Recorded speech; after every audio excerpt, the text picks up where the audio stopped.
Alright, hello, hello. Yeah, it's taking time to load the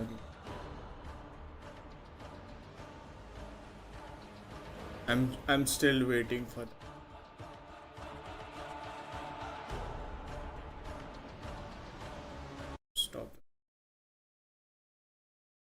like keeping eye on at the that's why the screen is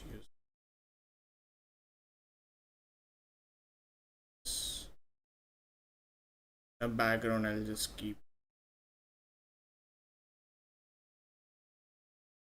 So it's not display capture, it's called, I think it's capture. Yeah, it's like they use it on Chrome.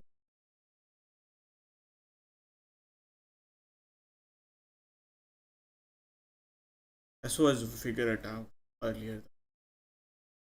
Oh, this thing gonna take fucking long time.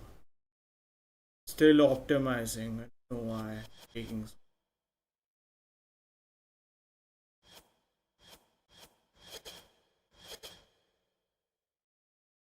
Think we gotta wait, I guess.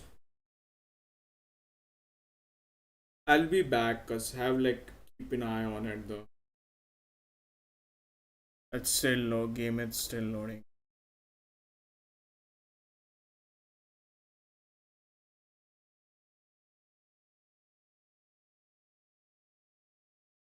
You can hear music in it.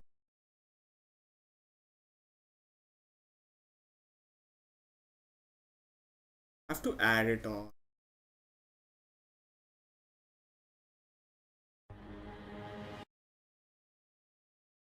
You can hear the music.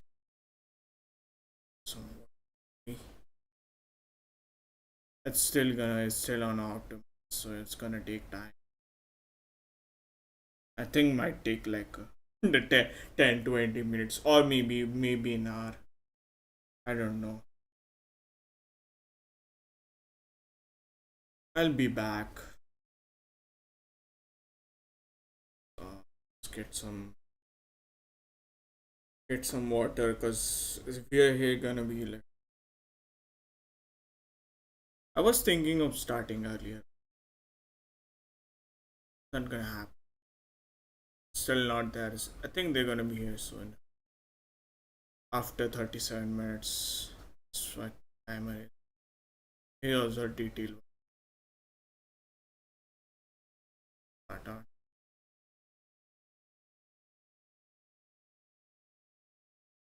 11 a.m. I think it's like almost 8:30 up here.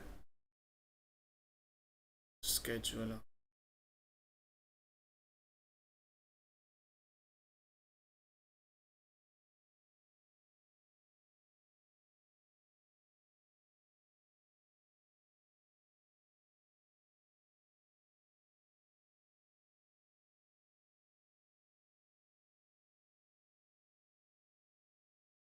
I just relinked my checkout.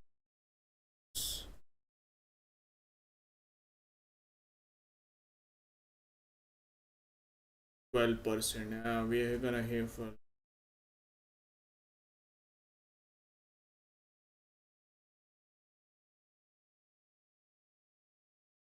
I'll just play some music.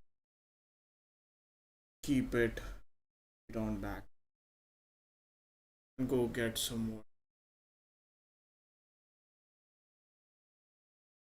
Alright, I'll be right back.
The Tenno Con is starting, so I'm gonna keep it that in full screen for now.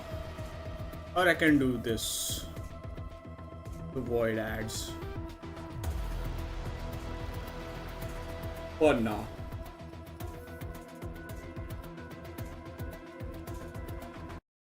Alright, the Tenno Con is starting. Stop this on. The game gonna run on background.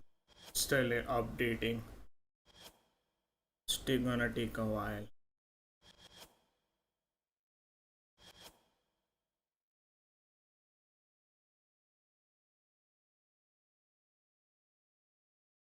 And we don't have no views. Don't care.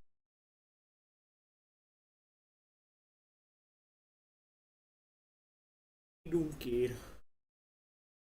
Alright, I'm gonna keep this. We'll have like.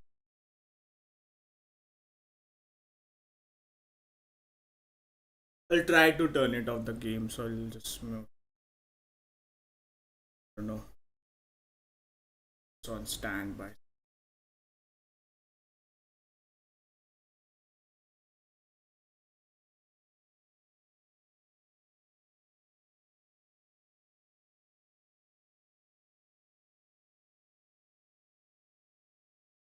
Just checking.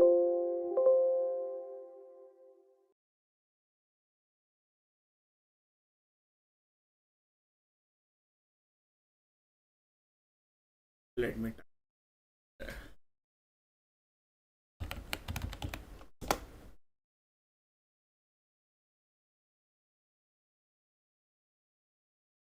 I just muted. That's why it's.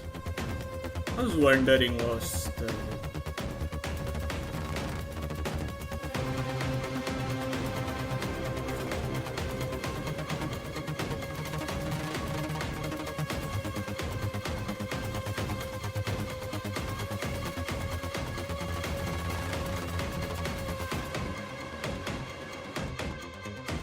Yeah, it's staying, so it's still on. Maybe it's kind of. While on a Tenno Con, it started the. I'm straight up watching.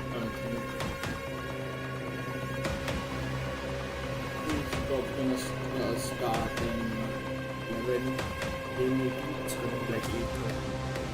Right, 8-6.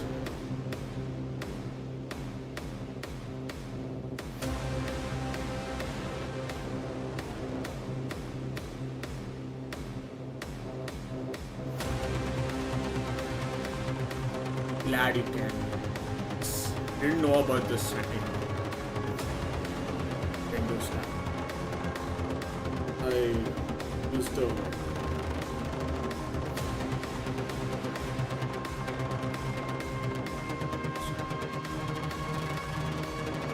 I used to display capture the whole thing.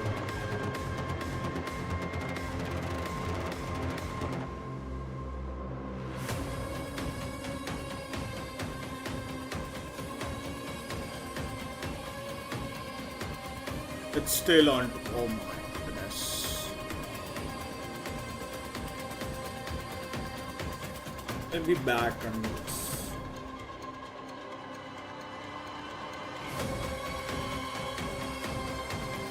But this screen will be.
So it's into the void, now me girls and me boys, from mother's hands we go. We'll be sailing to the sun till the voyage is done, then we'll be sleeping in the cold below. Sisters below, below, we're going where the winds don't blow. Yes, we're all bound down to the deep, and we'll all be sleeping in the cold below, below, sleeping in the cold below. Our sailing ships for the hard and the quick, we roll our load and go. There's a living to be made, or there's hell to pay when you're sleeping in the cold below. Sisters below, below, we're going where the winds don't blow. Yes, we're all bound down to the deep, and we'll all be sleeping in the cold below, below, sleeping in the cold below.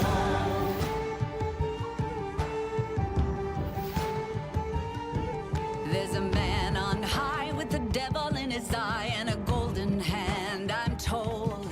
It can hurt you, it can hold you, he can kick you or console you when you're sleeping in the cold below. Sisters below, below, we're going where the winds don't blow. Yes, we're all bound down to the deep, and we'll all be sleeping in the cold below, below, sleeping in the cold below.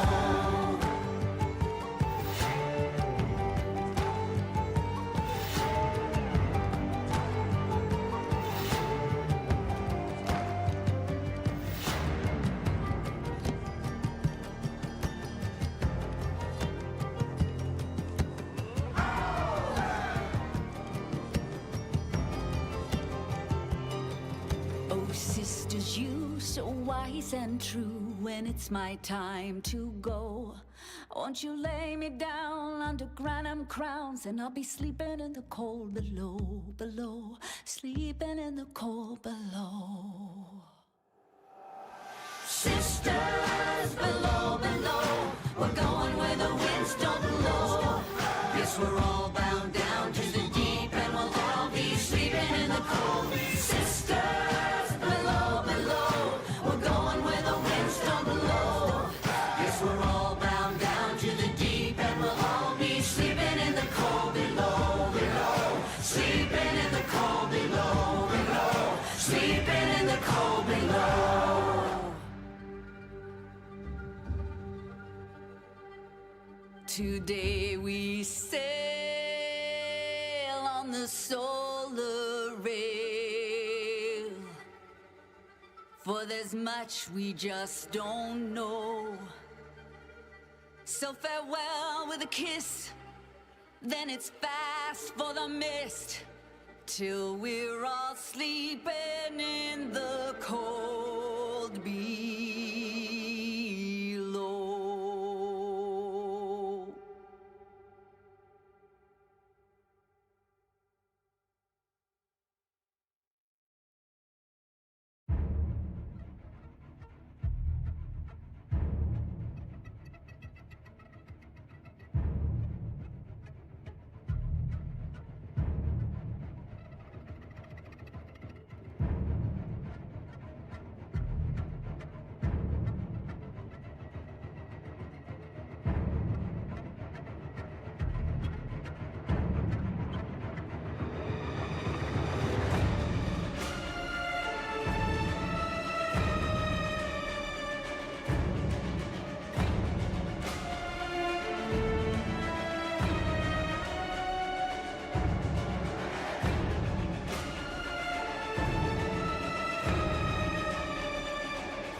Sup, Tenno? 90 Zach here. Wondering how you can get your free virtual items through the internet? Just from watching Twitch or Steam? Let me tell ya. Safety's off and destroy your enemies with the AX-52 rifle. By watching Tenno Con between 11 a.m. and 4:30 p.m. Eastern Time, you'll receive this gun absolutely free. That's a lot of gun for not a lot of work. Once Tenno Live begins at 4:30 p.m. Eastern, that drop is totally going to switch to the Sarin Prime. Watch for 30 minutes and you'll receive this Prime Warframe for free. Spread those spores and watch those damage numbers go up over $19.99. Never gotten a Twitch drop before? Tell the fam to get off the phone and hop online. Linking your account is wicked easy. Just head over to www.warframe.com/Twitch. Log into your Warframe account, follow those instructions, and you're set. Tubular. Watching on Steam? Just make sure you're logged into your Steam account before watching, and you'll be rewarded with item tokens right to your Steam inventory. Once you claim those tokens, log into your Warframe account, and your new items will be waiting for you. Right on time. Isn't technology wild? The game is still That's all for me. loading. Stay cool and enjoy the show, I Tenno. don't know what's wrong with you.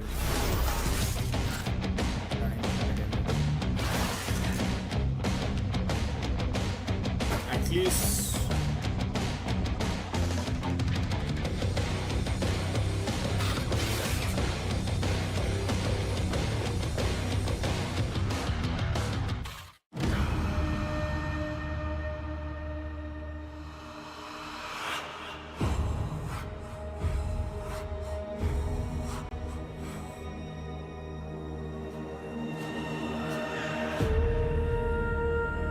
and I still have like 8 minutes left.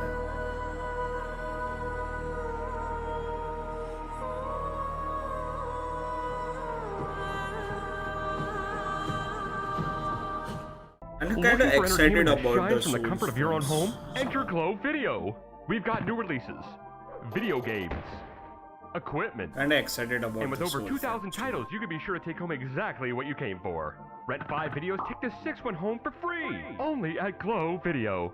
We got movies, games, and a whole lot more. Beaming with what you want out of the door. Fade to black, you'll be coming back. Everyone is typing, Glow claim. Video.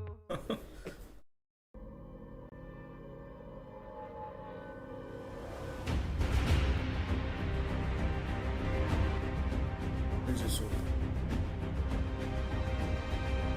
the new tab.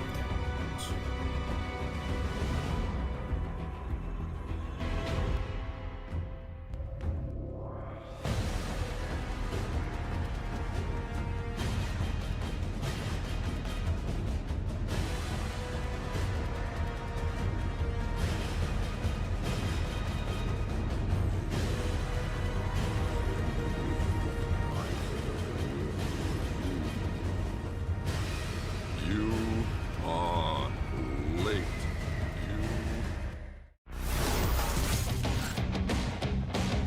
Oh, I have the audio.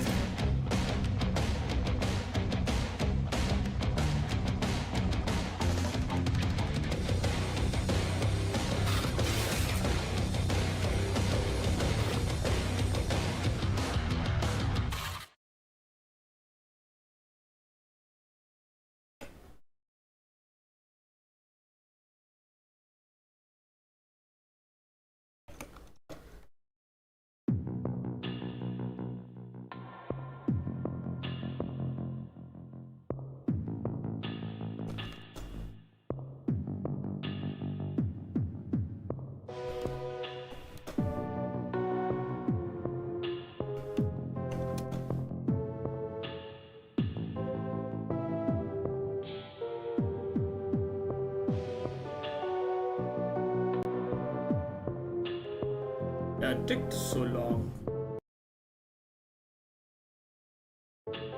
Yeah, my internet. What the fuck?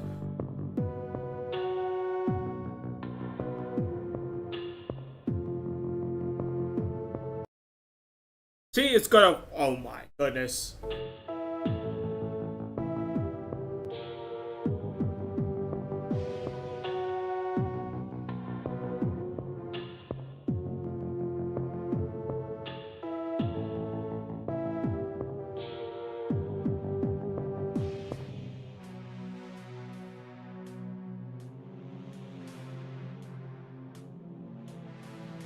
How long is gonna take to fucking optimize this shit? What the fuck? It's on 60%.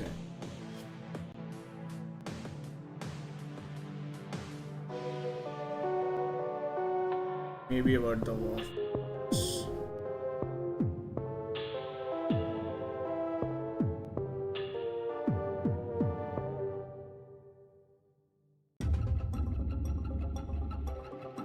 That is all.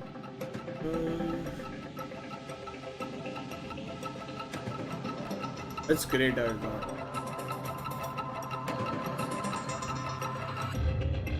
If you guys wanna make it full screen.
Still on our fuck.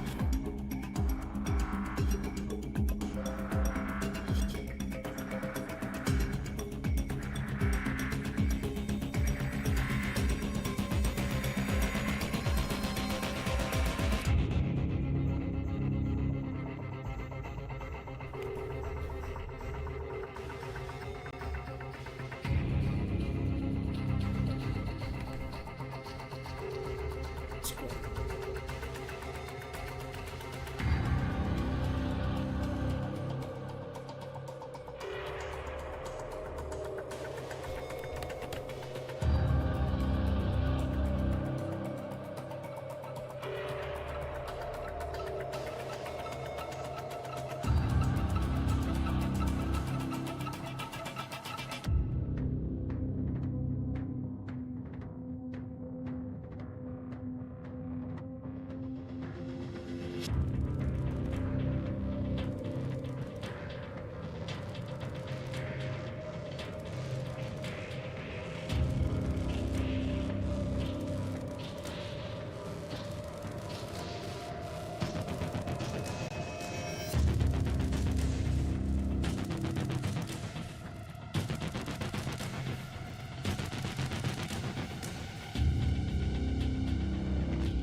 It's taking so time and now it crashed.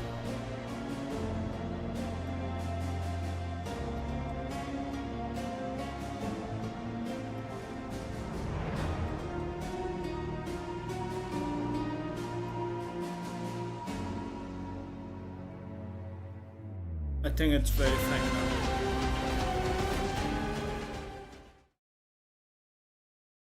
I think almost at the start though.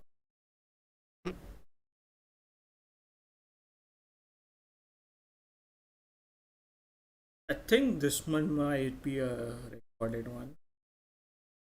I think this and all three of them. This one might be a stream.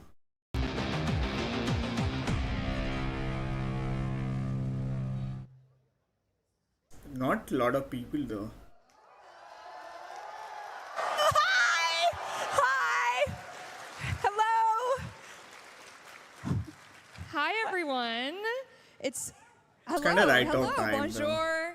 I don't know how else to say Right hello. on time. It's very hard to depict in words how massive this room is this year. I don't know if we can get that boom camera looking at the crowd, but this entire ballroom is filled with seats. I think there's over 3,000 seats in here. Yes! Yes! Yes! It feels like a family in here, and thank you so much for coming to Tenno Con. This is our 9th year putting on Tenno Con here in London, Ontario, the RBC Centre. We're so happy to be back. We're so happy to see you here. I see familiar. I see Mr. Tactical Potato here. I see Mr. No Sympathy here. I'm trying to embarrass them. Yeah. We are so happy to be here. If you are watching from home, thank you. I hope you're comfortable, hydrated, snacks. We have an incredible show for you today. And for the first time this year, we threw a 2-day event. Yesterday, we had early merch lines, and we had Tenno VIP. Yeah, so this is our 9th Tenno Con, and we got a lot of feedback that the merch lines are too long for a single-day event and the registration line. So what we wanted to do with the 2-day event is give people an opportunity to register early, do merch Yeah, it early. was a 2-day event and also, yesterday so and far, so today. good for that. Of course, Tenno VIP, there was a lot of people there, and we spent a lot of time outside mingling with the lines and everything. So we'll definitely, we know what to look forward to in the future. Thanks for showing up.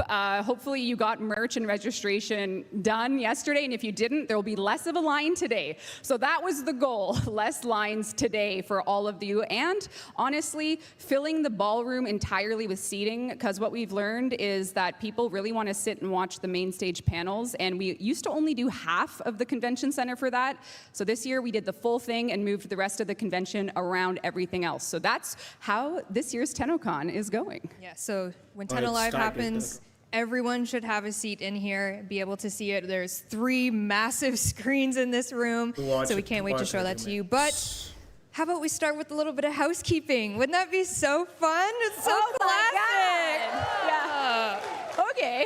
All right. For those watching at home, obviously on our lovely Twitch channel, we have 2 Twitch channels this year. The one you're watching right now, True, Familiar. We have another one over at twitch.tv/Warframe transcription, and this one is completely closed captions, and we are doing live sign language right now from the main stage. I see her doing work over there. She looks great.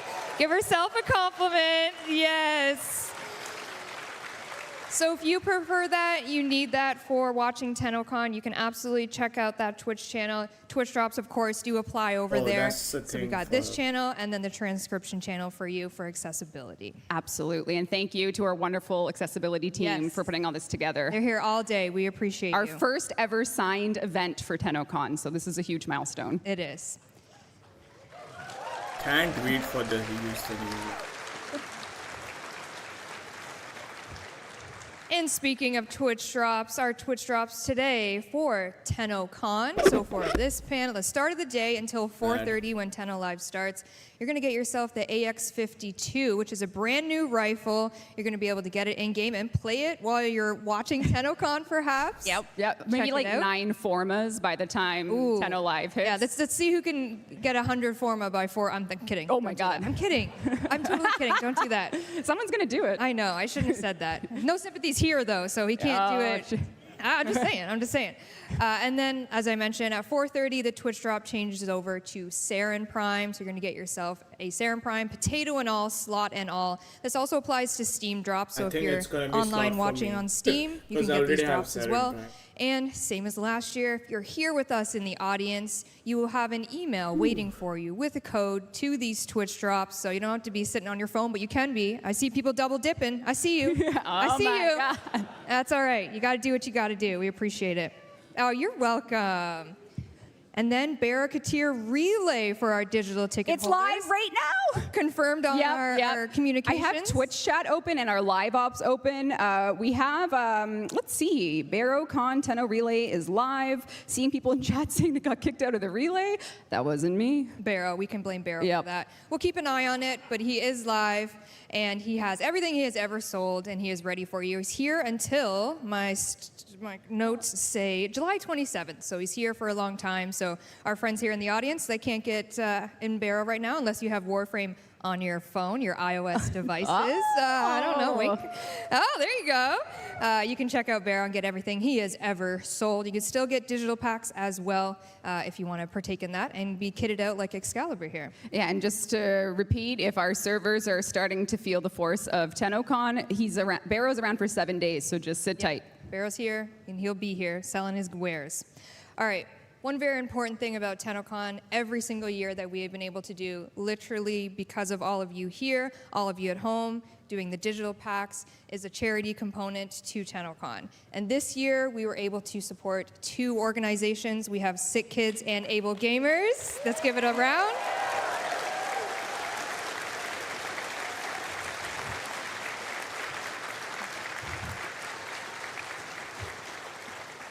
We were able to take our $200,000 and give $100,000 each to these organizations, which is very special to us. Being able to communicate with them and learn more about them has been very eye-opening. If you are compelled to donate more, you can do !donate in Twitch chat, but we do have some lovely messages from both Sick Kids and Able Gamers, so let's watch those right now.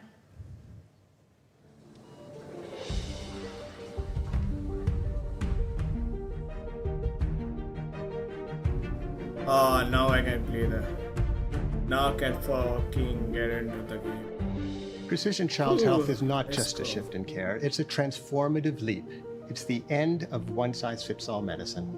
It looks at everything that makes each patient unique, right down to the molecule. This new approach is having massive impact on patients. Patients like Atlee, Daniel, and Chitra.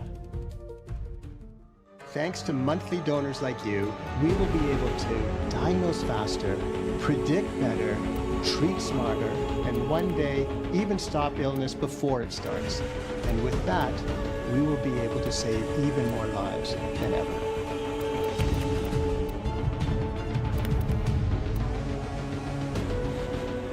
Hi, my name is Steve Spawn.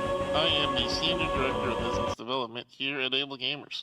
We're creating opportunities that enable play in order to combat social isolation, foster inclusive communities, and improve the Alright. quality of life for people with Let me disabilities. just turn it Now, on. I'll let you in on a little secret. That's what the lawyers make us say, but what we actually do is we help people with disabilities be able to play the same games that you love with just a little bit of technological help.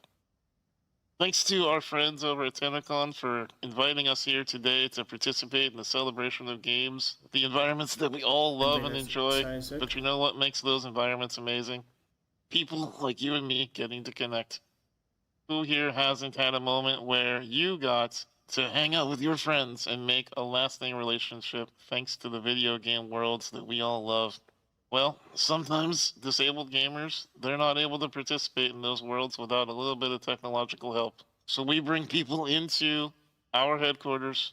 We reach out to them virtually over Zoom calls, and we What's meet with them happening to like find out what their this? challenges and their barriers are that are stopping them from being able to play video games. And we give those technologies that allow them to play to them free of charge, thanks to your donations. Your dollars literally changing someone's life and enabling them to play the video games that have made such a difference to you.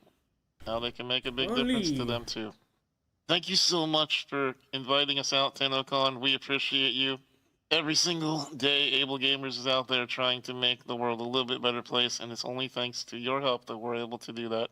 There's a lot of good charities out there asking for your help, so the next time you consider making a donation to a charity, please consider Able Gamers. We need your help. Disabled people need your help. And I hope you have an amazing Tenno Con experience.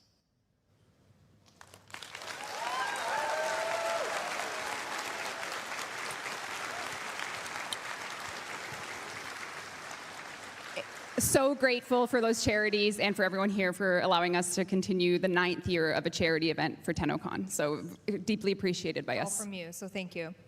All right, into some Warframing news, shall we? It's just past, oh, okay, oh. Wait, it's about to get hot in here, everybody. Oh. It's about to get warm, because what just launched at 11 a.m.? Ember Heirloom! Oh my goodness.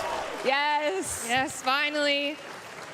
Ember Heirloom is live on all platforms, and a special shout out, of course, to Cleona Turn for the original concept and idea for this, allowing us to work with them, take this design, and make it who she is right now. As we know, we did switch up how the Heirloom program is functioning now in comparison to last year. A lot of learned to add lessons, this as we again. know. Let Thank me you for do the that. clap, appreciate that. You can get this in-game for your real dollars, Canadian dollars, US dollars, whatever you got, or platinum in-game. Cannot She is resize it available. again. She's live for you. For you, yeah, it's going to be available forever. So Heirloom will be in the market for platinum forever. So this is a way for you to either buy platinum cash, like Megan said, All right, and you can give buy the me a items minute. individually. So thank you so much for all the feedback on last year's Heirloom launch, I should say. And we're glad we were able to redesign this program for you, the community. So thank you very much for your feedback on this. And we're happy to have relaunched. Yes, so thank you. I see a lot of Clem in Twitch chat. Oh. So it's kind of interesting. We put Heirloom Ember up on screen and still Clem. So that shows you the power Is of Clem hotter than I won't say. I won't go there. I won't go there. Oh. Yes. Ooh. Yep.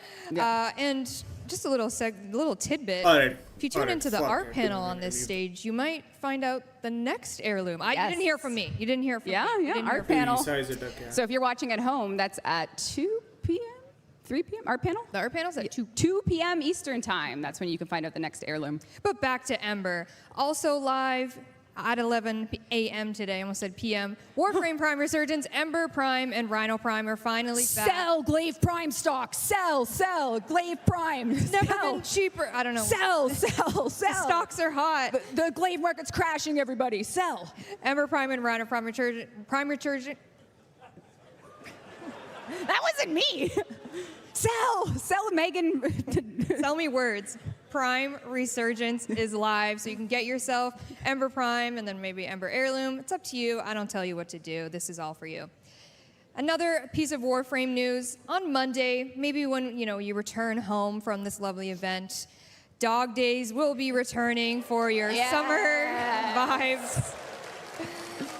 This Monday, July 22nd, Dog Days is back. We've got Lobs, we've got your classic Soaktron. Still no pool noodles, though. No, it's been hard. I mean, no pool Steve's good at making the engine, but he can't code a pool noodle. So can't code a pool noodle. It is a skill issue on Steve's part. Yeah. So We'll talk. yeah, we'll figure it out. Amongst a bunch of new rewards this year for Dog Days, we did work with community artist Chiruax to make some really fun summer glyphs. So these are going to be available. If you're a Grendel main, do I see a Grendel main? Yeah, there it is. Okay. We got Grendel eating a fruit smoothie. There's lots going on here. So just some fun summery glyphs for you to partake in, and a little bit of quality of life for Dog Days. We are adding earning pearls for assists. So if you are an assister, Yes. yeah, there we go. Helping is good. So assists will get you pearls. You can get some new glyphs and a whole bunch of really great stuff with Dog Days. And after this event, after Tenno Live ends, we are going to have a gift of the Lotus Lure with an Umbra Forma blueprint for you. And if you're here, that's also in your code in your email if you can't play it for 72 hours. So we got you covered. If you're here, we got you covered. If you're online, we'll see you at 6 p.m. when this alert launches for your Umbra Forma blueprint. Reb, how we feeling? We're good. Hey, everyone. We're just going through this housekeeping still. I have Twitch chat open, so I can see people around the world watching. I see people around the world in front of me, too, because I know a lot of you came from everywhere. I met some folks that came from Singapore, Germany, Australia, our own Welland, Ontario. So, yeah, it's shout out to Welland in the chat. Yeah. Okay. See? Growing Canada population. So hello to Twitch chat. Let's see what's going on. Eggs, that's cool. Argentina? Hell yeah. Oh, important chat question. Waypoint fix when? Well. Oh, is this a dev short? Yeah, Now? We're just gonna go through yeah, the this chat? is. I'm too conditioned for dev shorts to just instantly read everything I see in chat. So, but anyway, I just wanted to say a couple things about sort of the feelings and the flavor for today to our lovely community that's watching. Of course, again, thank you for being here, and of course, thanks Megan did all the heavy lifting for Thank you, this. Rue, behind And the Rue, scenes, making yeah. this stream Yeah. happen. Yeah. Rue extraordinaire. So I was looking at the calendar to try and figure out, like, on a timeline how this journey's been, and it's kind of crazy. It's actually only been 11 months since our last TennoCon, Alright, so this you is guys like, we usually wait can a see, right? year between them. Right. It's only been 11 months because it was August last year, and in that time, we showed you Whispers in the Walls. We launched Whispers in the Walls. We launched Dante Unbound. We launched Abyss of Daggeth, and we launched Jade Shadows. So we've done a ton in that 11-month period.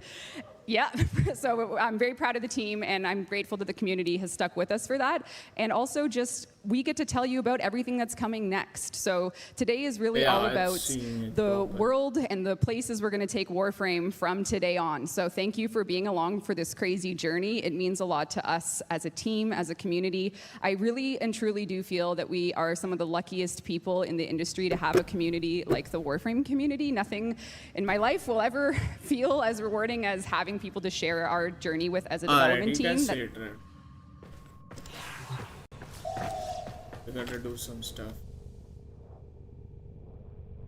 Oh god, not this shit again. With you, how to do some favorable things, and then sometimes some, mistakes happen, but we get through it. So today is all dedicated to the team and the community, and we have a great show lined up for the rest of the day.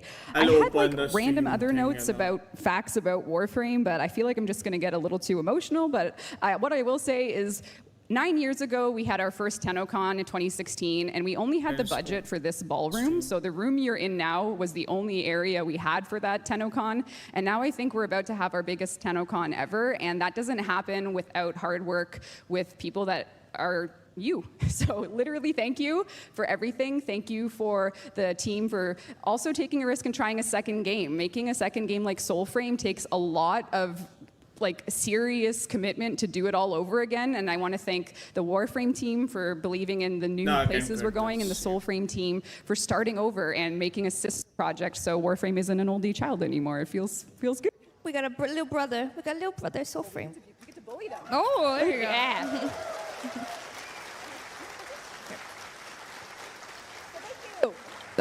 Hey. So thank you. You wanna make Yeah, this we have a great schedule today. Megan, why don't you take us through it? We do. So on this main stage, jam-packed as it usually is, after this lovely opening keynote, a little bit of a 30-minute break, do what you need to do, and then you're back here, if you want to, for the first ever Soulframe dev stream. As we mentioned, our little baby brother project, little baby brothers up here. Hosted by the lovely Sarah. She's going to be taking you through with the Soulframe dev team what they've been cooking up for Soulframe Preludes. Do we have any Soulframe Preluders in the? Oh, yeah! Interesting. You might want to tune into that one. So they have a lot of really fun things they're going to show you. They also have a live demo. They do. They have a live demo, never before seen things. This is just a brief interlude from the live ops side of things. We're managing traffic, and stay tuned. Some turbulence might be expected. Very Wear well. your seatbelts. Very well. Strap in. And this Soulframe dev stream, this is where all of the new Soulframe news is going to be. Tenno Live is still a lovely 90-minute presentation later on. It's about 90% Warframe this year instead of 50-50. So all the Soulframe stuff is going to be in this dev stream. Oh, new microphone. I guess I am too loud. You're just too powerful, that's all. So if you are interested in any of the Soulframe news, learning about Soulframe Preludes, their live demonstration, you're definitely going to want to check this out. We'll recap it during Tenno Live because Steve and Jeff have to be there. It's Oh, no. They paid us good money, though. That's how we afforded TennoCon this year. Yeah, this is fueled by their sweat and tears. Yeah, no. They bribed us to be They on did bribe Tenno us. Live. Yeah. And then afterwards, we have the Art of Warframe hosted by Danielle. And there's going to be so much good art in here. You're going to see Whispers in the Walls art, some art We'll you've never just seen from stop 1999 and beyond. Maybe even an Atomy cycle key. Ooh. Bikes, anybody? Bikes? Love bikes. Hey! Big bikers.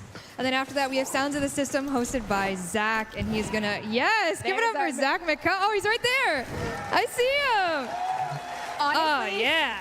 Bring Kleenex for that one. Yeah. You might cry in a few moments of the Sounds of the System one. Bring Kleenex. Yeah, there's a lot of great stuff in store for you for the Sounds of the System panel. Reb's on it. Hey, that's why you're going to cry. 'Cause Yeah. I'm going to bore you to tears. Oh, no, never. Thanks for laughing.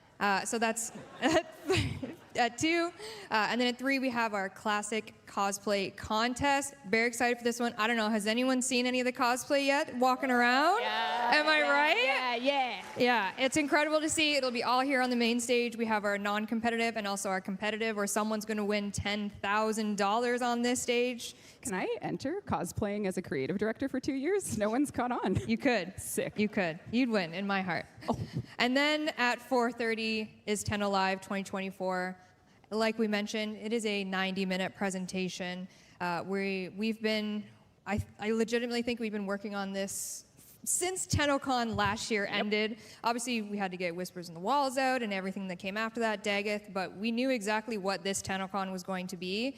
And since the stage ended last year, it was, all right, 1999, what do we got? What are we cooking up? And it's also a live demo. I'm very nervous to do it, but I hope I do the team proud with it. And the team has worked incredibly hard on this, with the music, to the art, everything. I'm trying not to talk too much because I will Yeah, you're spoil gonna it. spoil- I know, I'm so sorry. I'll stop talking. Let's see if Twitch chat picked up any Easter eggs on that. No, You no, spoiled I didn't. I don't think I TennoCon? said anything. We surged the Soulframe website. People are registering. Be an envoy. Be an envoy. Like we mentioned on top of the hour, this room itself Should I do that? will fit every think I single tried person it that is last attending time. here. So I cannot After wait to my see you email all got back here highlighted again, and- be like deja vu, and we're going to show you what we're working on for Warframe 1999 and a little bit more of maybe things coming before that. I'm just literally going to stop talking. Yeah, no, there's a lot. We're I'm actually, sorry. Yeah, there I'm is actually- a lot. It's not just about 1999. So yeah, It's true. There's other things. We're only halfway through the year, so obviously we have to talk about everything. There's other things to come. And that about wraps up our opening keynote for you here today. Obviously, next up is the Soulframe dev stream. Yes. So once again, thank you so much for coming to this opening keynote online chat. Thank you Which for being email here. should Stay I tuned. use? Get your bathroom breaks, your water breaks, your snack breaks, and all that, and we'll be right Should back use my here at 12 p.m. for the last name. Soulframe dev stream. That's right. And everyone's booklet has schedules, things to That's do. right. There's There's work- autographs, workshops. We have animation team, writing team. So many teams doing other panels in the Event Kids Clubhouse. We have chairs here. There's autographs. There's merch. There's lots to do at the show. There's lots to do. But online, we'll see you at 12. Thanks, everybody. Thank you, everyone in Twitch chat. What do I see here? A lot of Gurkata, Clem. Oh my God.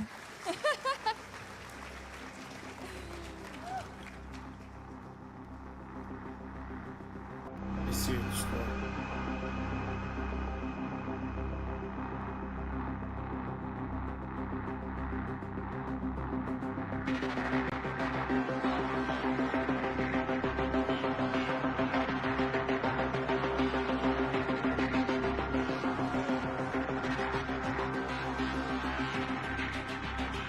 This year I'm already signed.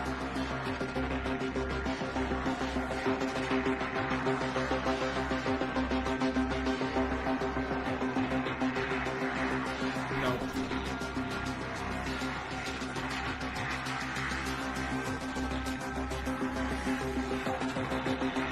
I'll sign into my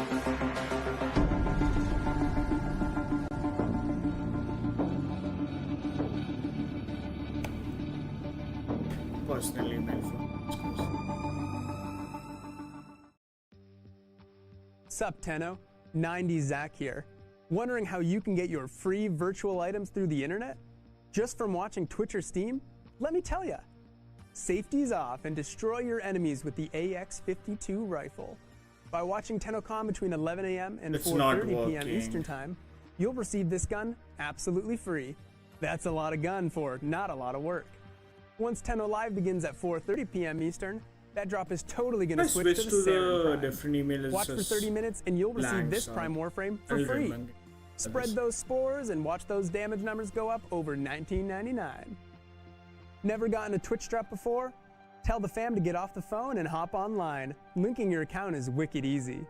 Just head over to www.warframe.com/Twitch. Log into your Warframe account, follow those instructions, and you're set. Tubular. Watching on Steam? Just make sure you're logged into your Steam account We before can do watching, something and in you'll a be rewarded meantime. with item tokens right to your Steam inventory. Once you claim those tokens, log into your Warframe account, and your new items will be waiting for you. Isn't technology wild? That's all from me. Stay cool and enjoy the show, Tenno.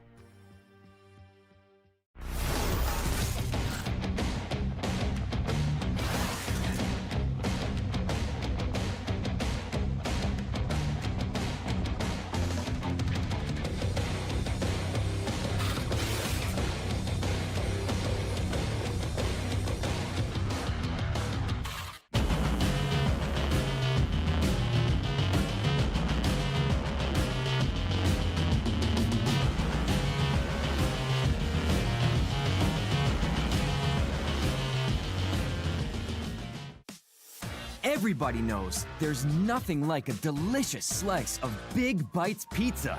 And it's perfect just before online hits the stage. My favorite bite? Pepperoni with extra cheese, of course. What's yours? Let's connect over a slice of Big Bites pizza.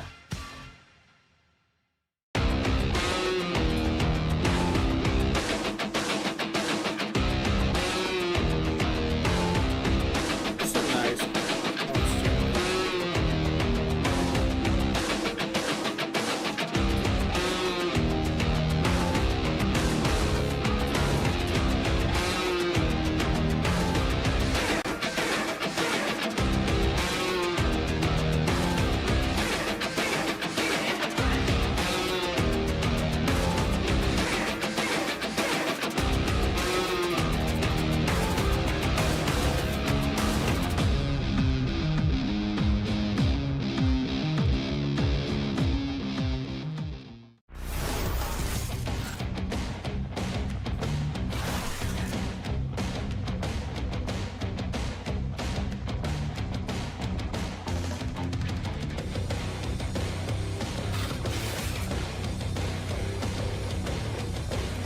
We'll do something.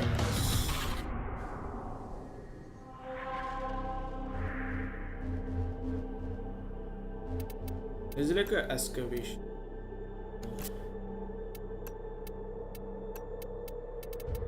Sure. Cool.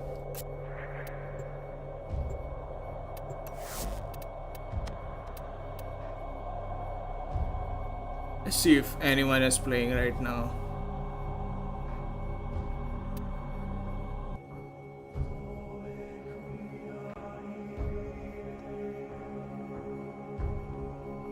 We have like half hour.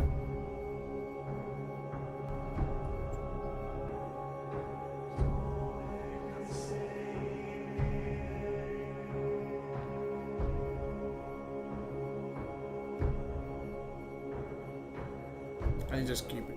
It's fine.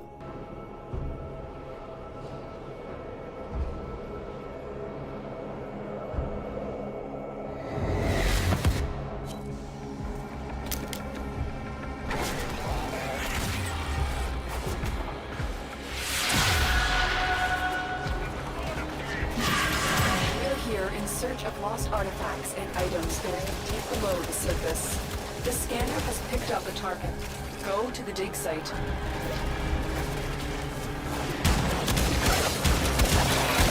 Excavator is ready to go. Keep it powered and protected from enemy fire. Come on!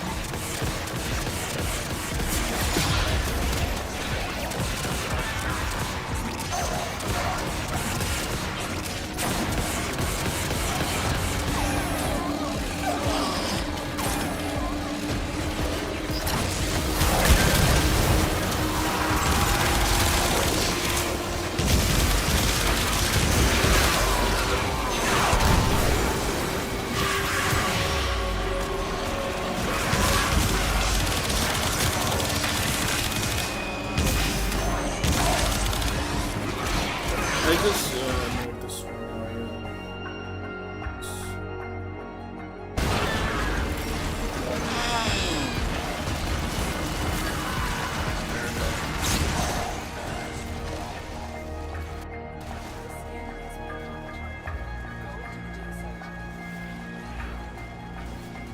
Now it's back.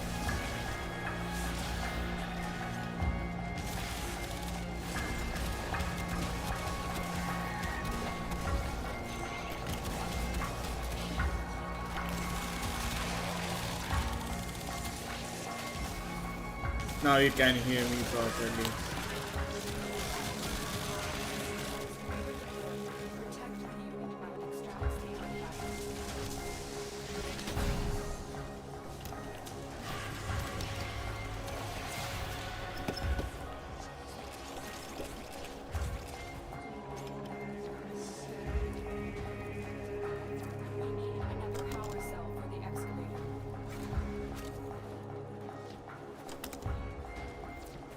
Destroyed how? Protect the remaining dig sites.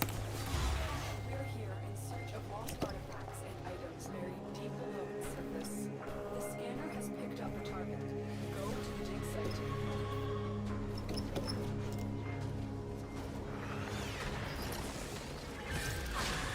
Excavator deployed.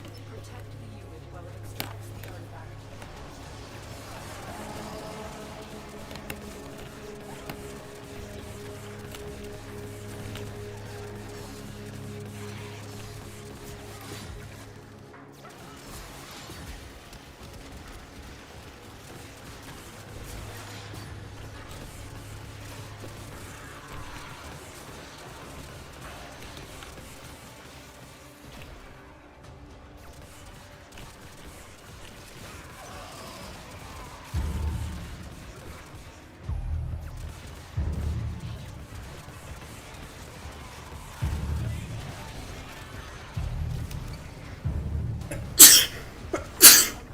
I'm sorry, my bad.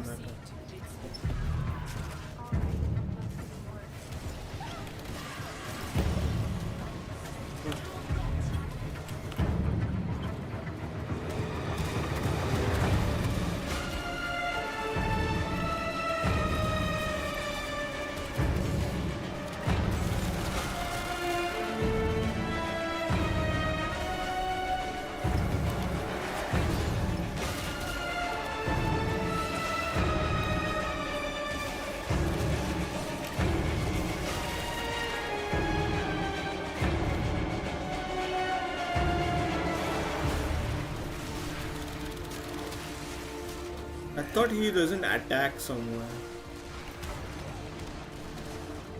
Yeah, he said never ends.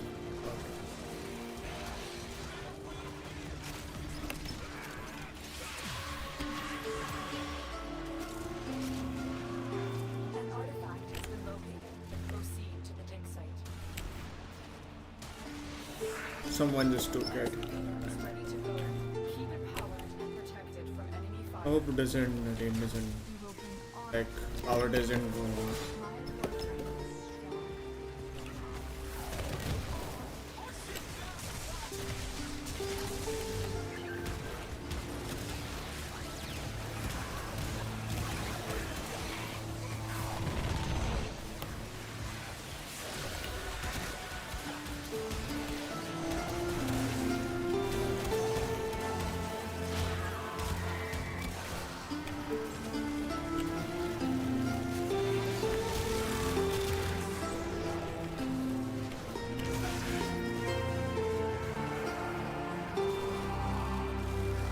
Acolyte's gonna spawn, not just stop.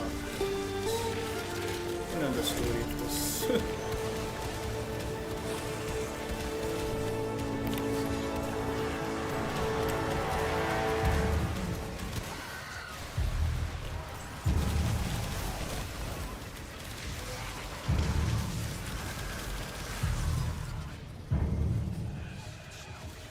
Eight.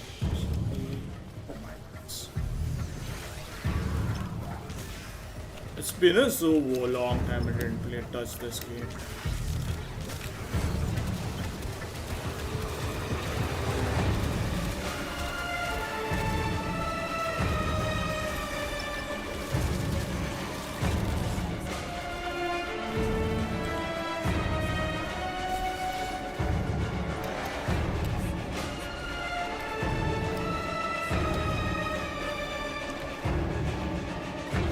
Where's the E at?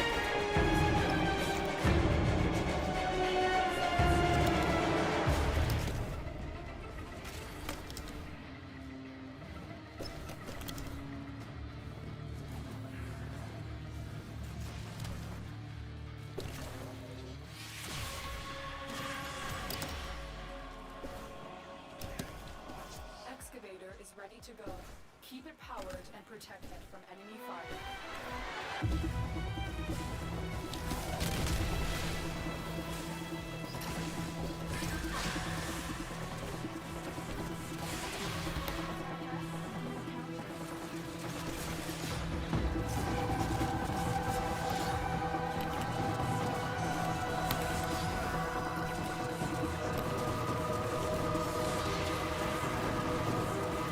How?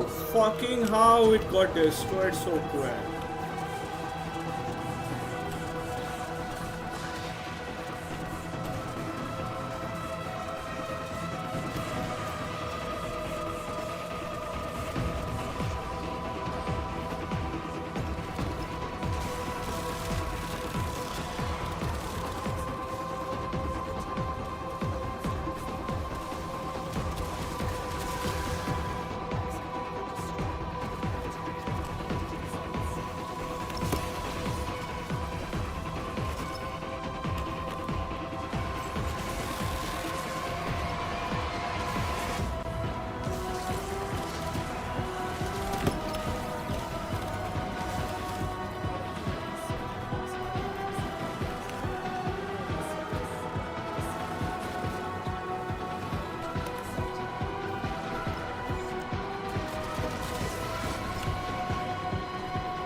Oh, there's one.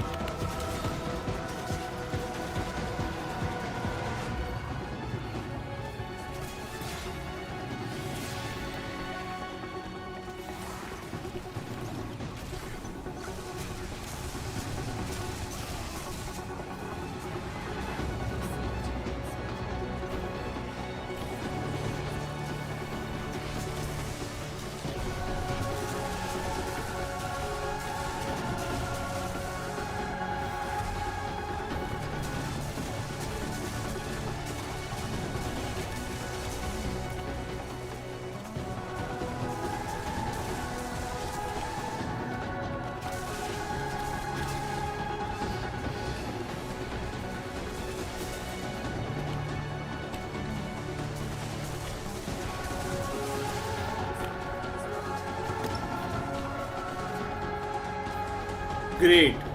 Fucking great.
Almost, it's gonna start.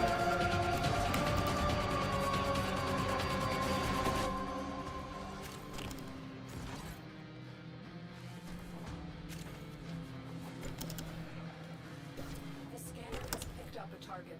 Go to the dig site. Transferring signal strong. We're ready for battle. Excavator deployed. Protect.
God.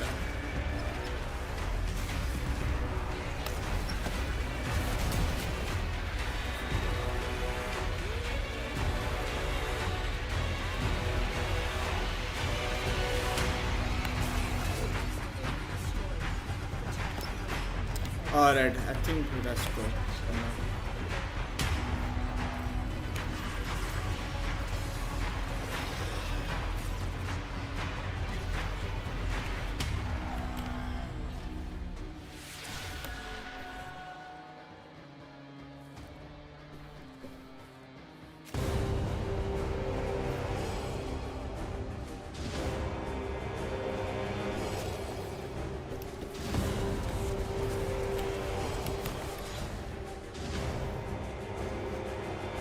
Coming, I'm coming.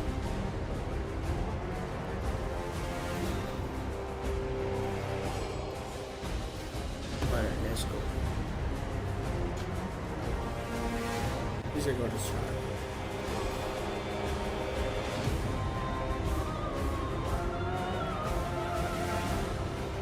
Alright, we'll just wait on a releasing that.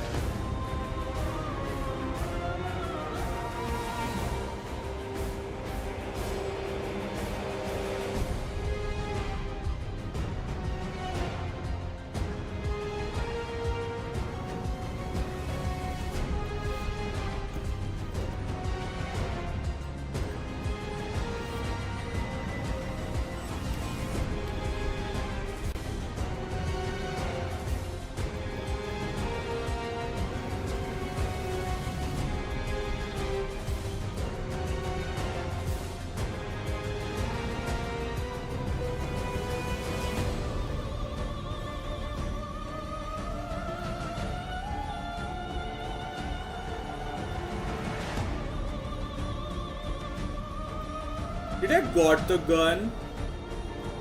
No fucking way. Let's go. Let's fucking go. I got the gun. Let's go.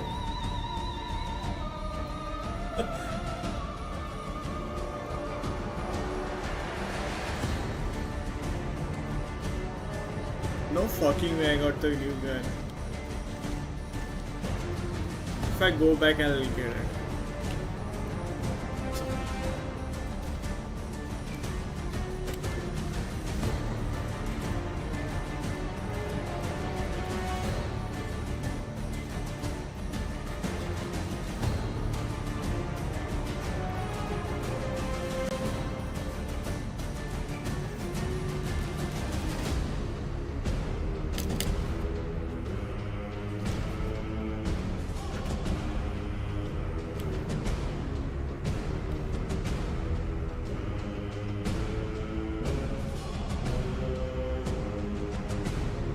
Still have like 15 minutes.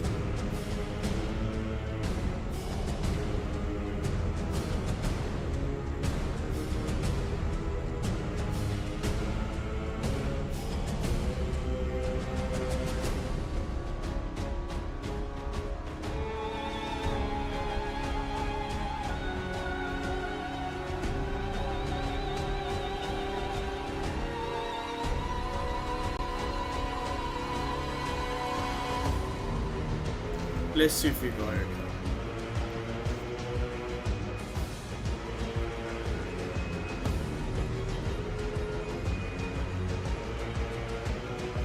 Oh, we got it. Let's go. AX52 life. Let me show you again. Communication. See? I got it.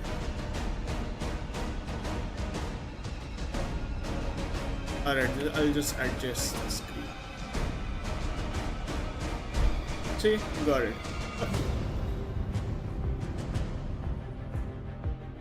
Alright, I'll show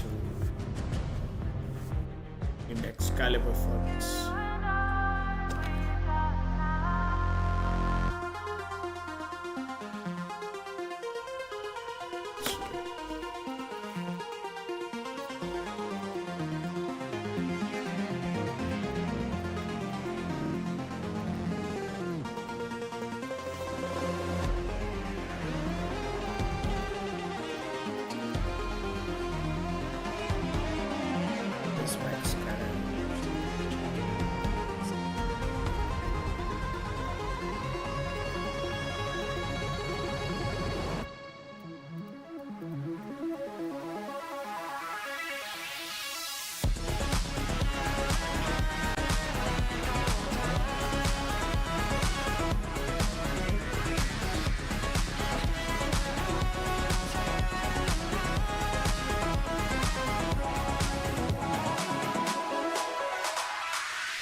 Crazy dad. Yeah, there we go. Oh, this thing looks like a fucking AK-47. Look at this.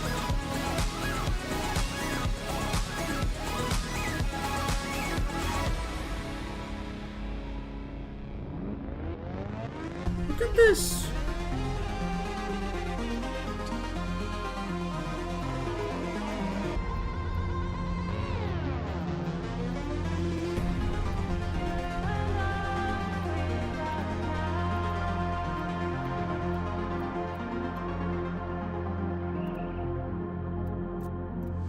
If I may say, operator, your chosen Warframe suits you.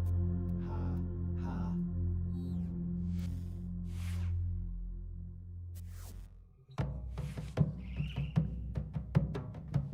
Look at this. So it's into the void now, me girls and me boys. From mother's hands we go. We'll be sailing to the sun till the voyage is done. Then we'll be sleeping in the cold below. Sisters below, below. We're going where the winds don't blow. Yes, we're all bound down to the deep, and we'll all be sleeping in the cold below, below. Sleeping in the cold below. Our sailing ships for the hard and the quick. We roll our load and go. There's a living to be made, or there's hell to pay when you're sleeping in the cold below. Sisters below, below. We're going where the winds don't blow. Yes, we're all bound down to the deep, and we'll all be sleeping in the cold below, below. Sleeping in the cold below.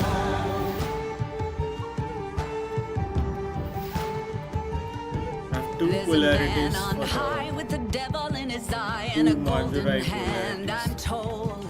It can hurt you, it can hold you, he can kick you or console you when you're sleeping in the cold below. Sisters below, below. We're going where the winds don't blow. Yes, we're all bound down to the deep, and we'll all be sleeping in the cold below. Already come below. Sleeping in the cold below.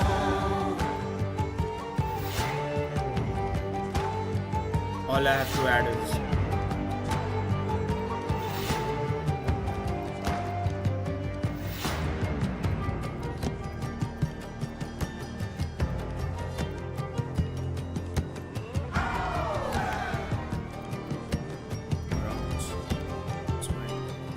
Oh, sisters, you slow. Sisters below, below. We're going where the winds don't blow. Yes, we're all bound down to the deep, and we'll all be sleeping in the cold. Sisters below, below. We're going where the winds don't blow. Yes, we're all bound down to the deep, and we'll all be sleeping in the cold below, below. Sleeping in the cold below, below. Sleeping in this is the going to be cold fucking deadly below. combination. Today we sail Let me see on the the solar rail. For there's much we just don't know. If we don't have much, it's good. So Oh, this is farewell not. with a kiss. That's so fucking long. Then it's fast for the mist. Till we're all sleeping in the cold Goodbye, son. below.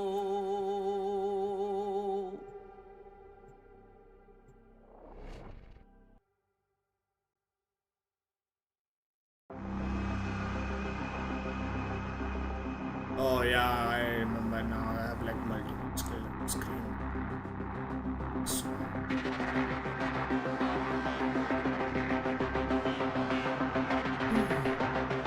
I think I'll just close the squad.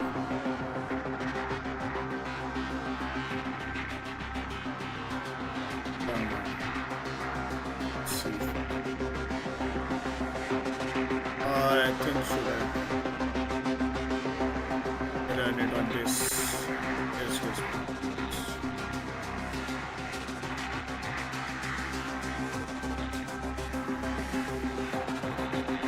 It's gonna cause problems.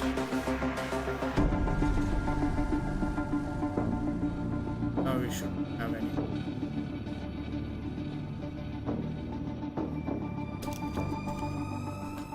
I mean, damn.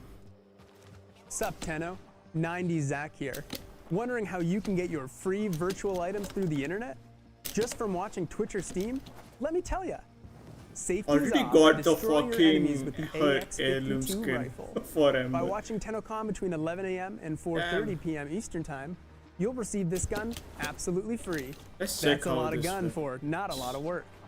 Once Tenno Live begins at 4:30 p.m. Eastern, that drop is totally going to switch to the Sarin Prime. Watch for 30 minutes and you'll receive this Prime Warframe for free. Spread those spores and watch those damage numbers go up over $19.99. Never gotten a Twitch drop before? Tell the fam to get off the phone and hop online. Linking your account is wicked easy. Just head over to www.warframe.com/Twitch. Log into your Warframe account, follow those instructions, and you're set. Tubular. Watching on Steam? Just make sure you're logged into your Steam account before watching, and you'll be rewarded with item tokens right to your Steam inventory. Once you claim those tokens, log into your Warframe account, and your new items will be waiting for you. Isn't technology wild? That's all for me. Stay cool and enjoy It's the show, rank Tenno. 0 by the way, so yeah.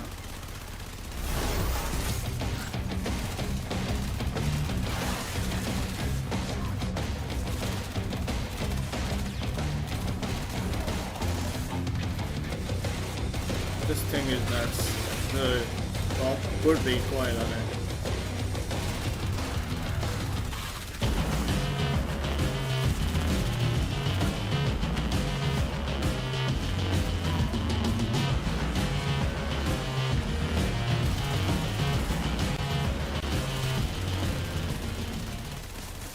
Everybody knows there's nothing like a delicious slice of Big Bites pizza.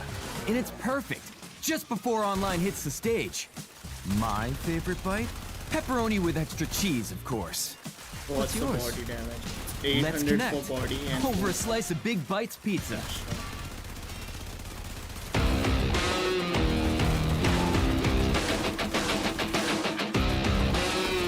Thousand for body.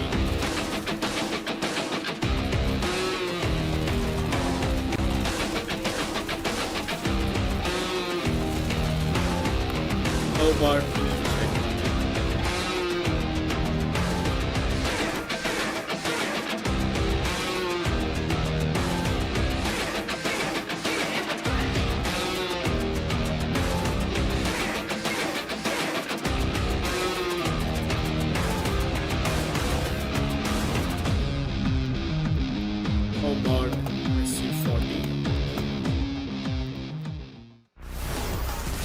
40 level graphic.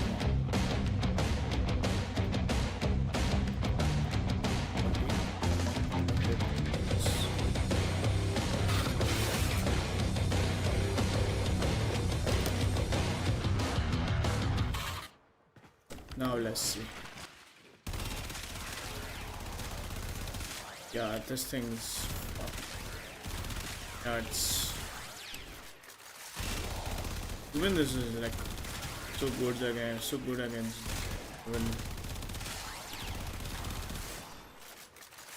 155. So,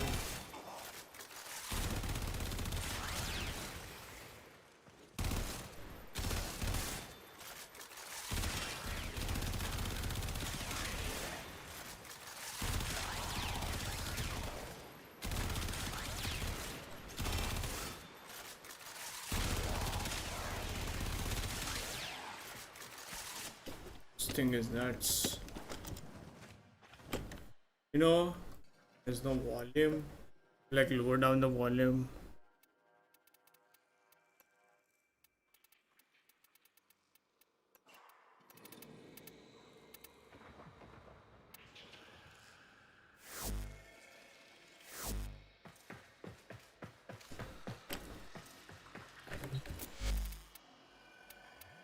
Here.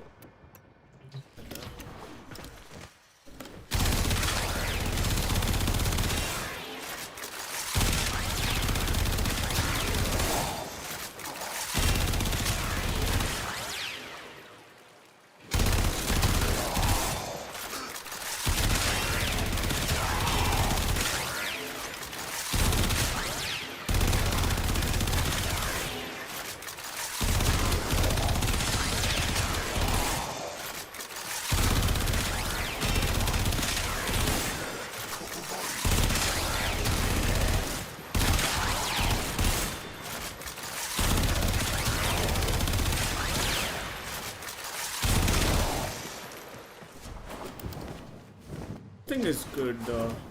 I'll just try to level it.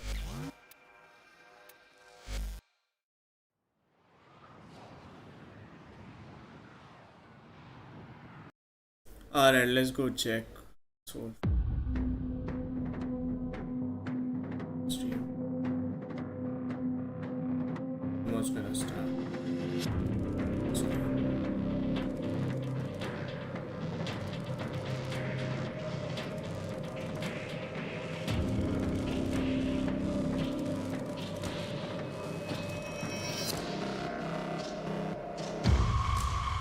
Should I just... I'll do the rank.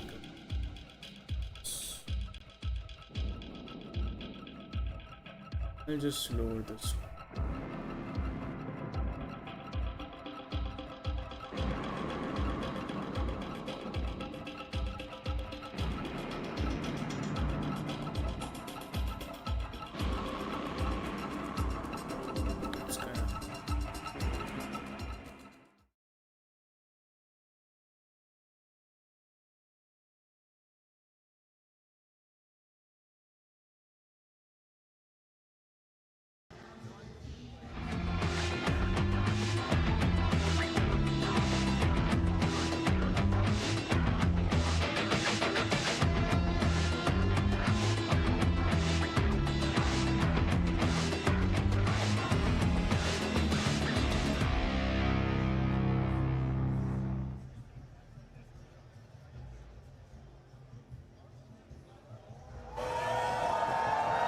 I don't die.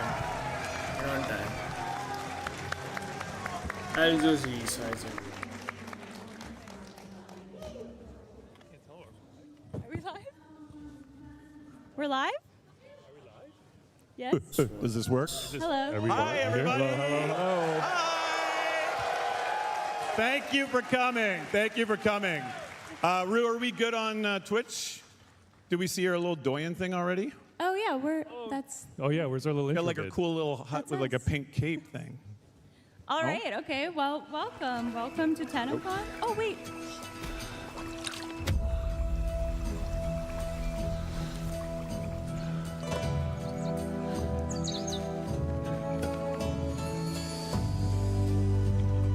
Why is it doing this like this?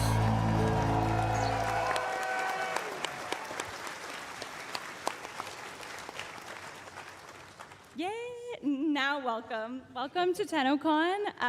We are welcoming you today as Tenno, of course, but also for the next 50 minutes as envoys, because this is Soulframe's first ever dev stream. Yeah. Thank you for being a part of it. Yes. Wow, thanks guys.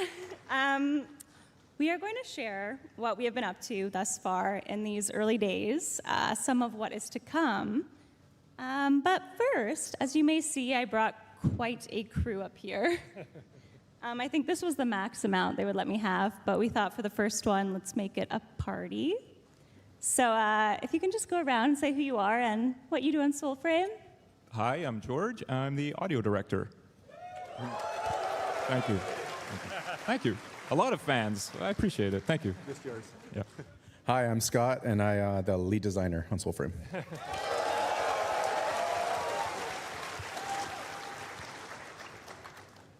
Hi, I'm Penny, and I am a designer on Soulframe.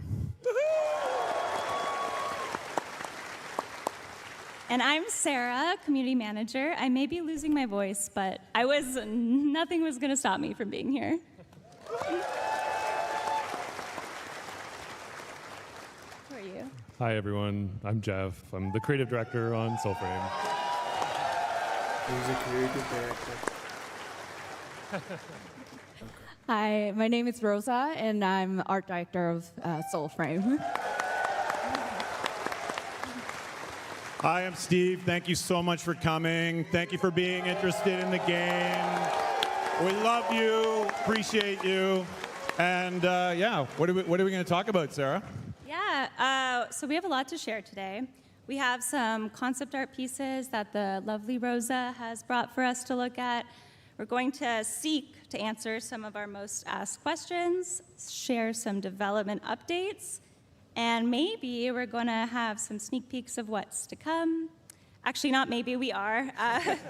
We are going to have a live gameplay demo in just a little bit. Joe doesn't have a microphone, but Joe Yeah. is here to Joe. play. Give it up for Back Joe. here Designers. at the end of the show. Yeah, Joe. And it works on the design, and if he gets hit by the enemies, then it's his fault. It's his own fault. Yeah. But before we get to all that, what even is Soulframe? What is Soulframe, Jeff? What is Soulframe? It's an immersive, interactive hotel experience. Oh? That's the boring answer is it's a fantasy multiplayer game, action RPG. But I think you guys are familiar enough with us to know it's hard to put what we do in a box like that. You couldn't really say that about Warframe if you just asked what kind of game it was. And I remember a few years ago, Steve popped his head into my office. My office is right next to Steve's. And I know when he gets up out of his seat that it's something a bit bigger. You know, usually if he slacks me something, I ignore it. But when he gets up, I can't. And he just randomly popped his head in my office and said, let's make a fantasy game. And I was like, no. And then he went back to his office. And, but I think he knew what he was doing because he left the bait out for me. And I'm like, wait a second. And I got up and we chatted. And just to give you guys some insight, because I think you deserve it, you know, for why we decided to do this, you know, we started talking about it and said, okay, if we're going to do this, how can we do it in a way that we love it just as much as Warframe? So we started talking about themes that we want to embrace. You guys were a big part of those themes that we discussed. You know, if we're going to make a game like this that involves a community, we really want it to be impactful to the progression of the game. So we started talking, how can we do that? We started falling into these conversations about ancestry and maybe how players can play with each other and have deep connections to each other.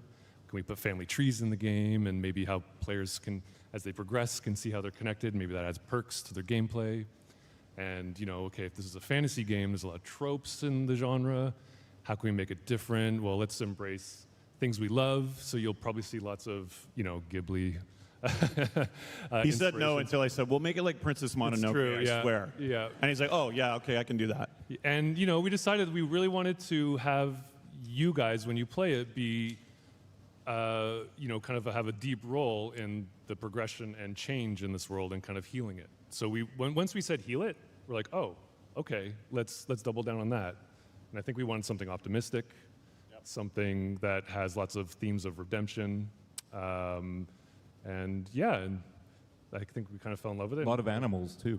And what's that? A lot of animals, too. And a lot of animals. A lot of cozy animals. A lot of cozy animals. Yeah, I think we got more coming, obviously.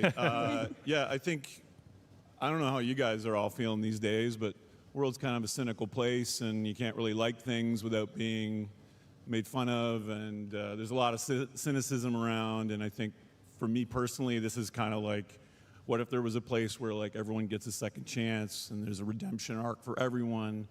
You know, it doesn't all have to be dark and gloomy and bitter.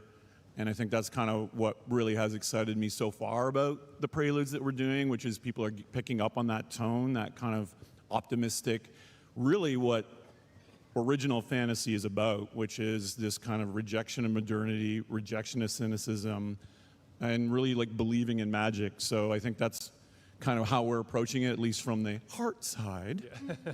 Absolutely. And then we know what we did by calling it Soulframe. We were going to call it. We know what we did. We're going to call it Elden Frame, but I thought that'd be confusing. So Soul Frame's a little, more clear, isn't it? I think our number 2 name was Fantasy Frame. Oh no, my. we can't do that. So Scott, is this a Souls game? No, it's not. I would say it's like a more casual approach to a Souls game. It still has the deep mechanics and the deep mastery of the combat, but it's easier to pick up and less punishing. So it's made for like me, basically, because I cannot get past the Godskin Duel right now. I got to build some sleep pots. Yeah, okay. Yeah, so if you don't know, we first launched access to our early build of Soulframe Preludes. Obviously, we had to call it something fancy. In December to a small group of PC players. Players are invited through email, so shameless plug, number 1. Make sure you have signed up on soulframe.com with your email and claimed your Envoy title. If you're watching in chat, !Soulframe, that will link you to our site where you can do that. We're currently sending out 2,000 invites every single week, and is anyone in here currently, just by show of hands, in Soulframe Preludes? Is any? Oh, wow. Yeah, that's actually a lot of you guys. Thank you very much. Aw, okay, well, I definitely want to talk to you all after this. See what you think. Wasn't it great when we added a map in the game? That was that's a about big quality of exploring? life change this Yeah. year. Yeah, we love a map. Maybe a sprint toggle would be nice. Yeah. So yeah, Preludes 5 was released to Preludes players at the end of June, and after this day is over, we're going to be hard at work for Prelude 6. We've been following a monthly-ish update cadence. Yep. And lots of hot fixes in between. So yeah, today we're going to show you some of this and some new stuff that's coming soon. And yeah, so since December, Preludes has sort of become its own thing and its own community. And there's a lot of people who are so involved. And I actually have some really cute fan art I'm really quickly going to show. Adorable. Oh my God. This one is by elliecody.k on Twitter. That is a well-fed sparrow. That is a healthy Very sparrow. well. That's a chunky sparrow. Very well cared for. You may see a young Lady Diora and baby Garen. Oh, I've got one down here. I don't think you guys can see it. So good luck, Garen. And yeah, we have another one here by Stallard D. Nice. So Awesome. pretty. And oh no, who put this one in there? You did. Quick, someone flip the slide. But actually, this is a small shout out to the official Soulframe Discord server. If you !Discord in chat, you can join in on the fun and maybe avocado memes. And a lovely Orangal by Danny W in the Discord as well. So yeah, just thank you guys for sharing such beautiful fan art already. Like, it blows my mind that you guys are already so involved. And speaking of pretty art, we actually have some from the team, and we have our lovely Rosa here. I actually brought up your painting. That's your original art here. I don't know if you want to talk about that one at all. Yeah, so this art piece was made for our promotion for last 2023 Tenno Con. You surprised us by doing this. Yeah, we wanted to push like the retro 80s film crafted the poster look to the game. So yeah, so I tried to paint it with like watercolor and like mixed media with on a watercolor paper.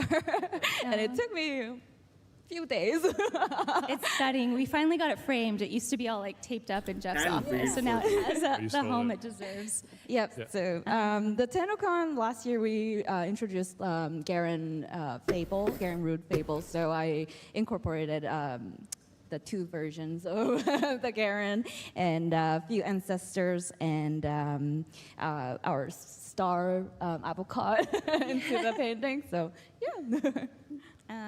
Yeah, we have some early concept art as well to share today. So this is our ancestors. On the sides is Orlick and Tuvalcani, the original sketches by Keith Thompson, who sadly couldn't be here today. We love you, Keith, though, if you're watching. And the middle one is an early concept of Fen Jotar by Munash on our team.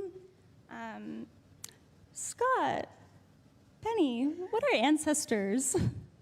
Ancestors are a fun little progression mechanic where we want to tell the story of the world through these interesting characters who have been trapped in the world and haven't moved on.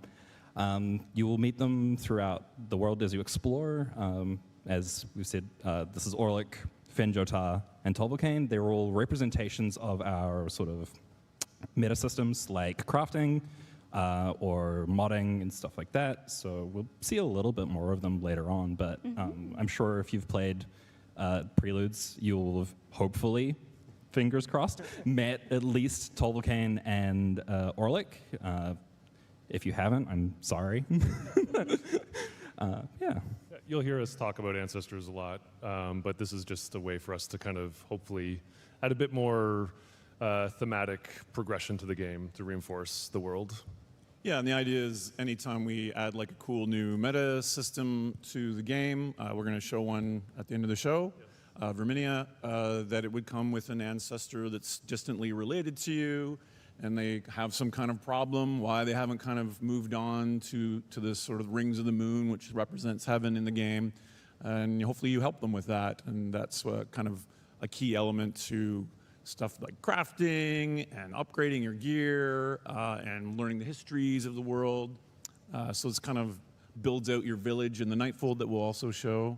So Each has a unique personality too, right? Through all the voices and all the got their own music. I mean, obviously everything. DE is known for amazing musical scores, George, Yeah. and Soulframe's gonna be no exception. Definitely, yeah. We've spent a lot of time crafting the music so that each region feels like it's its own thing, using a lot of folk instruments and natural and organic sounds as well, all the soundscapes. I said to the team early on that we shouldn't use any synthesizers at all in the game. So it's all natural sounds that have been manipulated, a lot of lighters for magic and matches and classes and stuff like that. And so yeah, it's a lot of good stuff. Awesome. We have. What are these? Oh, these Scott, are cool. what are these? What are we looking at? These are the packs of the game. So these are basically the physical representation of the classes of the game. So these will basically, you'll unlock them as part of your progression, or unlocking the Omen Beasts. They basically will be the kit of the game, the gameplay kit. So as if you want to play as a tank or if you want to play as an assassin, there'll be different packs that you can get. Kind of one of the cool things we're doing with this system is the packs come with an idol, and the idol is basically, if you've played the game, it's the ultimate of the pack. But the interesting thing I think we're doing in this time is we're allowing you to mix and match, so you can move your idol to a different pack. So I think it's a fun twist. Kind of like an exalted weapon you charge up while you're playing. Hopefully if Joe doesn't totally suck, we'll be able to see that today as well. This was funny because obviously Jeff did the original. I'm not sure if anyone played Dark Sector, which was an early game that we worked on. Yeah, okay, thank you. Yeah. There's dozens of us.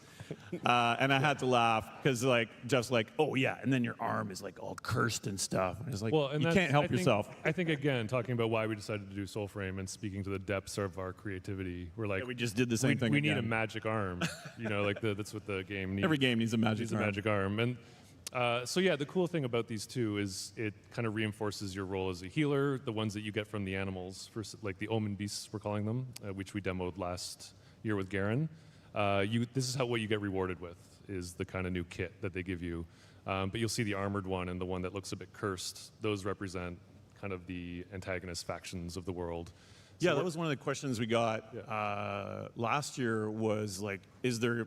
I wouldn't call this like a dark path or an evil path in the game, but the Ode, which are kind of the conquerors, and you'll see more of that at the end of the show here.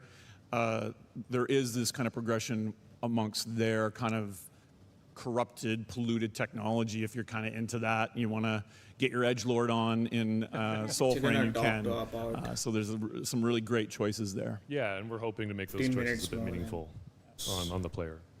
Yeah, this is like a really expressive system as well. Like Scott touched on it a little bit with the like swapping the idols and the packs that you get with each other. It really will hopefully let players find their role that they really want to play, but still experiment with new things in a very open, sort of similar way to like Warframes. You'll get a lot of time to just find the one that you like the most, but then tempted by something else, but not have to give up everything you've worked for to try something new. Yeah, Rosa, this is an early piece by you, which may not be entirely new to the audience, but it's my favorite piece you've ever done. And I think it represents our theme so well. Can you tell us what this is of? Yeah, so this is also one of my favorite art that I've been working on. And yeah, it's when we first worked on this, we wanted to establish like the first impression of the game when you log in and have like capture the influences and the theme that we and the hopefulness and the warmth and the inviting feel from it. So yeah, so my favorite part of this painting was that the fawn is just totally enjoying the sunlight, and the rabbit and the animals surrounded it's like just like passed out and dreaming.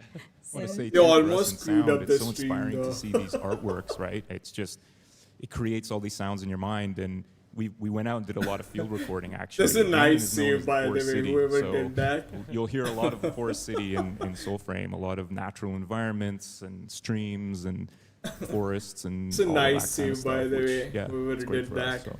so. Where did you God record damn. the beaver snoring? That's a trade secret. You don't have a captive beaver in your house. That's very illegal, no, George. Not at all. Not at all. That would be illegal, yeah. No. Yeah, well cared for, I assume. This scene was important because it's the first thing you see when you log into the game, and this is kind of what we wanted the kind of impression to be. Yep. And the number of animals around you is based on your consecutive logins, which is kind of weird and cool. So there's more and more every day that you log in. It's a little cute touch. Yeah, just how that works. I think tone-wise, this is interesting because. Maybe last year people got the impression we were talking about cozy too much, and I think that's my fault because there really is.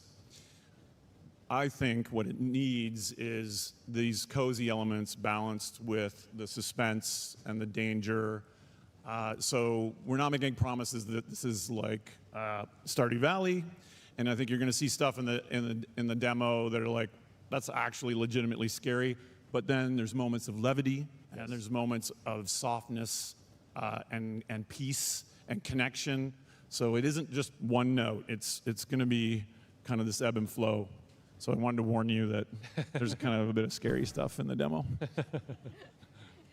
We found some early concepts of the dendrit farmers and the architecture here. Rosa, can you speak a little bit about this and the environment aspects? Yeah, so this is a concept art that Munash designed early, and I've This is made in helped him Blender. with, I'm damn sure about bringing it. 'Cause back of the that person warm light, standing up mood there, and though. atmosphere to the painting. And yeah, so this is a dendrit concept of a dendrit village or the architecture of a dendrit village or a hamlet that we are planning. And dendrits are a little poor, a little bit poor. So we wanted to make the materials that can be easily found for them in the woods or in the farmlands. Yeah. And the genre was such a big pivot for us. The stuff like this was really helpful for the world building teams to Yeah. kind of understand the setting and the kind of time range we wanted to go for the world. Yeah, and I always try to add like a little flowers growing on the moss and grass because it kind of shows that the flowers can bloom in like a harsh environment, and the nature can be very strong. So. We have one of the dendrit forest as well. I feel like I'm in the game with this one. Yeah, also really pretty. So this is also a concept art done by Munaj, and this is a concept of a path to the dendrit fort, and you can see the friendly sign that will direct you to the shrine or to the dendrit fort. And testing all Steve's cool lighting. And the cool lighting, yeah. It's not just mine. I'll take credit for it, though. And there's also, of course, another part of our world, the Undercity, which you guys saw a lot of last year. And this is an early concept art of that one. Yeah, maybe Scott, can you kind of talk about what we do with these, structure? Yeah, with the structure and what this is an example of. Yeah, so the Undercity and the Glades, if you're in the Preludes, is kind of a dungeon aspect of the game. This is where we can randomize the environment and really leverage some of the older systems that we have and also grow those systems. So this is, missions will be down here, exploration, puzzle solving, and really, hopefully, some really deep connections with the puzzle aspect of the game and the exploration. Players are always constantly finding secrets, and the level designers are actually adding more as we go. So it's really interesting to play through the Undercity, and all of a sudden there's a new tile again, but there's a puzzle in it and a different way to get through it, which is really fun. One of the things we've done with the procedural level system this time around is its connection to the overworld. When we first started working on Soulframe, the dungeons, you had to traverse them to the end, and then you'd be teleported back to the beginning, and that's where you'd exit. So you enter and exit in the same spot. Recently, we changed the system to allow you to kind of progress through the dungeon and then out back into the overworld into a random spot, which has been really kind of fun to design because the exits are all kind of secretly hidden. It's like the bookcase slides open and now you can get out, but Steve's favorite is you're inside the fort. So all of a sudden you think, oh, I'm done the dungeon, I'm safe now. And you exit into probably the most dangerous area we have in Preludes. And I didn't know that was in either, so it was like 1 a.m. and I was sort of crapping my pants. Yes, so the exits are randomized. So as you're leaving, you will end up in a randomized location in the overworld, which has really helped, I think, with the exploration of the game. I still get lost when I play it. It's like, always a new corner to turn around, and you're like, oh, geez, I haven't seen that before. It's pretty cool, actually. Even working on it all day, you get lost in that world, right? Which is awesome. Yeah, we are trying to go outside of our comfort zone, obviously, and challenge ourselves by building new, kind of on top of some of the systems we thought were really good for long-term play. Like in Warframe, those procedural dungeons really help the content stay fresh as we built out new tiles. But now the context is we don't really have a mission structure. So knowing kind of when you're done or what you've completed has kind of been a challenge. If you started early on in Preludes, you just kind of like wander around and it's like, okay, I guess I'm done, and you log off. But now we've added things like when you leave a dungeon, we show a summary and give you some mission complete feedback. When the time of day changes, because the overworld is constantly on a shared clock, you get kind of a summary of rewards and that sort of thing. If you're joining up with Preludes, you'll be suffering through a lot of upheaval as we kind of find our footing for those sorts of things, because it is very different for us from the structure of Warframe, which is launch a mission, 15, 20 minutes later, you're back in the orbiter. But it's awesome. Again, let's go. Evolutions for how that stuff works, and we're getting live feedback. Yeah, and that's really, I think, again, not to kiss y'all's ass, but that's super important for us to kind of feel what's resonating with you and what's not, and that's why we're kind of pushing against our comfort zone and just releasing this stuff so rapidly. Because that's what we felt was an important part of Warframe's journey, and we want to steal that for Soulframe. Awesome. we have one more concept art that came in hot. I think, Rosa, you finished this yesterday?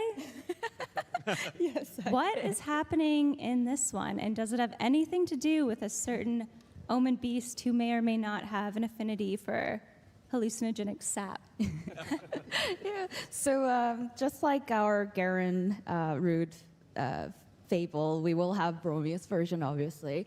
So yeah, this is a concept of Bromius attempting to eat the seed of the sacred sapling tree that he loves. And he's a bit addicted, I can say. And yeah, so he's trying to eat the falling seed, and that's in a heart root arena in a place called Neathans. And Neathans is a place where where it's like underground world made with council trees roots and all tangled and intertwined, and we get to walk around going through all the roots, and we get to this place and see the Bromis here. Yeah, and like all the stories that we kind of like to tell, it'll have very specific themes that we reinforce in the fable. You know, poor Bromius his role is to protect the trees and be a grower. An R-bearer. An R-bearer. Shout out to Sydney, our writer. Sydney's here. And, you know, the corruption has influenced him, and he's become addicted to the thing he's meant to protect, and he's causing harm, so we have to intervene. Penny, how is this different from Garen? Is there anything you wanted to add to that? Oh, a lot. Yeah, after I finished working on the Garen boss fight that you would have seen last year, Jeff was like, do you want to do another one? And I'm like, yeah, sure, I'll do another one. That was fun. So we've been just, over the last couple of months, been working on prototyping mechanics for this new fight. We wanted to do something different to what we had in Garen, where it was two characters that have a relationship between each other, and it sort of resolves between them as the fight progresses. Where this one differs is it's just going to be Bromius. You are sort of fighting him as he is descending into a sort of very descending on the spiral of addiction. And how he changes, and you're trying to sort of help pull him back. We paused him for a little bit because of Tenno Con, but we're going to hopefully be kicking him back off soon with the full force of every talented person on our team. Yep. Our intention is to get this into Preludes very soon. Yep. How about One this? thing I wanted to add. Yeah, we should. Was no, sorry. Oh, sorry. I wanted to add was the mood of it kind of changed throughout this whole week because it rained quite a lot earlier this week, and yeah, my basement flooded, so I wanted to put in that damp, really thick atmosphere to the painting. So it was really dry roots in the beginning of the concept, but now it's like all mossy. So you went into your basement? Yeah, I'm like, oh, I feel the air being very all this everyone is. I want to channel everyone this. is their weapon. Like I gotta put that in the painting now. Sounds good. So there's a lot in the works that we have shown you, and that's just a taste of what Preludes is going to be. We're going to show you some live gameplay quite soon, but we haven't yet answered the question most of you have been asking, and yes, I've been seeing it. When can I play? The enemy is And the at our answer to that doorstep. question We must is... defend our equipment until reinforcements Come on, arrive. just say it.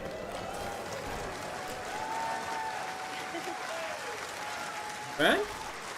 Fall.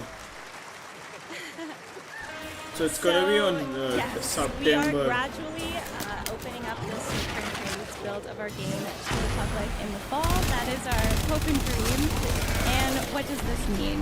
So anyone by fall 2024 who wants to play Soulframe Preludes and get in, instead of waiting for an invite every single week, we're going to have it open to everyone. And at this point, we'll be leaving our earliest testing phase, I would say. We have done account resets before, and sometime in the fall, we'll take a date where no more account resets, and everyone who wants to will be able to sign up and play Soulframe Preludes. Exciting.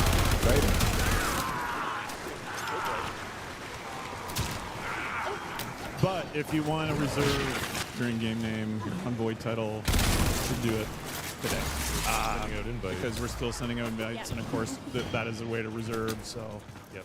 And that'll Even be if- ramping up, right? We'll be as we get closer Yeah, to we'll the be ramping open. up We'll be as well. letting the people that have signed up early and in. Yay! Okay, so we're about to play our live gameplay demo.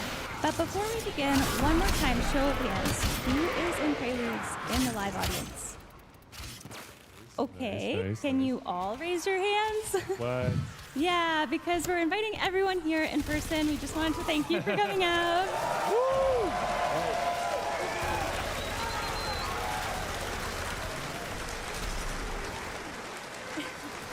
Yay!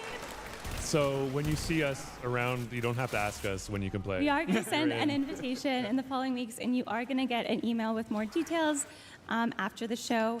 And in addition to this, on Monday, this Monday, July 22nd at 2 p.m., we will be sending out 10,000 Preludes invites, 10,000 Tenno Con, 10. I get it. Very good. Yeah. And I think I did get some questions about other platforms last night when I was mingling outside the tent. It is going to be PC first. But like Warframe, we can do fast iteration. We don't have the certain stuff. But obviously, pardon me? We'll have to think about that. But initially, we're going to be doing the iteration on PC. If you are on console, obviously that's in our plans, and we're looking forward to that. And we have been talking to our partners on that side. But this fall is going to be PC, just to warn you about our current platforms. Yep. But yeah, Soulframe Preludes, and I think it's just been really cool and exciting and unique to build this game alongside you guys. So if you want to play Soulframe Preludes, you all can soon. Hopefully. Okay. It's time for the lovely Joe over there to play our gameplay. Yes, we're going to throw it to Joe, and just so this is a bit of a sneak Yeah, peek of- we're going to set this up. Yeah, we're going to set this up. It's a little. There might be a few bugs, a couple Might glitches, be a few bugs coming in hot. little animation pops. You'll but it has foot IK now. So watch. Well, don't watch too hard. don't stare at the feet too But much, a little bit. but- Look at the feet, but not too much. Yeah. Analyze every detail of this demo we are showing you.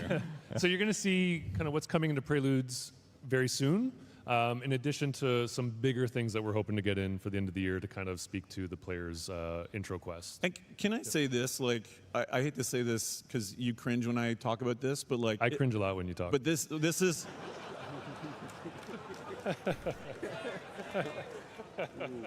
I think what you're going to see is the beginning of the Warsong prologue that we're going to be shipping later in the year. That's right.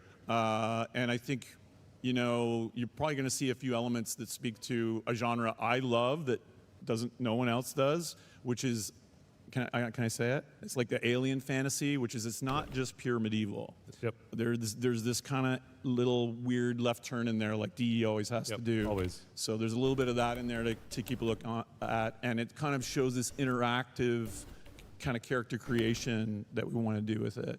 Yeah. And then we're gonna go wake up and we're gonna show you a bit more work in progress stuff. Absolutely. Is that a bad setup or a good setup? That's perfect. It's amazing. I isn't didn't it? even cringe that much. Okay. Great. And Fantastic. we'll probably talk less than we plan to for the demo because we'll get in trouble for the next one. Okay. All right, over to you, Joe. Hope you enjoy.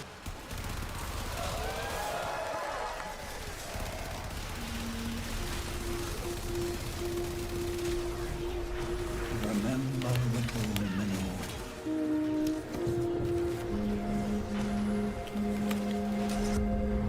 I'm gonna watch this. That night of old.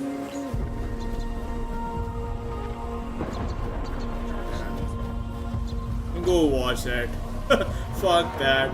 Not by Nog, but hard. A rally drum.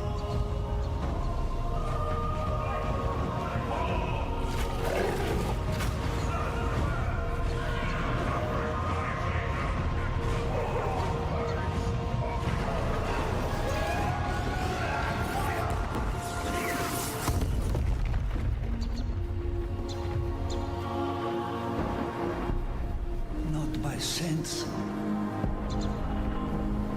but soon your baby's home. Nice. Go now, my brave, for tomorrow will come. This night of war will dawn before sun.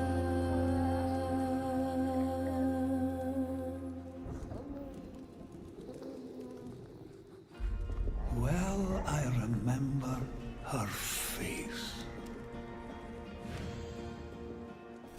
Oh, the start. A copper glow, like amber rocks, a wealth of warmth, and of her locks.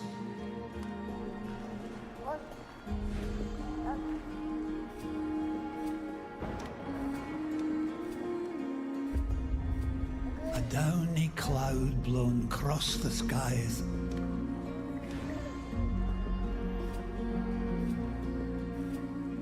Like night-lark feathers o'er her eyes.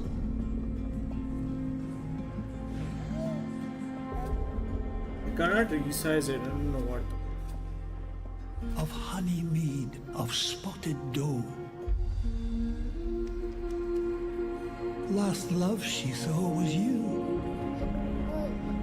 I know. Love last it was that sent you so.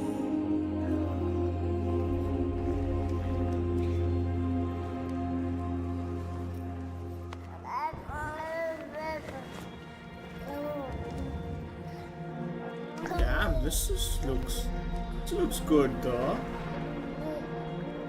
Can't wait to try out this game.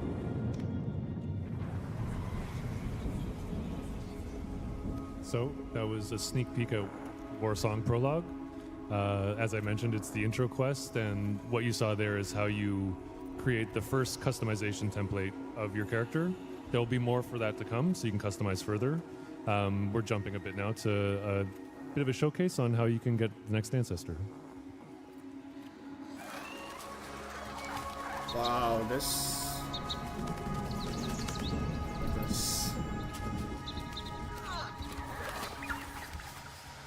is amazing.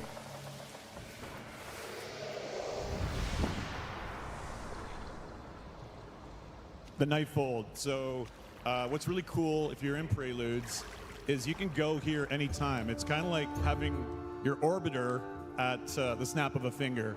So you can go in here, you can talk to your ancestors, work on your meta, queue crafting, look at the lore you just unlocked, change your weapons. As long as there's no aggro enemies in the vicinity, at any time you can go into the Nightfold. And as you collect your ancestors, it's kind of like building a village within this kind of purgatory plane. Yeah, you can rock over to you can maybe show them the blacksmith, and then just run on into the tent.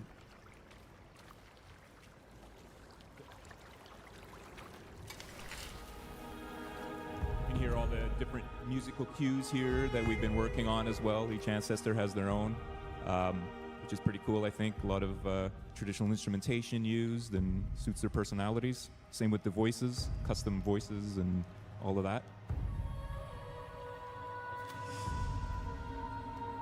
Yeah, so this is our crafting interface. Basically, sort of throughout the world, you'll find little fragments of weapons that have been broken into pieces, and you'll bring them back to Tovolkai over here to reassemble them. And as you reassemble more, she'll become less self-conscious about herself.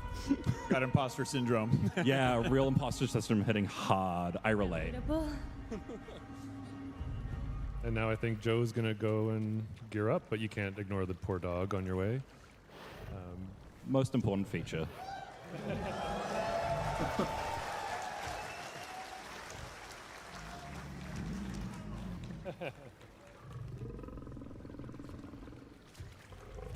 And then, yeah, Joe will give us a sneak peek at our arsenal that we'll have probably a better name for, and he'll just swap out some gear and maybe a little cosmetic change.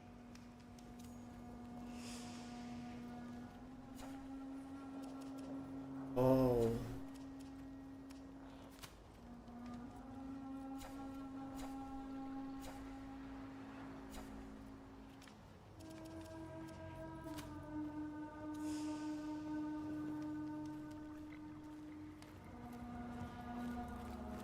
So yeah, let's just show a bit of work in progress for the next ancestor coming to Preludes.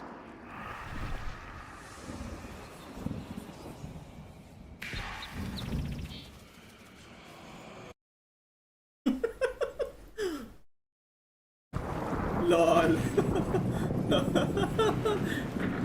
This is the third time it happened.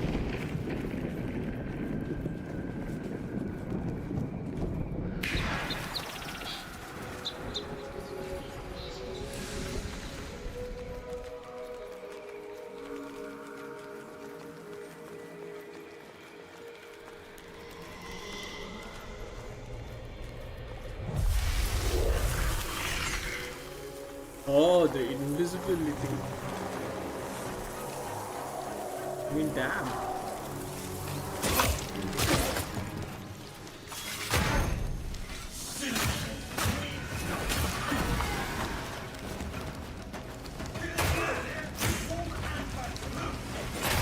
Really bad. I mean, damn.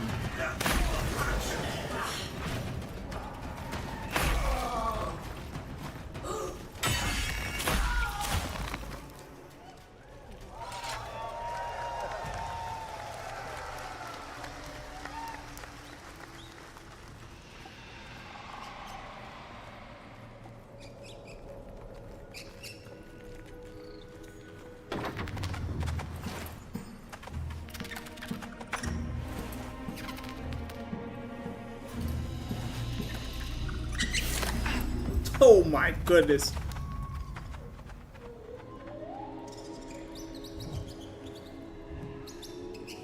He's growing up? How did he grow up?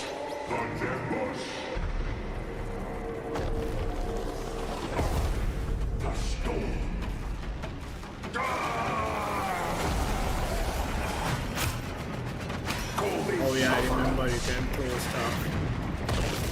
This is the last.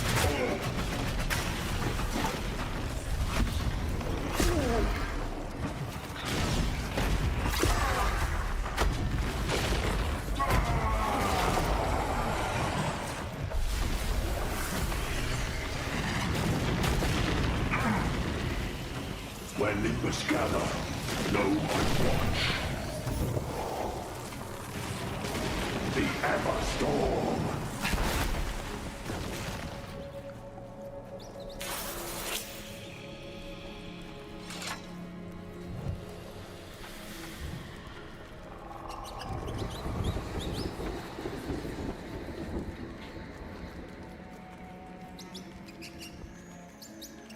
What the fuck he did he beat?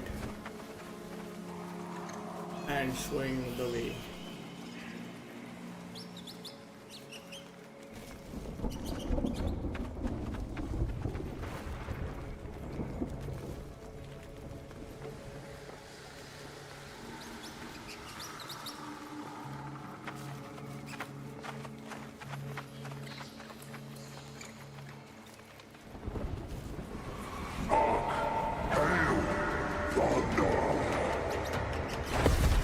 There he is.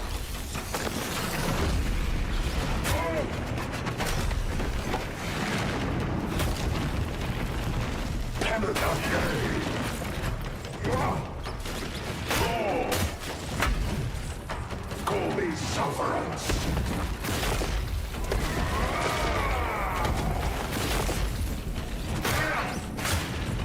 Hang on.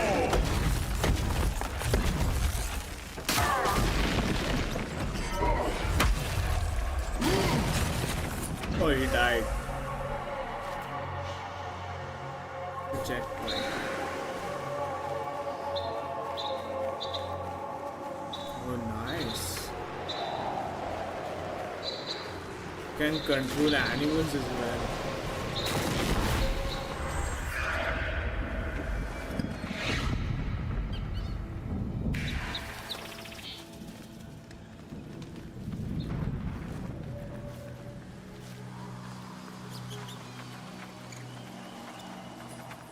puppet. Here, here.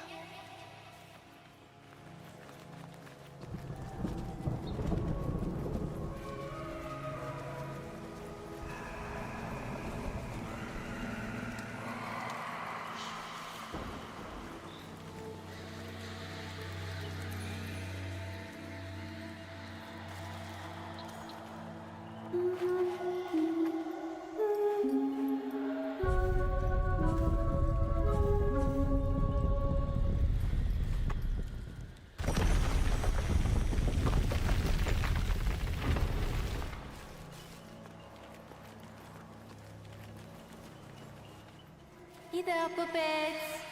Oh, this is very damp. I will catch a chill.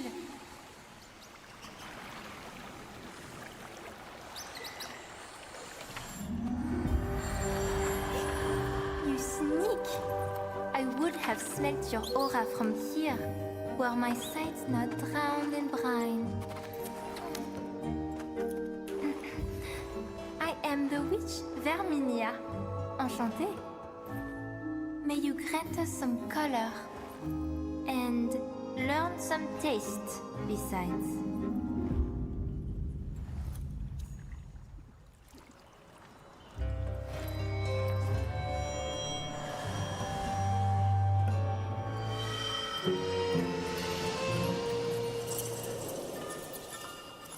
Oh, envoy, before you go, un amuse-bouche.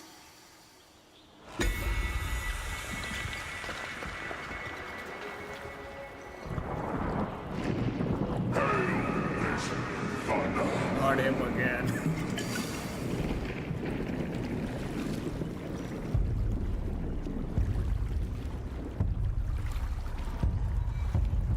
It's like a hunter hunting him.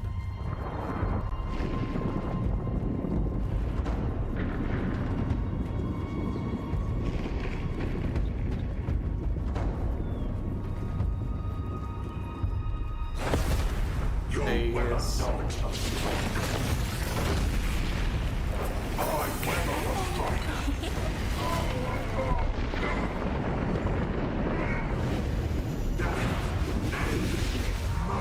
No, he's weak.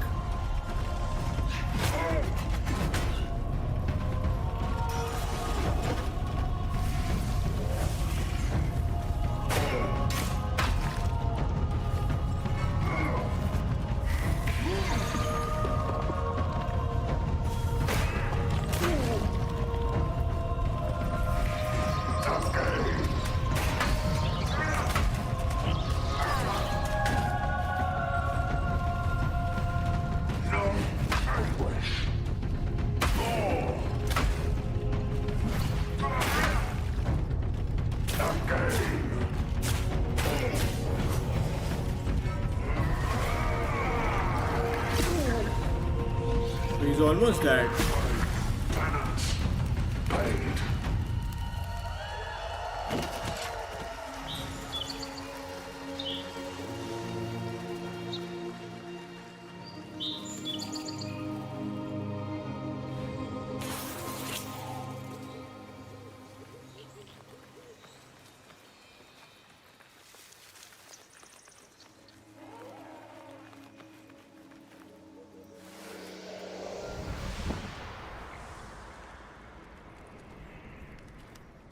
So, I think Joe's going to go introduce you guys to Verminia and her station, where she will provide another progression path. Oh, yeah. So Verminia is our sort of master of colors and elixirs.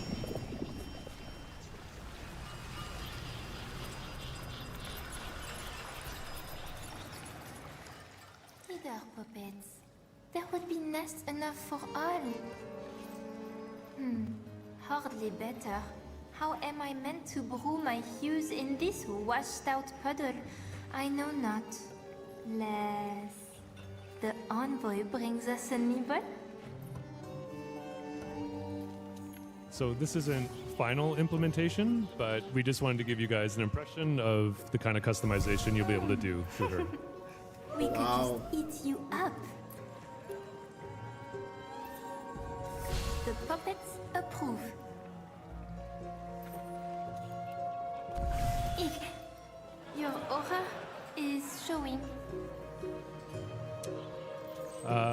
Now this next one, I don't think anyone would purposely do it, but we were just curious what would happen if a certain DE employee played Soulframe. We wanted to see how Verminia might feel about that. I must hold my nose. Yes, this is so you. Oh, envoy, before you go, my puppets have wished to tell. How you say? Something unsavory.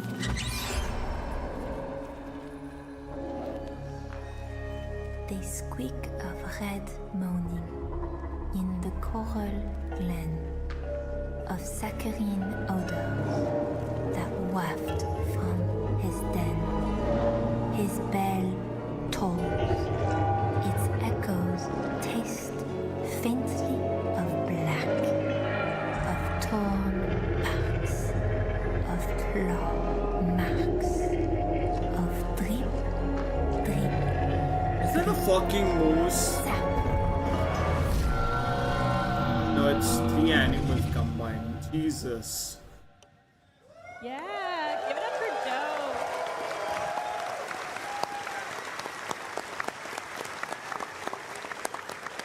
Good job, Joe. Great job, Joe. Thank you, Joe. Thank Awesome, you, Joe. Thank you, Joe. He was very nervous, so thank you, Joe. That is pretty much our time, guys. We hope this is the first of many updates to come, and in fact is asset, because yeah, we're gonna do another one of these in September, and we have our own Twitch channel, !SF Twitch in chat. It will bring you to it. Oh yeah, there it is. Woo! I think we have 63 followers right now, so if you if you want to go join there, we're going to talk more about our plans for the fall, our next Preludes update, and yeah, just thank you guys for all your support and Thank you patience so much. as this Thank world you. comes to life. Like, our community is so central to everything we do, and we couldn't even build a new game without you. So thank you, and thanks for listening and being here today. Have a great show, everyone. Thank you. Thank you. Thank you.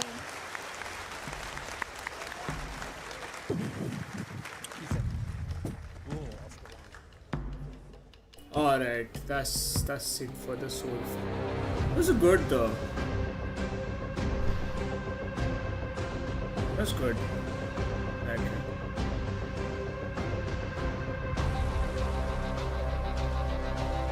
That's good.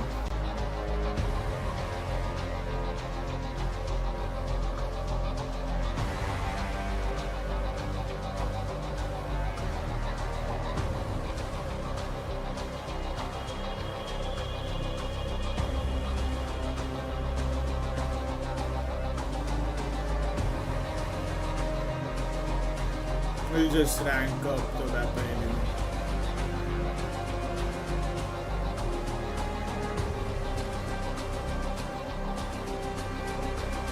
The art of the thing is not that interesting. It's not just we may watch it.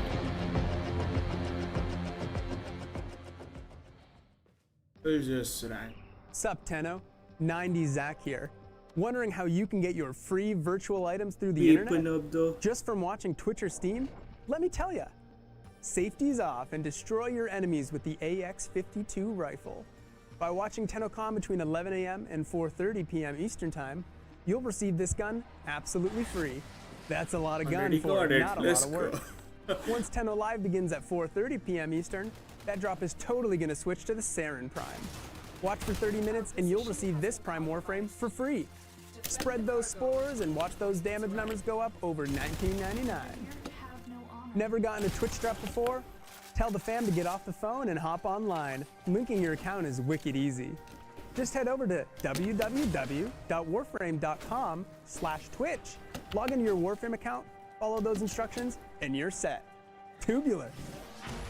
Watching on Steam? Just make sure you're logged into your Steam account before watching, and you'll be rewarded with item tokens right to your Steam inventory. Once you claim those tokens, log into your Warframe account, and your new items will be waiting for you. Isn't technology wild? That's all from me. Stay cool and enjoy the show, Tenno.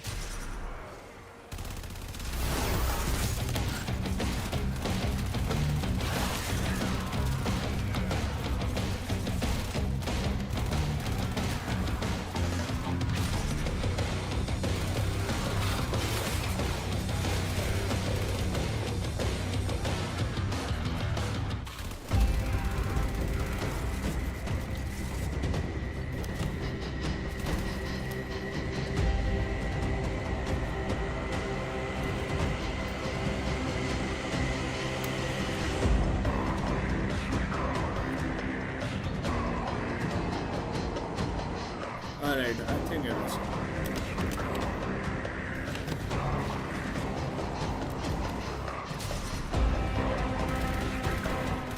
Looking to improve your existence with larger-than-life deals? Run on over to Tag Titan Electronics Megastore. The only place to download your best cyber stuff into the new millennium. Check out our latest and greatest machines, guaranteed to fast-track the cyber speeds of your favorite interests, like listening to music, watching videos, and a whole lot more. Now with a $99 rebate on all Kekni processors. But hurry, this enormous offer ends tomorrow. Why 2K? Why not 2K? Tag Titan Electronics Megastore, where the future is big.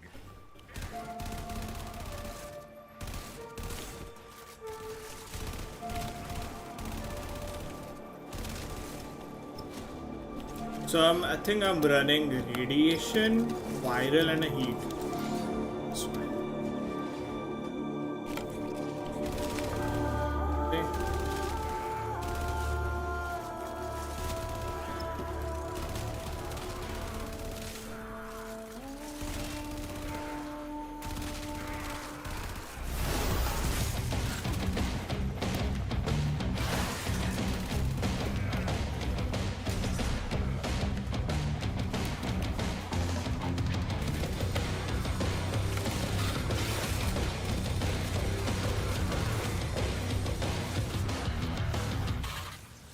Ready to go.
Hello, everyone. Hello, hello. Hi. Welcome to the Art of Warframe panel. We've got about 55 minutes here to show you some of the incredible stuff the team has been working on. We've got some sneak peeks, some never-before-seen concepts, and some really big reveals. And it's jam-packed, so I'm going to stop yapping and let these guys introduce themselves. Say hello, Carrie. Hello, what do you do here? I'm the art director on Warframe. Hi, everybody. Hi, Gary. Yeah. Marco. I'm Marco, Associate Art Director on Warframe. Yeah, Marco. Give it up for Marco. All right, Kaz. Hello. Hello, I am Kaz. I am the lead weapons artist on Warframe. Yeah, Kaz. Woo, woo, woo, woo. And the lovely Greg. Hello, Greg. Hi guys, my name is Greg, and I'm the character lead on Warframe. And I tried to upstage Kaz wearing these sunglasses, but I just can't pull it off. Where's your leather jacket? You're missing the leather jacket. All right, and my name is Danielle Sokolowski. I'm your host for today. I'm also Warframe Senior Community Manager. Thank you for coming and watching. And hello, everyone watching from home. Hello. All right, so Ember Heirloom Collections launched this morning. Very exciting. Ember Prime is also available right now through Prime Resurgence. But you know who else is available right now? Rhino Prime. So wouldn't it be cool if Rhino got an heirloom? Oh my goodness. Yeah, our boy Rhino is going to be next up to be receiving the heirloom treatment. And now this is a pretty special one for us, isn't it, Carrie? Yeah, this one's great. I mean, for us to be able to lead the panel with something from Minky feels absolutely great. Of course, he's the foundation of so much of what we've done on the art side right from the very beginning. So, wicked piece right there, as you'd expect. Absolutely. Love you, Minky. Thank you for this. So you can expect this in 2025. We'll also be showing more of Rhino Heirloom in future dev streams, so you'll want to tune in for that. Now, if that we'll watch wasn't on spicy that. enough, as is, why don't we take a look at the next Prime Access? Yeah. We're starting off hot here, guys. The Epitaph Prime. Uh-oh, okay. All right. Now, this Cav, gonna this is a be pretty interesting Sabergot layout Prime? for a Prime weapon. Why would that be for the Epitaph Prime?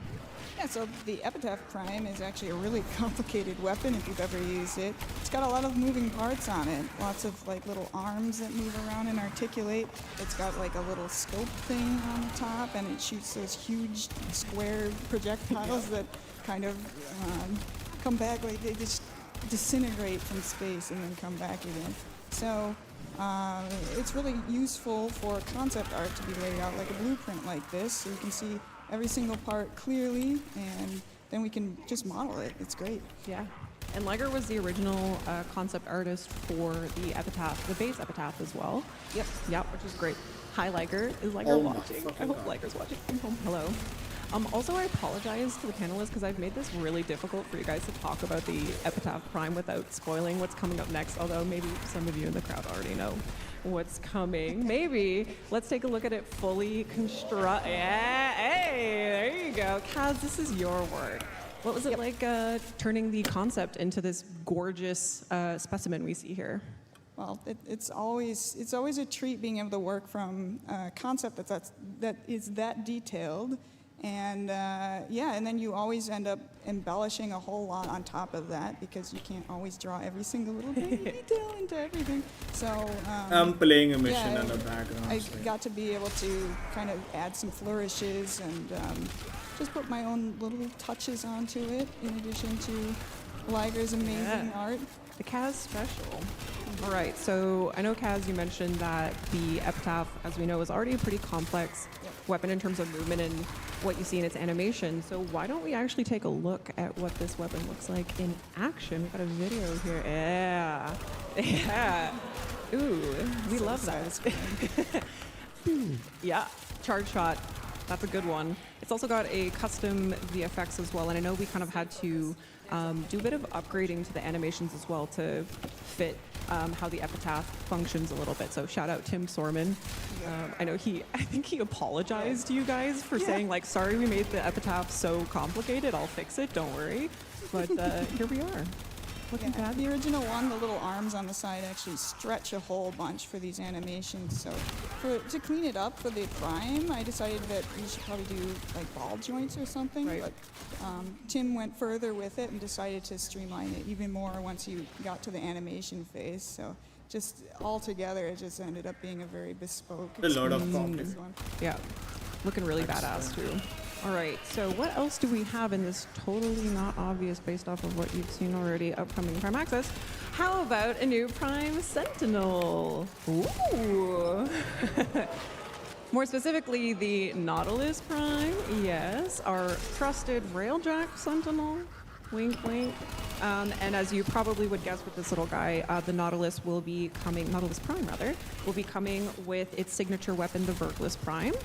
And also, some Prime Sentinel accessories. Kaz, we did a little number here with these. Anything interesting about the accessories that we see them up here? Yeah, so this is a pretty complicated Sentinel with some pretty complicated looking accessories as well. Oh, you we threw put the a bunch of grenade. flourishes on with the effects on this one to maybe match something else a little better.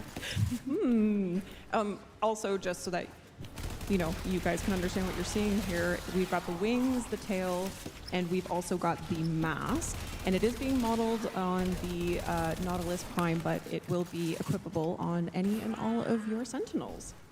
All right. So we've got the Epitaph Prime. Nautilus Prime, the Prime Sentinel accessories.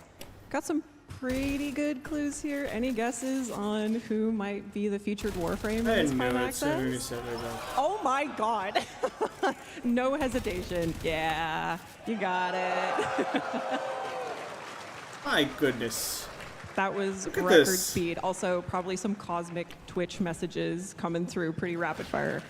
All right, yes. Our captain of the Tempestari, Sevagoth Prime, is our next Prime Access. So, Greg, what were some of the inspirations, themes, maybe even, epochs, time periods that inspired Sevagoth Prime?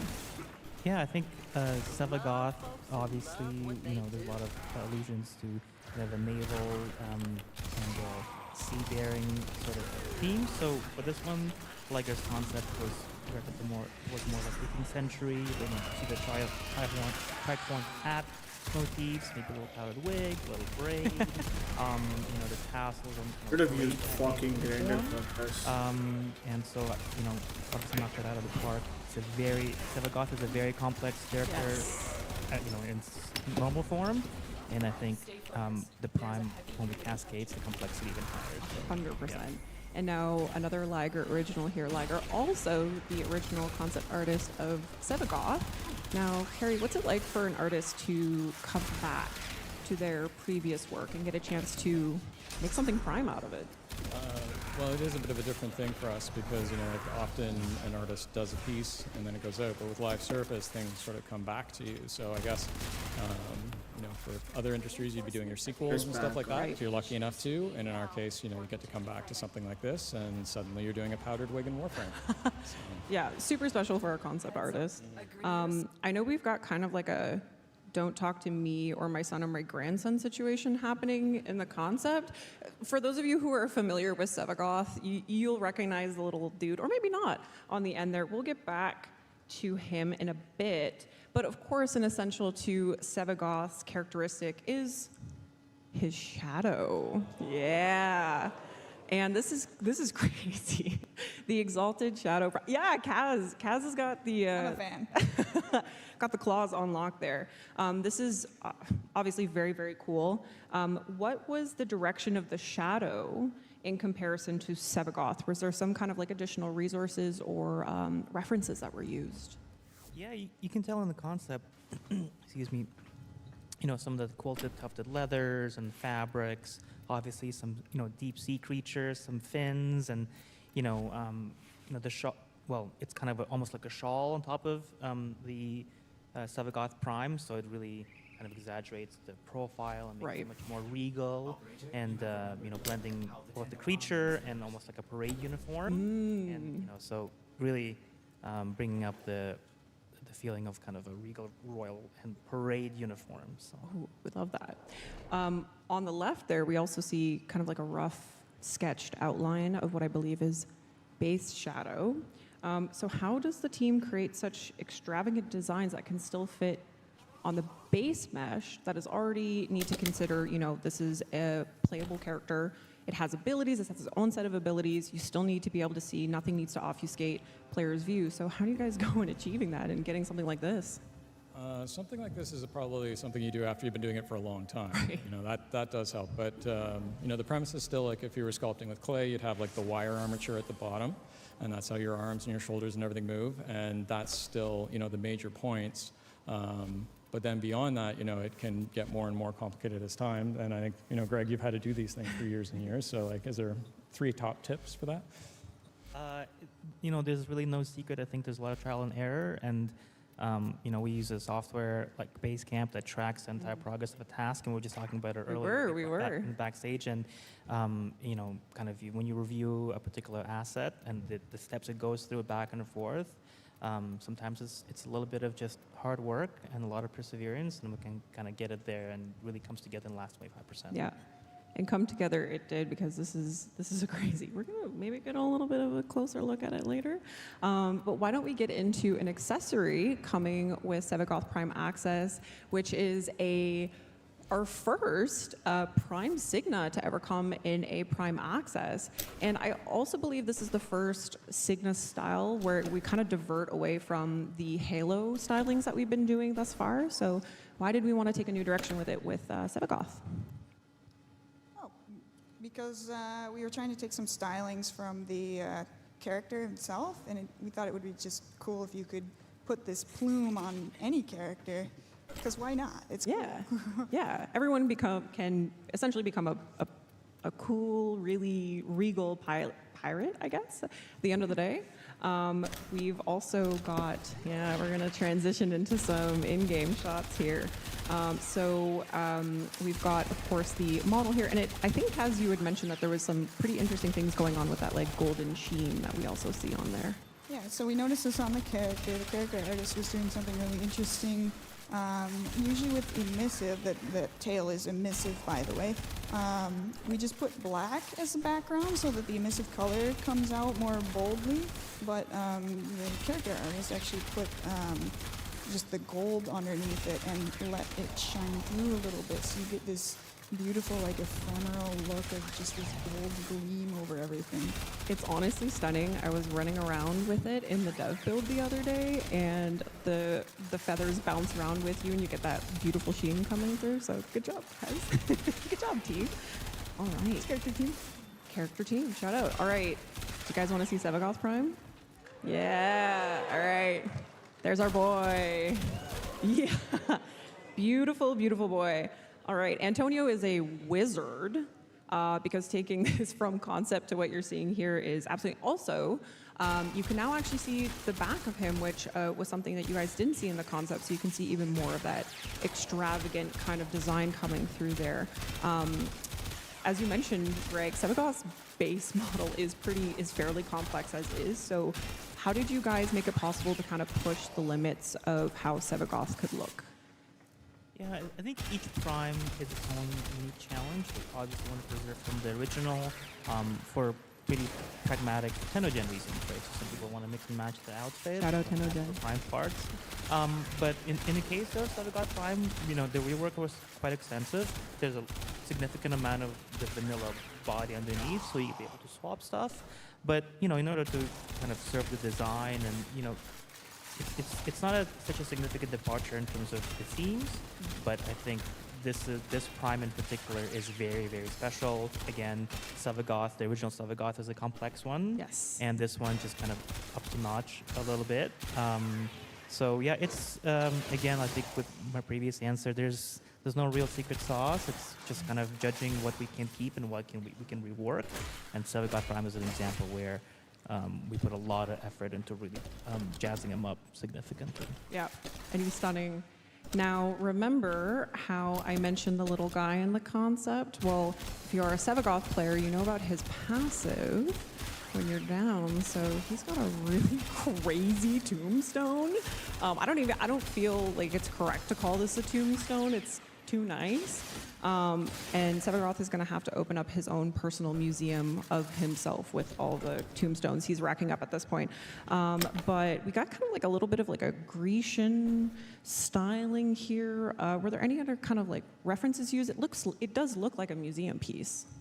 Yeah, it's kind of look like a fucking statue. Antonio kind of took parts of the original mesh, and then you can see in the concept we wrapped this cloth around it. It's, it's not really a tombstone at this point. It's almost like a shrine or a pedestal. Right. It's like vanity times 1,000, I think. But I think Sevagoth deserves it. So 100%. It looks amazing. It really does. And now, while Sevagoth is living lavish in his tombstone, Shadow Prime is going to be hard at work trying to bring him back. Yeah. Those claws are crazy. Are they bigger than the base Sevagoth, or are they just cooler? Well, it is hard to have anything look worse when it's in gold. So, Great point, Gary. Great point. Shadow would probably make a really good Lunaro player. He's basically got arcadas for arms at this point. All right. So. Oh, also the tail. The tail is really fun. The tail does kind of swish around a little bit when you're moving around. It's really fun. All right, we are going to, so we've seen every single piece of Sevagoth Prime in Sevagoth Prime Access.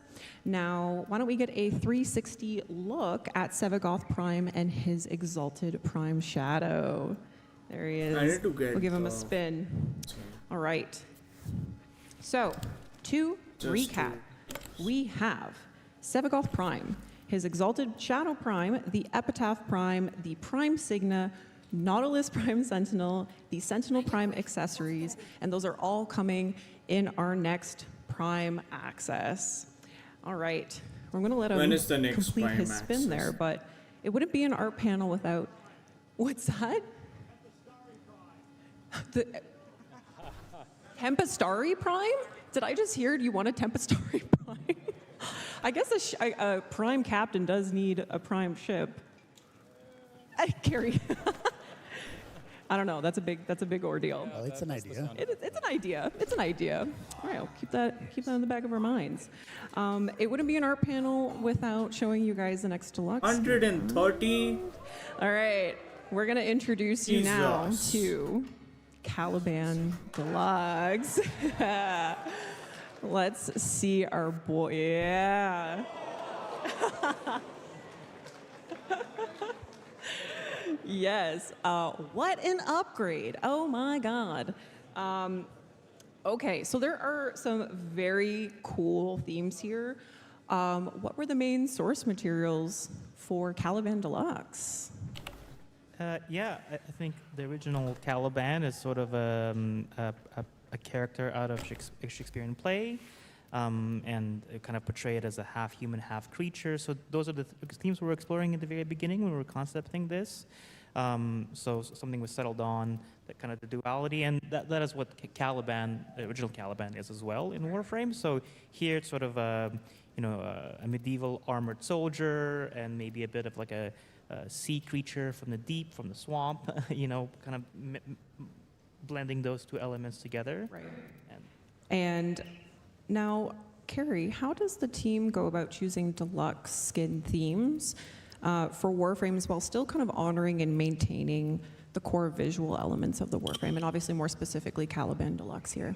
That is definitely a group effort. Like Rebecca's very involved with that step as well, and there's lots of people who identify with each Warframe quite well, so that it's well advocated for, and you work your way through ideas and thumbnailing stage, and there's lots of ways to step yourself towards that, which is what we need to do. Right. Pretty sure you'd want to make a point on one of the other themes for it.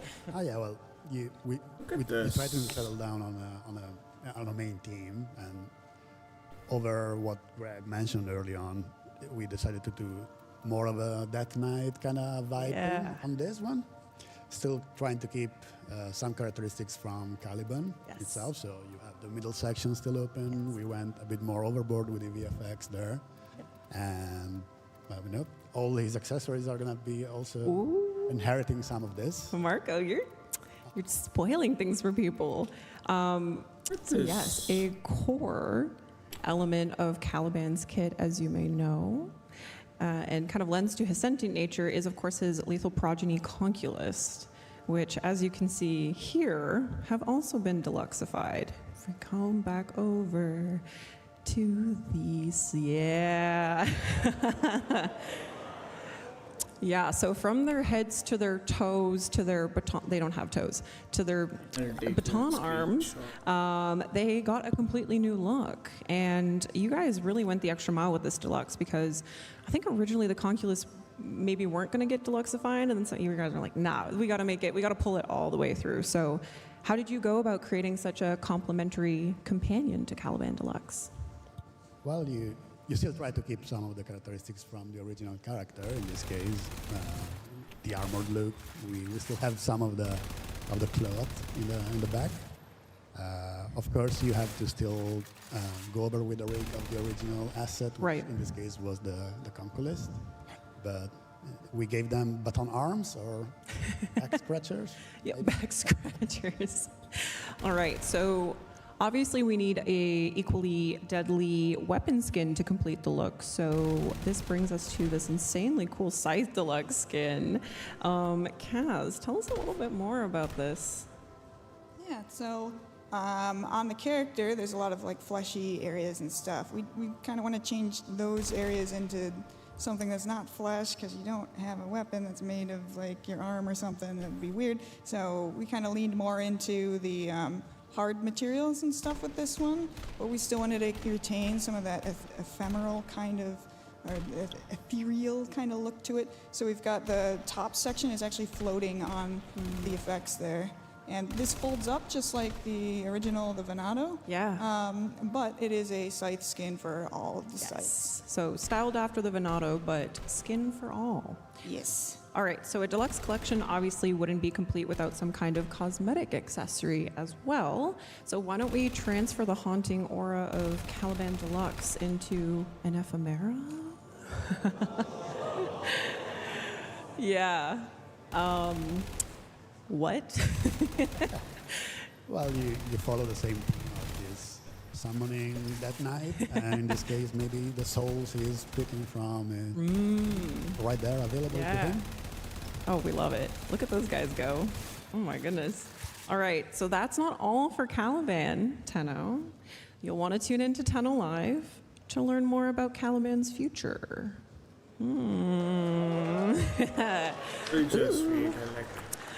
All right, so since we see Caliban hanging out in Albrecht's laboratories, living his best life, we're going to switch it up here, and we're going to have a look at some of the foundational concepts that brought us the labs and the man-on-the-wall environments from the Whispers in the Wall update. So we're going to start with this one here. Marco, this one's really cool. What are we looking at here? These were very early steps into the Man in the Wall project. In this case, we knew we were going to tie them to the Entrati labs. So we took what we had at the time, which was the Demos hall, and try to represent the Man in the Wall. In this case, start ideating what would it look like, in this case, literally overlapping to our reality and breaking the walls and coming through the walls. Ooh. Yeah, opening up that door into something like this. Yeah? Yeah. Gradually, you try and picture what's on the other side.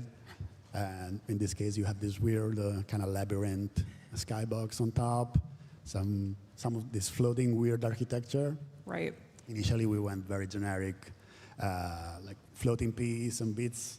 And gradually, we tried to integrate some more architectural pieces from the brutalism architecture. Ooh, yeah, actually, we see that we're starting to kind of see that in here, right? Yeah. Yeah, and also the, poor Excalibur. Those are very huge. It is, yeah, it kind of gives you an idea of what you guys were going for in terms of scale, like really making this tile set feel impactful and kind of dreadful at the same time, I'm right? watching bigger it, than, so yeah. Bigger than you, bigger than anything. Well, we haven't really meant to imply that the man in the wall would be like a happy person or anything, so. Very fair. Glad you brought that up, Carrie, because we can't talk about these environments without actually talking about the man in the wall himself. Yeah, this is crazy. I know there could have been like a million different ways you guys could have gone in integrating what we know the man in the wall as now. So how did you guys settle on those particular elements pulled from our boy Wally? Well, I mean, at the beginning, we were looking at a lot of body horror aspects and stuff right down close, and you do have to be honest, like, what is achievable? If you have to do like a character sculpt for everything, that's not going to get done now. So we simplified in the foreground, but there's a lot of those elements in the skybox and similar, and you can see how we sort of made progress on that over time. Right. We're seeing a bit more of kind of like that brutalism that you guys were talking about. A lot of stairs and ramps that don't really go anywhere, maybe foreshadowing our prospects here, but we also see that a little bit more in here as well. A lot of overhead and floating pieces as well. Yeah. In the environments. Yeah, and I guess that also would have lended over to the Murmur faction too, right? Okay. Very much wound up being a cross-pollination. Right, awesome. All right. So I believe, oh, do I have one more here? Oh, we do. This is kind of getting to more what we're familiar with now as you roam around the Man in the Wall tile set. So we also added something here too, I believe. Gradually, you try to add elements to the original theme. In this case, we started implementing like sand floors and sand flowing up, weirdly enough. Why does it flow up, Marco? Well, we know it's a void dimension. It doesn't really have a specific time flow as we normally will look at. Eternalism. Eternalism. All right, so from concept to execution, there are obviously many stages to how a level actually gets built. So let's take a look at the part of the fragmented arena where we went from, gray boxes here to what you kind of know it as now. And we're going to see a bit more of that sand going the wrong way. But man, lighting and volumetric fog makes a huge difference. It really does help. Yeah, we can't say enough. Like, thank you, graphics programmers. You're great. Yeah, thank you for that, because it really brings a certain kind of moodiness and liveliness to these tile sets while you're hacking and slashing away there. And props to the environment team. And it's a team sport all the way down. But which there you go. You can see their lovely names of the wonderful people who worked on that particular tile. So yes, please applaud them. Please, they deserve it. They deserve their flowers. Absolutely. Oh, that gave me chills. All right, so we've seen how the Man in the Wall sausage is made. It's time for us to explore Albrecht's laboratory, since these two areas are very highly intertwined, of course. What were the early days of mapping out Albrecht's laboratories like? Well, we were working from some of the prior work with Deimos, so you'll see a lot of the same bones, but of course this has far more flourish, and there was what would a mad Victorian scientist in a sci-fi world wielding void energy do? A lot of things, apparently, and a lot of really neat machinery to accomplish those tasks. Some arcana and whatnot. Time seems to be a very important theme here. Yeah, if you need to time your eggs or go back in time, you've got your machine right there. Thanks, Albrecht. All right. Also, obviously, before we get to that, we have this, of course, the streaming connector. So what bridges the gap between the Sanctum Anatomica and you actually entering Albrecht's laboratories. And this is a crazy area. You're only in there for so many seconds, but it's just, there's a lot happening, and I really want to know how you guys go about concepting something that's going to obviously have so much movement and impact. I think that one actually, Rebecca may have mentioned some of the early type of gyroscope and clock connections and stuff like that. Then you kind of rough it in the space, and then you do a few versions to give yourself motion sickness, and then once you get past that, you start to get into sort of the same ornate family that you see in a lot of other pieces. Right. Yeah, like Iotans, a lot of those highly moving parts that we've seen already in Warframe. All right. Now, once you actually get into the labs, you get to see a bit more of that opulence, that classic Entrati stylings, and not only that, but we also, of course, get very familiar with the vessels in these areas. And this is a very early concept of the vessels. So how was that process like? Well, initially it didn't start as vessels. We were thinking about Albrecht potentially taking elements from the Man in the Wall dimensions, or parts of it, and bringing it back to the labs and running experiments or research in general. So yeah, you will have different body parts looking things happening in the labs. Yeah. And that's actually what sparked the idea to make a whole person or a whole figure about it, and which became the vessel later on. Right. We put all the pieces together, the heart, the brain. I know there's a brain floating around there in the tiles. And we get to see a little bit more of that kind of exploration here as well. Yeah, and I think help to that idea was the fact that we were doing a hub around it. So we had to fill a very big space. That was a very iconic moment where you're coming down out of the staircase, you go through the doors, and then he's kind of leaning, and it was the thing that kind of checkmark for the scene. it all worked. So yeah, thank you, Alberto. Thank you, Alberto. Yeah, those really impactful moments. And here is kind of like where we're seeing ultimately where we landed with the vessels, a bit more familiar to what we know it as now. And then I do believe we also have a very cool progress video of Albrecht's Laboratories with a tile that prominently features the vessels. Yes. It's amazing to see. And this is only 40 seconds of a video, but this is like potentially months of work put in from the team.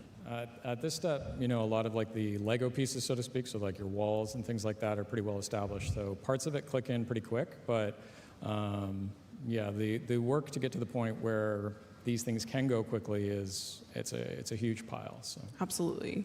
And again, that lighting coming in the volumetric fog, just making it so moody. Yeah, and there's the sand again. It's back. All right. Yep. Again, another applause for our wonderful team. And we can't talk about Whispers on the Wall without talking about 1999, right? I love this piece. I just want to say no, that. it's one of the, and it's also one of the cooler, well, there's lots of cool moments in that quest, but this is a pretty fun moment of the quest. You're wandering around the labs, you hear that like subway chime, you hear the voiceover come on, and then the next thing you know, it's ripping right in front of you. And it kind of leads us into the really, really cool moment with Arthur. And is this the Arthur concept? Is this where you guys kind of envisioned that going in the quest? This would be illustrating some of the early ideas for the quest, yeah. We hadn't completely settled on Arthur at this point, as you can kind of tell by the head. But, other than that, yeah, this is trying to capture those moments, which I think, folks will remember from the quest fairly clearly. Yeah, absolutely. And then, yeah, we can see a little bit here of that building out the subway itself. And I imagine you guys had quite a myriad of references to pull from 1999. And was there anything in particular that kind of helped build this subway area up that we're briefly in for a little bit, but... Well, I mean, like, some of us were old enough to experience it pretty well, so... Fair enough. Yeah. Fair enough. All right, and... We're so glad everybody was able to get here because it sounded like a bit of a bad couple of days, so yeah. It looks like history is repeating itself, and maybe Mike has a magic, I don't know, some kind of look into the future. Yeah, we didn't have a crystal ball, but, we were thinking about it. Yeah, things haven't changed much since 1999, but... A strange relic of the past. Oh, wow. We also see, someone's kind of poking their head out there in the window. We also obviously can't talk about this moment in the quest without bringing in our boy Arthur. Yes, we love Arthur. We love Arthur. And also, more specifically, his weapons, which you guys have been asking us to give you. And luckily, if you're watching this panel and the rest of the panels, you are actually earning the AX52 that you see in his hand right now via Twitch drops. And if you guys are in here right now, don't worry, we're sending you an email with a code. So let's have a look at some of the exploratory concepts that went into the AX52. Now, Kaz, as I understand it, this was a pretty interesting exercise for the team on, going through a more kind of traditional weaponry. So everyone on the team has different likes and dislikes and like things that they're comfortable with making and things that they really want to make. People like doing Infested, people like doing the Corpus stuff or the Tenno stuff. There are some people who really just wanted to make some real-life weapons, and this is about as close as we're going to get in Warframe. And we had two very enthusiastic people working on this, people who are big fans of the original real-life counterpart of this weapon, obviously, the AK-47. So it was really cool to see their enthusiasm come through on both the concept and the modeling of this weapon. Yeah, we can see that we're getting this final concept piece that brought us to, of course, the weapon itself. This is very cool. And again, AX52, this is yours, guys. It's a full-blown weapon that you'll be able to use. Now, we can't forget about Arthur's melee weapon either. Yes, and this will be a sword skin that you can equip on your swords. Now, the cloth around the ricasso of the sword, I'm not sure. I'm not a swordologist. I don't know what that is. But is it fashion or is it function? Maybe a little both. You know, like you got to wipe your sword off sometimes. Arthur's a it's stylish dude. conveniently red colored. You know, you never know what you're gonna be wiping off. Maybe it's just ketchup or something, right? Well, spreading some jam on your toast in the morning. You know. Yeah, Arthur's got to feed himself before he goes out and hacks and slashes all those bad dudes out there. But were there other kind of embellishments that we explored other than the cloth for the sword? Yeah, at some point we were thinking about putting maybe a Tamagotchi or something on it. The idea of Arthur having a little Tamagotchi buddy is incredible. I think we need to maybe make that happen at some point. But yes, you will be able to equip this protocol sword skin on all of your swords in the 1999 update. We've also got more 1999 weaponry, and here's something you guys haven't seen yet. Yeah. It's a good one. All right. We've got a camcorder situation going on in there. It's Kaz, what's going on with this here weapon? Yeah, it's got a little 90s style little flip out screen. You know, it's 90s. Yeah. And again, this was probably a cool way for you guys to explore a bit more on what we can do, on the tech side of things, how do we want to implement more of that 90s tech into even our Fucking weaponry. grenade launcher or something. Yeah, so all of the textures that we're exploring here are going to be shared across all the weapons and stuff. And we've got these weird tubes going on there. I wonder what those are for. Oh, can we tell them, or is that not yet? Oh, I see Greg shaking his head. Spoilers. Okay, no, we're not going to get into Didn't it. say anything. Here we can see it actually. Yeah. Now I really want to know what's in the tubes. I'll keep looking. Oh, all right. We'll have to just wait and see. And it does Hey, bear it's a shortcut. a similar theme to some other things you may see later on. All right. So we got a bit of an interim here.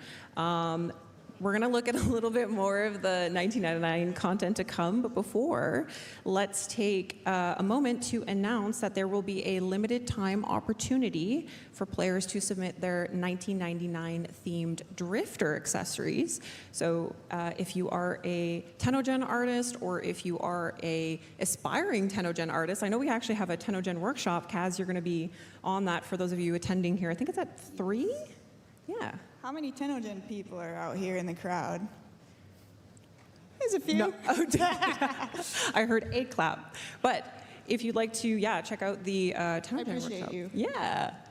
But if you'd like to get in some cool 1999 accessories, we will have a more detailed post after Tenno Live tonight, so you want to keep your eyes out for that. What do you guys want to see our Tenno Gen artists do for 1999 content? There's so much. Well, obviously shutter shades, all right? Yes. Okay, see, people are agreeing. All right. We are going to change gears here. Change gears. Thank you, Kaz. Put that in just for you. We're going to take a look at Warframe's next vehicle, the Atomy Cycle, but since Aoi was introduced with the Atomy Cycle earlier this year, it only feels right to also introduce you to her floof. Oh my goodness. Look at this. Yes. Very adorable. We have Arthur, now we have Aoi. Greg, what's it been like for the team to kind of venture out in floofs? Yeah, these are really fun. I don't want to spoil too much, but these might not be the only floofs that might be coming. But yeah, we made one for Arthur, and Aoi was a logical choice. But again, I don't want to spoil too many things here, so. Okay. We'll keep it safe.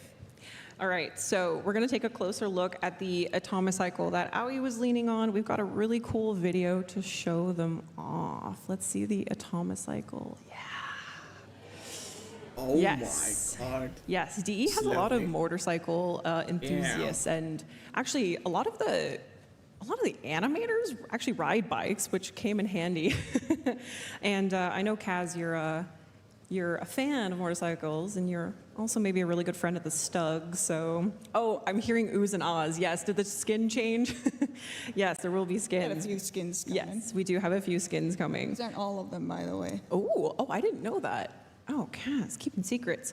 So yeah, tell us, Kaz, what's it been like to bring this new vehicle into Warframe with the team?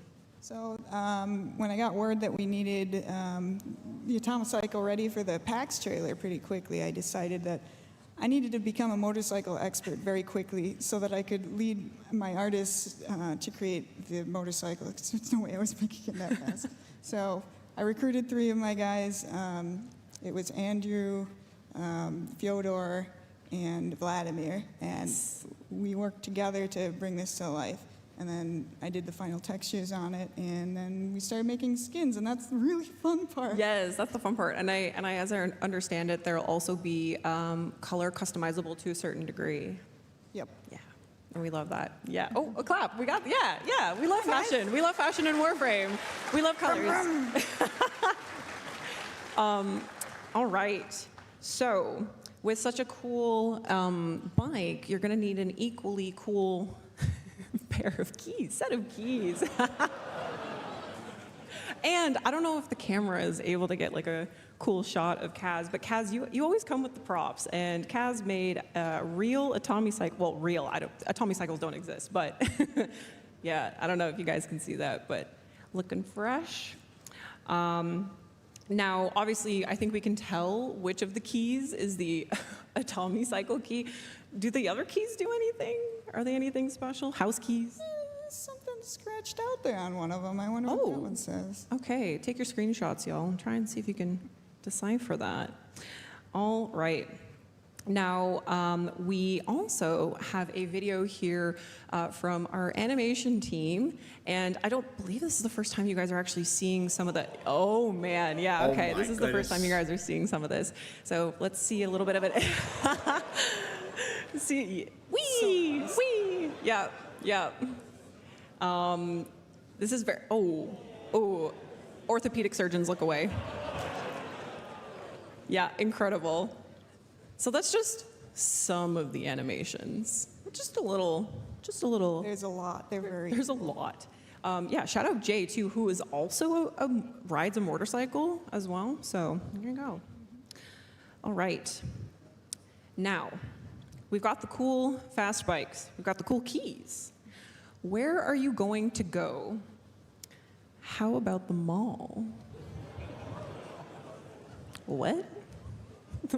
What's that? Kids, we're going shopping. Yes, actually. Yeah.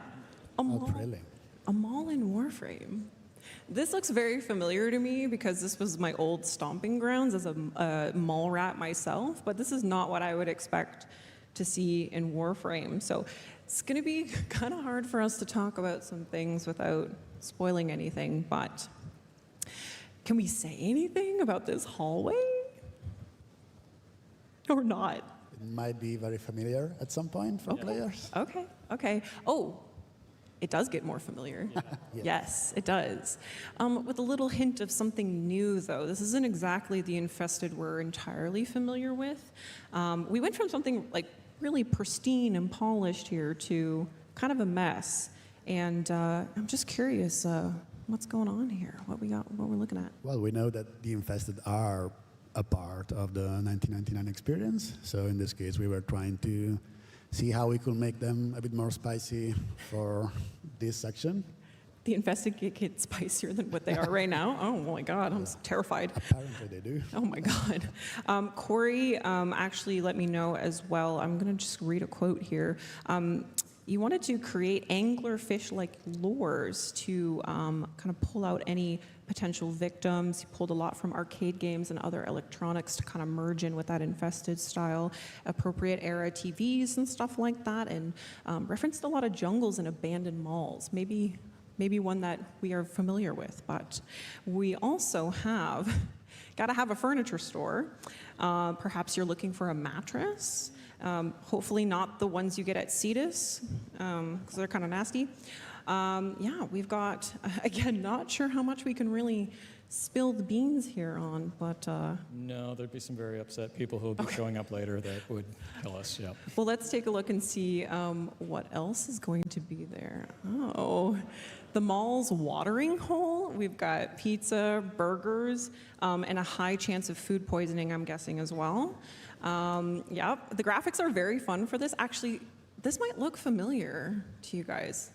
Maybe tease this a little bit. Yeah. All right, so you fill up on pizza, you fill up on burgers, you take your greasy, grubby fingers over to the arcade. I can smell this carpet through the screen. It's just feet. This is cool though, because we have a chance to make some games within a game. So any games that we can spoil anything about the games?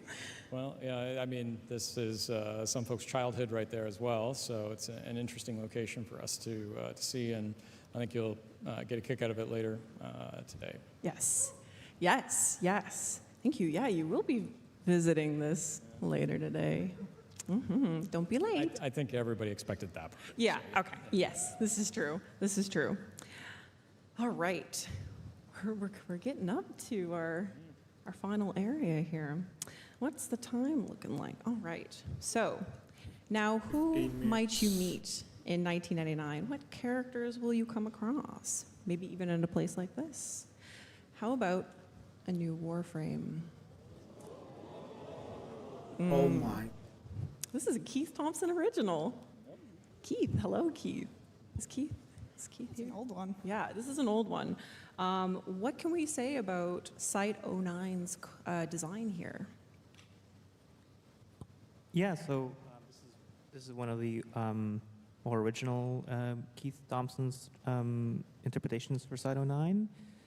You can probably see we were going for themes of maybe like a weapons specialist, military war veteran perhaps, like an infantry, expeditionary marine. You can kind of see a bit of like an army boot, bandoliers, layers of armor, obviously Warframed up. Nothing is ever quite so generic in Warframe, but those are kind of the themes we're playing with here. Right, and I know Keith had shared with me that the pose is pretty integral to his design, and that he couldn't really imagine another frame posing quite like this, so it's going to be a pretty interesting character, I think. And also we see a weapon in Site 09's hand as well. Now, Kaz, is that going to be a weapon that players will be able to grab? Yeah, so we did make a weapon based on this, but we wanted to change the belt feed there so that it was a little more interesting from the player angle, and because it's pretty flat from if you're looking at it third person and stuff.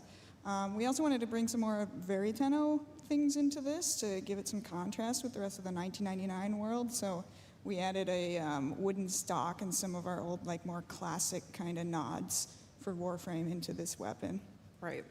And we're not going to dig too much deeper into the weapon, but you might see it later, potentially. Now, we also kind of took another stab at it here. Yeah, we have a revised concept here by Corey. And what were some of the things that we obviously held true to the original design, but that was kind of reviewed once again for our purposes of putting them in game? Yeah, from what Kit gives us, we usually still try to get another pass to back view in this case, eventually an alt helmet, a color pass as well, material maybe.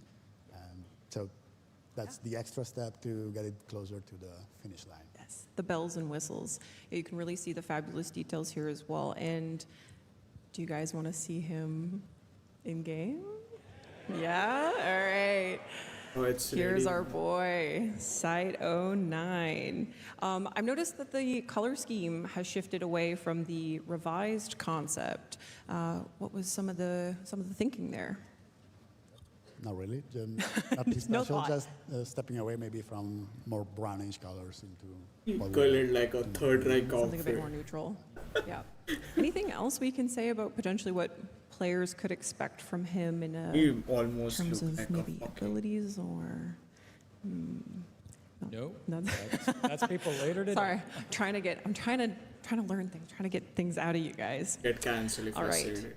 This is very cool, very exciting for us. This is Site 09 is going to be coming out with the 1999 update.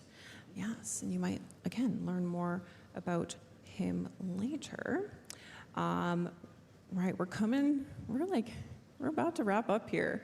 We're about to wrap up. So we've made it to the end.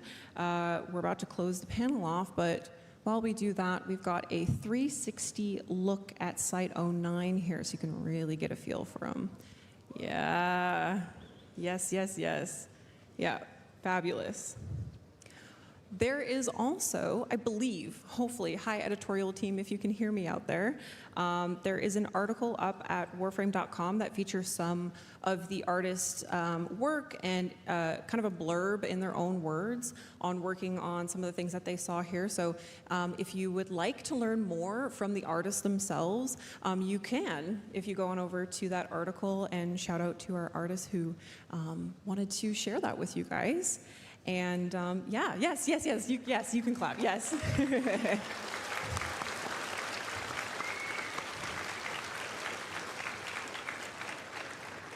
Thank you so much, guys, for all that you do. Warframe is very special, thanks to you guys, and thank you, Carrie, thank you, Marco.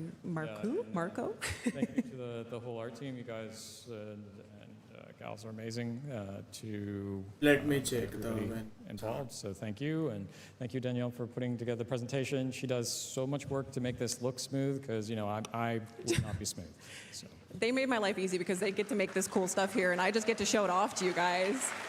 So yeah. But yes, thank you, Carrie. Thank you, Marco. Thank you, Kaz. Thank you, Greg. Can we hear another round of applause for our incredible panelists on stage here? Yeah. Yeah. And like Carrie said, thank you to our art team. We're so lucky and proud to have you share your talents with us and with the community. And we're so excited we got to show you some really cool stuff today. And of course, thank you to the Warframe team in its entirety. And we got a minute here for any final words. Any final words you want to say to the community watching out there? Thanks for playing our game. Yeah, thank you. I think it's a good way to end it off. All right. Thank you guys for watching. We've got the Sounds of the System panel up next with Zach and the sound team, so you're not going to want to miss that, yeah? Enjoy the rest of Tenno Con, guys. Thank you so much for coming. Thank you for watching. Have a good one, okay? Bye.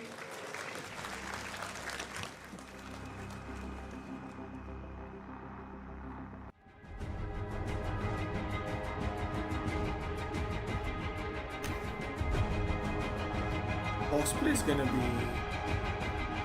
I don't know.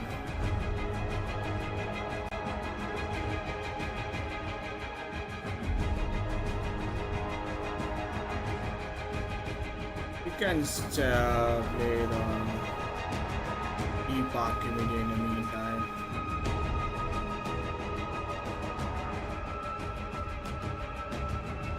We kinda play like a e-park in the meantime, so.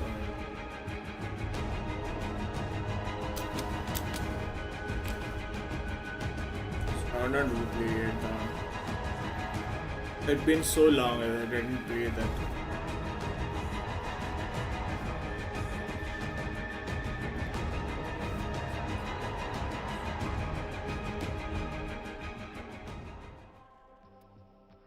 Sup, Tenno? 90 Zach here. Wondering how you can get your free virtual items through the internet? Just from watching Twitch or Steam? Let me tell ya. Safety's off and destroy your enemies with the AX-52 rifle. By watching Tenno Con between 11 a.m. and 4:30 p.m. Eastern Time, you'll receive this gun absolutely free. That's a lot of gun for not a lot of work. Once Tenno Live begins at 4:30 p.m. Eastern, no one is that drop is up totally here. gonna switch to the Saren Prime. Watch for 30 minutes and you'll receive this Prime Warframe for free. Oh, we need Spread those Bob and scores and watch those damage numbers go up over $19.99. We have two of Never these. gotten a So. Twitch drop before? Tell the fam to get off the phone and hop online. Linking your account is wicked easy. I have a new card Just head now. over to www.warframe.com/Twitch. Log into your Warframe account, Follow We'll those use instructions Gara for and you're this set. one. Tubular. Watching on Steam? Just make sure you're logged into your Steam account before watching, and you'll be rewarded with item tokens right to your Steam inventory. Once you claim those tokens, log into your Warframe account, and your new items will be waiting for you. Isn't technology wild? That's all for me. Stay cool and enjoy the show, Tenno.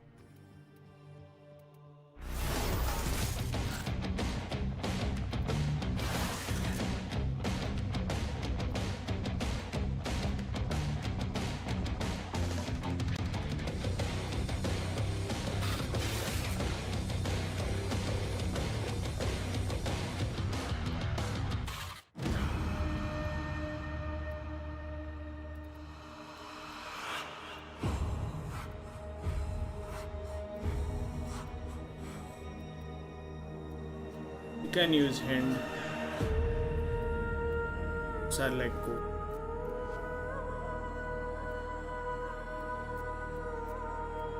Finger even.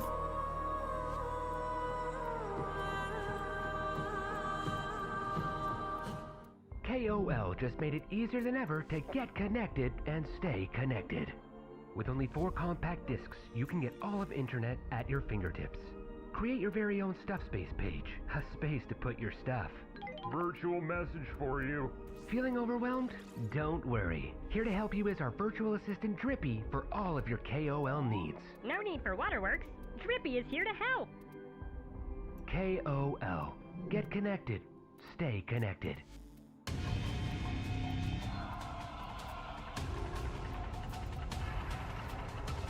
I forgot that bastard who got my account sold. My rank. Rank Prime Fury though.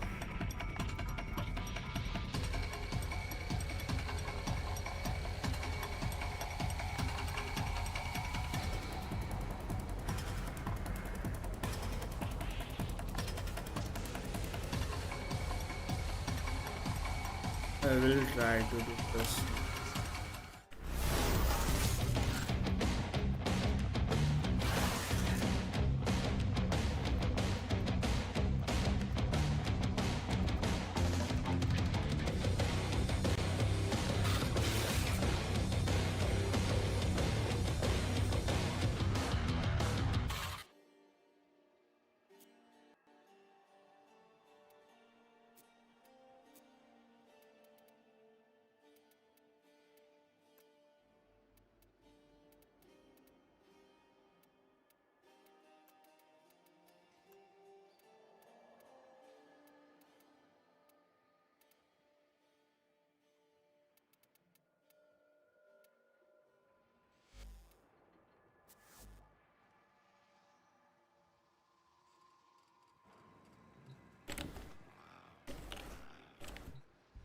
Several experiments are threatened by the murmur as they near completion. We shall protect Master Entrati's good works.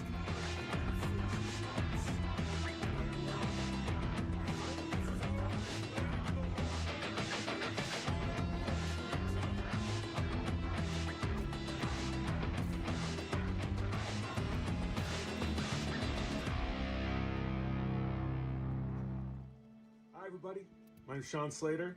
I'm the voice of Tagfer in Warframe. Thank you so much for playing. It's so exciting to be part of this amazing community and have a great Tenno conference. Hey Tennos, my name is Micah Mason and I had the absolute... Hey Tennos, my name is Micah Mason and I had the absolute... Hey Tennos, my name is Micah Mason and I had the absolute pleasure of voicing... Hey Tennos, my name is... Stupid words. Anyway, I love it when you use the Bang McFlat. Keep being awesome, and have a great con! Greetings, Tenno Con. My name is Kieran Clinton, and I have the absolute pleasure of voicing this fellow right here. Thank you all so much for coming along this incredible journey with us. For your continued support, your enthusiasm, and your immaculate gameplay. We would not be here without you. Now, oh fuck. Welcome all to Tenno Con. This is Stefan Rudnicki, aka the voice of Albrecht Entrati. I am so proud to be... You are late. I am so proud to be a member of the Warframe family. Welcome. I look forward to seeing you. Don't be late. Hey there, Tenno, it's Ben Starr here. I play Arthur in Warframe 1999, and I just wanted to come on here and say, I hope you have an amazing Tenno Con. I can't believe that I get to be a part of this community. This game would be absolutely nothing without you. So thank you. Finally, for welcoming someone me. here. I can't wait for us to go on this journey. So let's celebrate it together and have an amazing time. Lots of love. So, becoming Tenno Con Alpha. It's a party. See you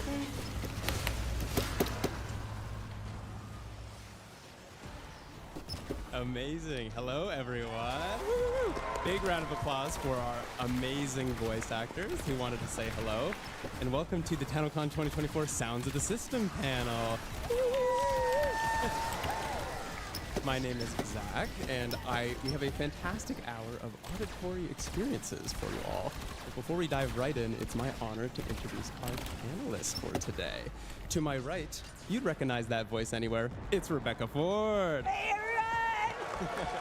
Hello, hello. Thanks for joining. I'm very excited for the panel, Zach. It's going to be awesome. Me too.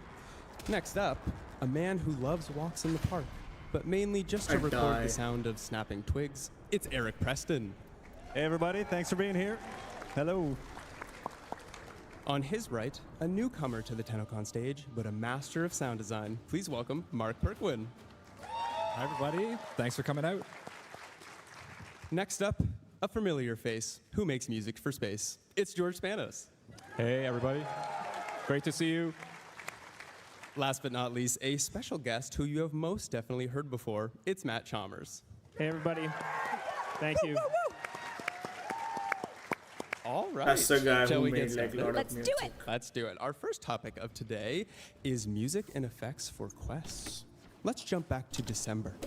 Eric, Reb comes to you and says, we have an 8-legged creature that players are going to fight. What's the first step you took to create such a unique boss theme? This was an amazing enemy from the get-go. The concept art looked phenomenal when it came across my desk. And I think the first thing that we started thinking about was what the voice would sound like. The writers put together a really cool language called Void Tongue. And I think naturally we're like, yes, we need to do Void Tongue. So a lot of his barks, ability barks, are all based in that language. And Mark and I actually did a session for that where we recorded a lot of the dialogue, and then it's kind of manipulated and pitched down to eventually form the final sounds that you hear when you fight this guy. And yeah, a lot of the Void Tongue stuff We'll that just we wait started for there someone, eventually I made guess. its way into the music as well. I love it. Now, when you guys are creating themes for bosses, do you get to see the earliest concept of how a fight is going to go, and does it help you make the music, or do you create a song and then the designers go from there? We actually usually get to see really early versions of the boss fight. So it's a combination between looking at the mechanics of the boss fight, looking at how the boss fight looks, and then deciding on the intensity level. Where do we want to go with the music? How do we want people to feel when they fight the boss? This one's a bit of a slam dunk in terms of theme. Big, imposing, menacing. Void Tongue being the basis for the language. So This is the it all came hardest together version ever. pretty well, actually. And then at that point, getting on the phone with Matt and starting to talk about how we want to craft it. Yeah, and we had done some Void Tongue on the combat, and I think you told me, like, let's push that even further. Let's feature the huge, enormous layers of vocals, and so I got Fran, who actually was the vocalist for Duviri, the opera singer. She actually helped me on some of those crazy Void Tongue chants, and her friend Anika, and the three of us just layered up all these, like, Ivbok Ishlung Jus Ve Shota Ra, and then we put a bunch of effects on them, and yeah, that was kind of the vibe for that boss fight. Can we just get a whole live performance of Void Tongue from you here? Sure, yeah. I won't have a voice after it, but yeah. Amazing, amazing. Well, let's take a quick listen to what you guys came up with.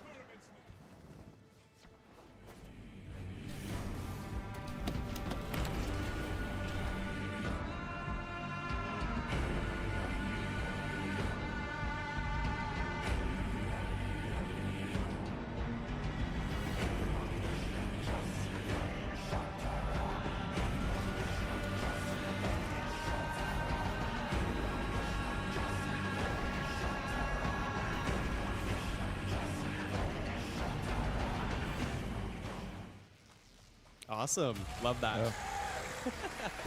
It's awesome. Nothing quite resonates like the sound of the human voice, too, right? Like whenever there's an opportunity to put some, vocals in something, it always gives it this much more flavor, right? It's just, yeah. Yeah, I remember when we were talking, Matt and I would always go back and forth with notes. More voice, more layers. yeah. It was just like, oh, can we add another rhythm on top of all of those? Sure, let's try it. And then you just we're like, yes, even more. It adds to the playing experience when enemies with hands are jumping at you while vocals are playing as you're fighting them as well. Love that. This same update, Whispers in the Walls, also brought a brand new tile set to Warframe, Albrecht's Laboratory. Filled with beakers, gilded machines, and vials of elemental ooze, there are many things to break in this tile set. I must personally destroy everything in my sight, so I have to know how many glass jars were broken in the recording process, and did you have a favorite recording technique for the lab? We're always breaking jars and glass. We have been for 10 years. So we have lots of sound libraries of all sorts of stuff that we've kind of broken over the years. But actually, Laura and Jeff were the sound designers who handled all the breakables. And as they started kind of coming in, we were starting to see all these kind of little levels of detail that were happening. You could break the little vase on the desk and the desk itself and the machines on the desk. So they did a great job. Going through and meticulously placing all those sounds for all the different items that you can break, and when they all kind of break together, it's very satisfying. It is very satisfying, and players can even just walk around without breaking anything. You can hear a machine moving and all of that, so it's a very complicated tile set. Would you say it was the most complicated tile set you've had to work on? I think so far, yeah. I mean, the open world stuff is obviously very complicated, and there's a lot that goes into the open worlds. But in terms of tile sets, this is probably the most complicated.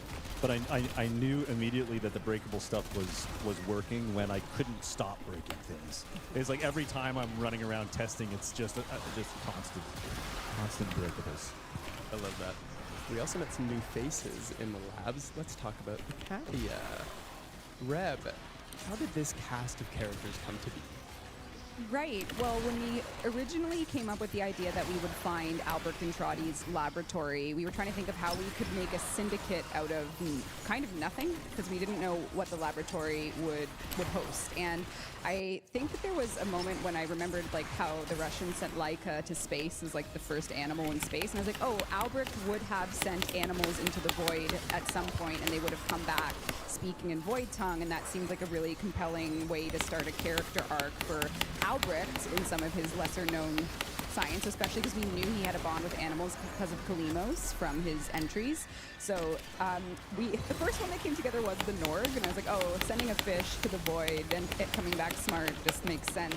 And then we actually had the tag for as an art asset. I think one thing that we learned in our pace of updates is if you have something and it can work in an update and you believe in it, just go. So we had tag fur, who is actually a deer species that we were going to use in the plains of Eidolon that never got used. So I was like, oh, he's going to the void. And the bird as well. I was like, sorry folks, no planet Earth for you, you're going to the void. And we sent them all on their journey, and the rest is history. I think I remember an early version of that, actually. That's right, and I think we had done sounds for it and everything, and then we pulled it. Yeah, and I was like, I'm not going to waste work. Yeah. Into the void. There you go. Yeah, so it's all, sorry, animals. We're efficient in our cast. Yeah, we're yeah. Listen, we gotta do it. Love it. And the sound team, how different was it setting up all this voiceover work for animals? I mean, when we saw this, I think initially we went to, we're going to have to process the voices a lot, add a lot of animal sounds in between words. But as we began to receive the performances back from the actors, they were so strong that the decision was made to just feature them basically without any processing. I think there's a tiny little bit here and there. Bird 3 almost sounds like there's animal noises introduced, but that's just the actor's performance. So yeah, we just kept it super clean, super raw, and featured their great performances. It's all about the casting too, right? Like, it's such an important part of the whole thing, and people don't think about that as much. It's like, obviously, great writing and everything as well, but when you cast the right person, it just works, and they embody that character, right? And it just makes our job so much easier too, so, yeah. Totally. I mean, getting your heart broken by Asterion, you just end up as a talking fish in Warframe. That's... The ultimate payback. Payback. It's been, yeah, the team that worked on that, the writing, everything was just really lovely to behold and watch it come together. Let's check in on our cast of cribbers now. Hey, how's it going? Are we winning? We all got something to do. Mr. Fishinachi's got his thing. Mr. Tagfer's got his thing. I got my thing. It's so nice.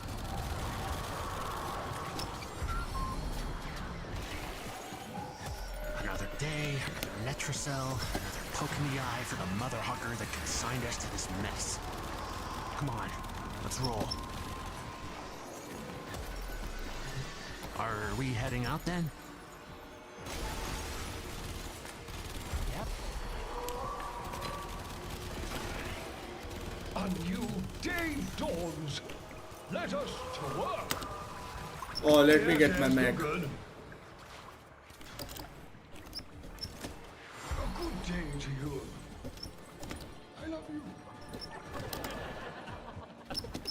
I love that line so much. Love you.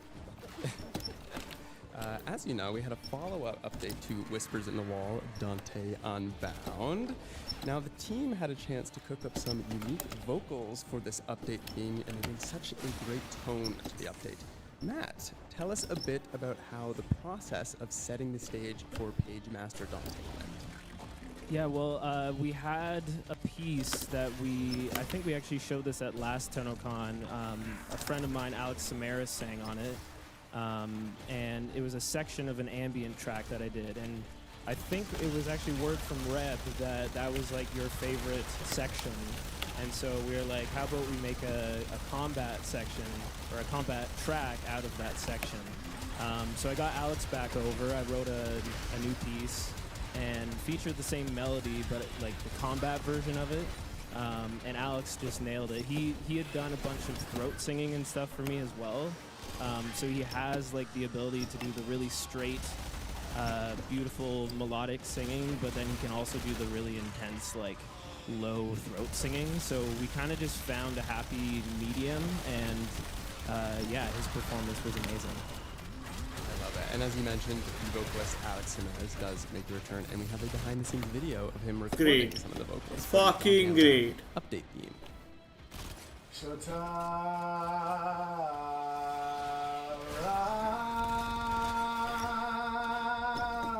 Go defeat the Void Angel.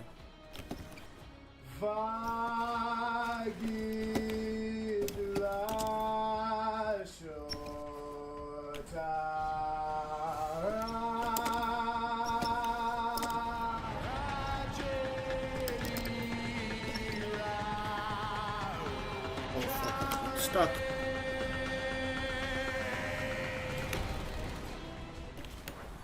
Amazing. Love it. Such a great melody. There's a great little melody there. Fantastic. And some more Void Tongue there too. Yes. Did Alex mention it was hard to sing in a language he's never read before? It was actually okay, because he's also a jazz singer, so he does a lot of do's and da's and bips and bops. So I said, like, this is kind of how I'm saying it. Sorry, writers, if we pronounced anything differently than what you imagined, but you know, we just used our best interpretation of it. So yeah. Hopefully there's no Void Tongue specialists out there. Yeah, anyone? Nice. I love the Void Tongue and jazz connection. I know. I feel like jazz just caught so much shade for being also like jazz is like the Void Tongue of music. So I love it. Well, let's switch gears to a very recent quest. Jade Shadows. spoilers, kind of. Spoilers. Actually, yeah, spoilers. Yes. Right. This quest is an incredibly unique storyline for Warframe. Keeping it light on spoilers, did you have an idea of where you wanted the music to transport us with the story of Stalker and Jade? Yeah, so Jade Shadows as a quest had actually been in development for about 18 months with different story beats, and it was like we wanted the New War Ends Stalker story, and we kept churning, and then when Mike Skyers proposed the choir frame that you know as Jade, it really made every piece of idea fit together with, oh, okay, Jade and Stalker are in the same update and they have a story together. And when Skyers called it the choir theme frame right away, that set in motion a series of sound decisions. And then when the story finished, and we kind of like looked over the script, and it was, is this what's going to happen? Like, how can you make this work? Because I don't think there's any way that the story we told in Jade Shadows would have worked with, like, of course, you know, if you can't hear it, that's of course fine, but the music was an artistic choice to pair with the animations that you can see. So that, yeah. Alright, we got it. Yeah, we Let's took go. that theme and ran with it. And with the theme for Jade Shadows specifically, I think we wanted to bring together a lot of themes from We got parts of Frost, that's Warframe why it as was well. So we're bringing in, you know, Stalker's theme, Overguide Jade's of the theme, help tying us it all together with with, it, you know, the Naga drums. So there's a lot of pieces that we wanted to incorporate into this. So kind of this big ball of stuff, you know, eventually throwing that over to Matt. And then when I heard kind of Matt's first draft, it was like, yes, this is totally going to work. The big beautiful section where the choir. Oh, nice! Let's go. 2 shots with it. Yeah, it was kind of great from the get-go, and then after that, it was just on to polishing it up and working on different production elements. Love it. And you guys got to work with a choir and did a lot of recording sessions for that. How was that experience for you for you guys? Oh, it was amazing. I mean, I love being able to go to a studio and record. I think this one is gonna be anything, any musicians, vocalists, and this was a special one because we were able to get 12 singers all in the same room, and you know, hearing my theme the first time was just like, oh yeah, okay, that's perfect. That's way better than the MIDI. That was just a placeholder, and yeah, it was great. Awesome. And we do have a behind the sounds look at how that choir session went. Let's take a look. Get your Kleenex ready.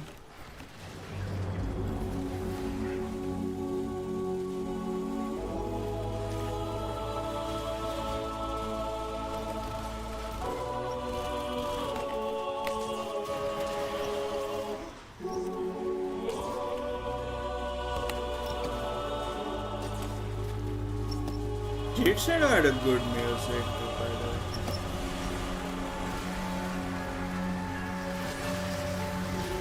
Hey, I'm Eric Preston. I'm audio lead at Digital Extremes. I've been here for coming up on 10 years, and here to talk about the music and sound effects for Jade Shadows. You kind of do a pitch for her landing, and then I guess you'll take that middle section as the move. Exactly, yeah. I'm Mark Perquin. I'm a sound designer on Warframe here at Digital Extremes. I've been here for just about 5 years. We'll get those shouted as well, as like an awe. I've got a choir background myself, so when I heard that there was going to be the choir frame, I asked Eric if I could take the sound design. That's one ability, that chord. Right. You can cast any of the 3 F sharp, A, C sharp abilities. While you're up there, you can also cast those, so we need to keep it all in the same chord. When Mark was kind of workshopping his ideas for the choir, he had wanted to record a live choir. We were going to do it separately, but after I'd spoken to Matt and we decided to record a choir for the music, then we thought it was just a natural progression to do a session that included both the music and the sound effects for the Warframe. So we wanted there to be that choral aspect for sure. How I fucking missed that big ass thing.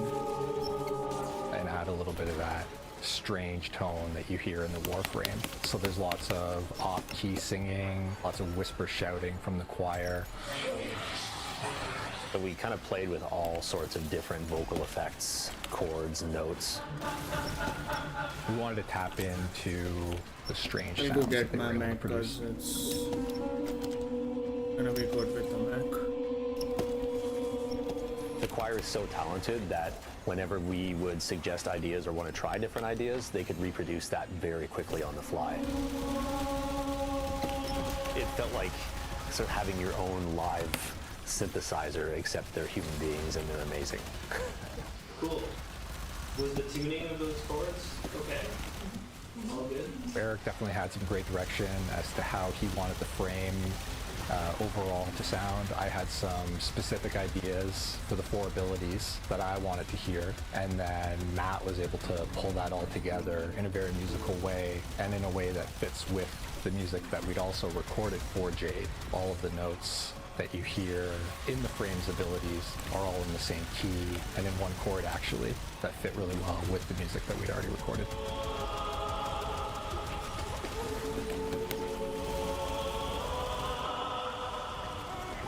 Whenever you're in the studio recording, the magic and the feel that you get from live musicians, you just can't reproduce that.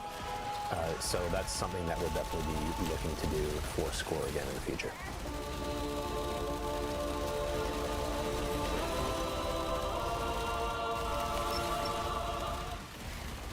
Amazing.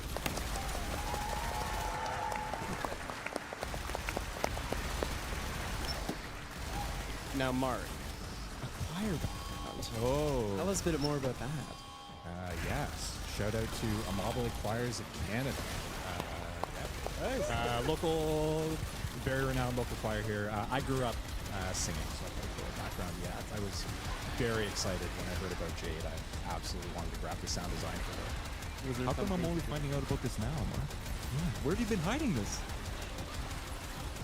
A secret. Might have come up in an interview, George. Oh. What were some of the specific things from your time in a choir that jumped out when you were making the ability sound? Sorry, say that again. What were some of the things that you had from your time in choir that jumped out right as you were making these abilities? Honestly, a lot of the sounds in Jade and a couple people in the choir that we recorded with Matt remarked on this, that it's really a lot of vocal warm-ups that you're hearing in Jade. It's a lot of whisper shouting, the dissonance. It's people loosening up their voices, and you just get some really cool creative sounds when there's a group of people doing that. And they play off each other as well. Yeah, it's just something that you need live singers to be able to do. Like Eric said, you can't just use a synthesizer for that. I love it. Right. Let's move on to our next topic, weapons and warframes. If you've seen the dev stream before, we love taking a look at how certain weapons and warframes are made directly from the desks of our sound designers. And we do have a few videos for you today covering all things Jade Shadows. But before we dive in, Mark, again, you had a chance to do some of the ability sounds for Jade, as we were talking about. How did that differ from previous warframe sounds that you've worked on? Yeah, I guess just coming back to the choral background, for Jade, I had a pretty good sense right out of the gate, the overall tone that I was going for. It wasn't something that I had to figure out or sit down and, workshop. I had a pretty good sense in my own mind of the type of tone we were going for, and that's pretty similar to what you hear. And then for the more, to bring that into the Warframe language of sound design, Eric had some great design direction there as well. And in terms of dealing with the choir themselves, Matt's the choir whisperer over here. He was able to take what was in my head and just communicate it to them in just an incredible way and try out some new things too. Well, Mark had a lot of great ideas, and I would just be like, okay, let's try that, and then basically direct them. If we're wavering pitch or something, I'd be like, if I go up, we're all going up, or if I'm like going up on this side and down on this side. So we just like got them all doing a bunch of experiments, and you'll hear it in the upcoming videos. They were put to good use. Yeah, absolutely. We got a great library of sounds now with this choir. You're going to hear a lot of it even later on today on some of the 1999 stuff. Oh, yeah. Oh, hell yeah. Well, let's take a listen to what you cooked up. Hey, I'm Mark, and I'm a sound designer here at Digital Extremes. Today, we're going to be taking a look at the sounds behind Jade's third ability. Let's take a quick listen to how the ability sounds in-game. Now let's check out the Reaper session so we can peel back the layers that make up this ability's sound. Let's take a listen to just the choral sounds in this ability.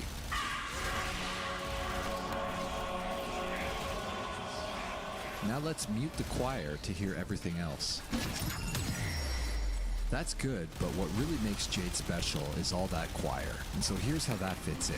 First, we have the initial impact.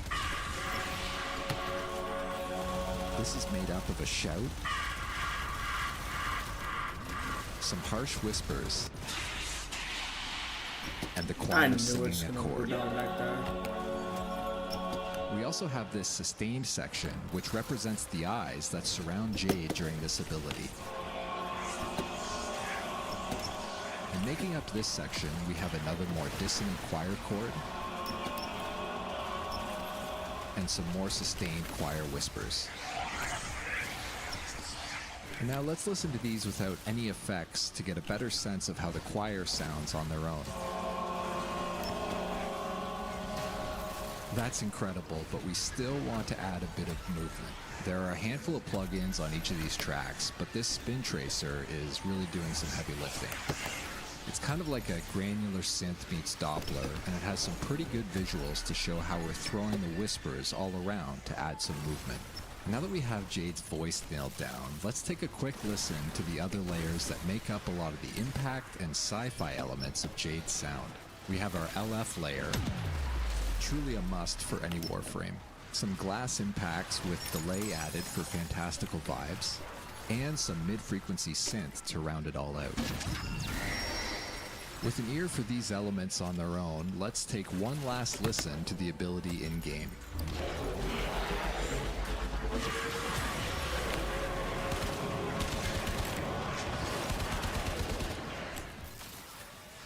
Love it. Thanks, Mark. Yeah, thank you. Nice. Amazing. The whispering is making it very hard to play Jade late at night because they're all around your head. Someone's behind me. Awesome. Of course, this update also featured a fan favorite character, the Stalker. Yeah, cheers for the Stalker. I love the Stalker. But more importantly, Stalker generously donated the blueprint for his sick ride, the new Stalker landing craft. There it is. Sound designer Chris Tezera is going to take us behind the scenes on how the sounds were made for this one-of-a-kind landing craft. Hey everyone, it's Chris from the sound team. Today I want to show you how I did the sound design for Stalker's Terror landing craft skin. Let's go. For the Terror landing craft, I wanted to have sound elements that sounded ominous and powerful, just like Stalker. I also wanted it to be completely recognizable as Stalker's ship. But first, I needed realistic sounds for the landing craft's engine. Lucky for me, our team recorded jet sounds at the London Air Show a few years back. I used these jet flybys as a core part of my sound.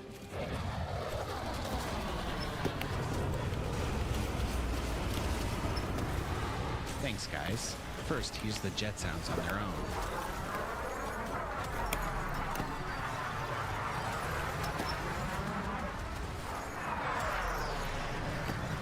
Then I added some low-frequency droning and some aggressive thruster sounds.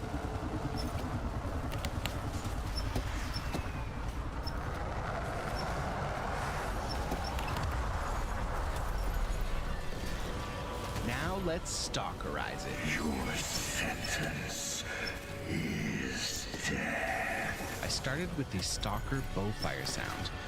First, I time stretched it, then I added some processing, then I ramped the pitch up over the course of the sound.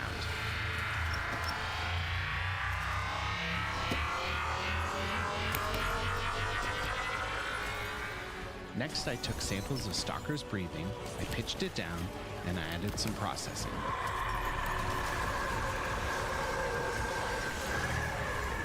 And here's the final result, the Terror landing craft taking off.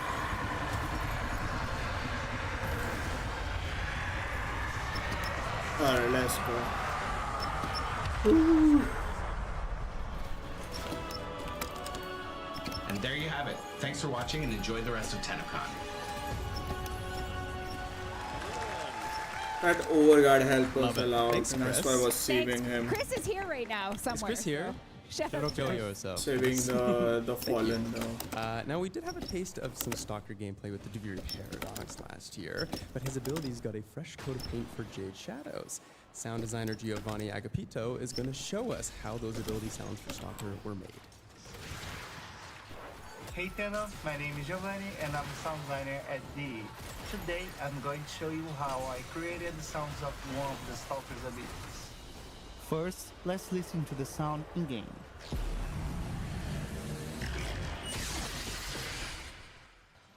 For the Stalker, we wanted to maintain the balance between a very feared This is the character, last one, so like yeah. an overall dark vibe, but at the same time without losing the game's sonic palette. For the punishment ability, I created 3 sounds that this one's play gonna at the be quick. beginning, middle, and end of it. Let's hear the first of these sounds.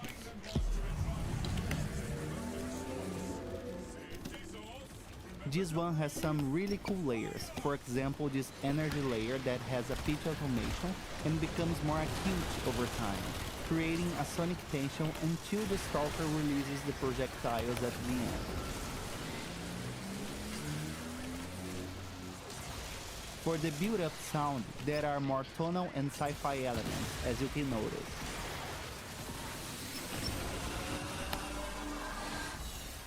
One of the layers has a really cool automation in one of the plugins, which makes the sound becomes a riser until the last sound is played.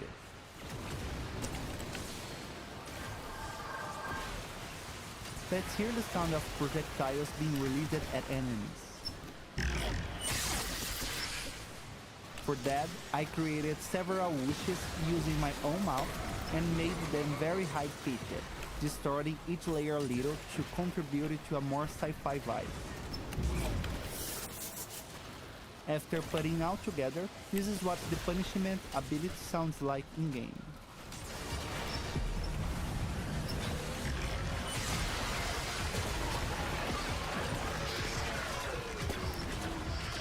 So that's it. Thank you very much for watching this behind the scenes and I hope you enjoy the rest of the show. Bye! Thanks, Giovanni. All right. Before we move on, we actually have an audience question all the way back from a Dev Shorts in April. The question is, what is your go-to software for creating these sounds? Do you have a plugin or tool that you can't live without? We'll start with you, Eric, unless, Rev, you've been dabbling in some sound design lately. Hey, I just do what Eric tells me when it comes to sound. So get in the booths, cry. Fuck! Yeah. Cry more. Okay, yeah. We use well, I use a program called Reaper. I think most of the team does too. Matt, you use Logic, right? Yeah. So yeah, we use Reaper as our DAW. That's what you saw on the screen in the videos. And yeah, my favorite plugin is the L2 limiter. I definitely cannot live without that one. So. Did they pay you to say that? Yeah. L2 I'm has lots out. of money in the house. Fucking yeah. My turn, right. Do you see the Spin Tracer? I'm milking every drop I can get out of that. He's also got shares in Spin Tracer. That's right. Should have used God, I guess. Another one that I probably put on, it's in every session, almost every track. Kilohertz has this little plugin called Haas, and basically what that does is just delays your left or right channel by anywhere from a few to 100 milliseconds and spreads your stereo image. So you can turn any mono sound into a stereo sound, is what you're saying? I think it already needs to be... No, you're right. It's my boss. You're right. You're hired. Yeah. Yeah, for me, I think Q3, I really loved Pro Q3, just great EQ. I like Microshift as well, and I use that on all the Prime trailers to widen the voices and stuff. But you know, at the end of the day, we get this question a lot too, but it's important to just not think too much about plugins and software and everything. And it's like, it's more about what you put into it and where do you start with, you know, what the sounds you start with. Again, like the voice acting, it all starts with good source, right? So you have good source going in, and that's the big thing, and then the creativity behind it.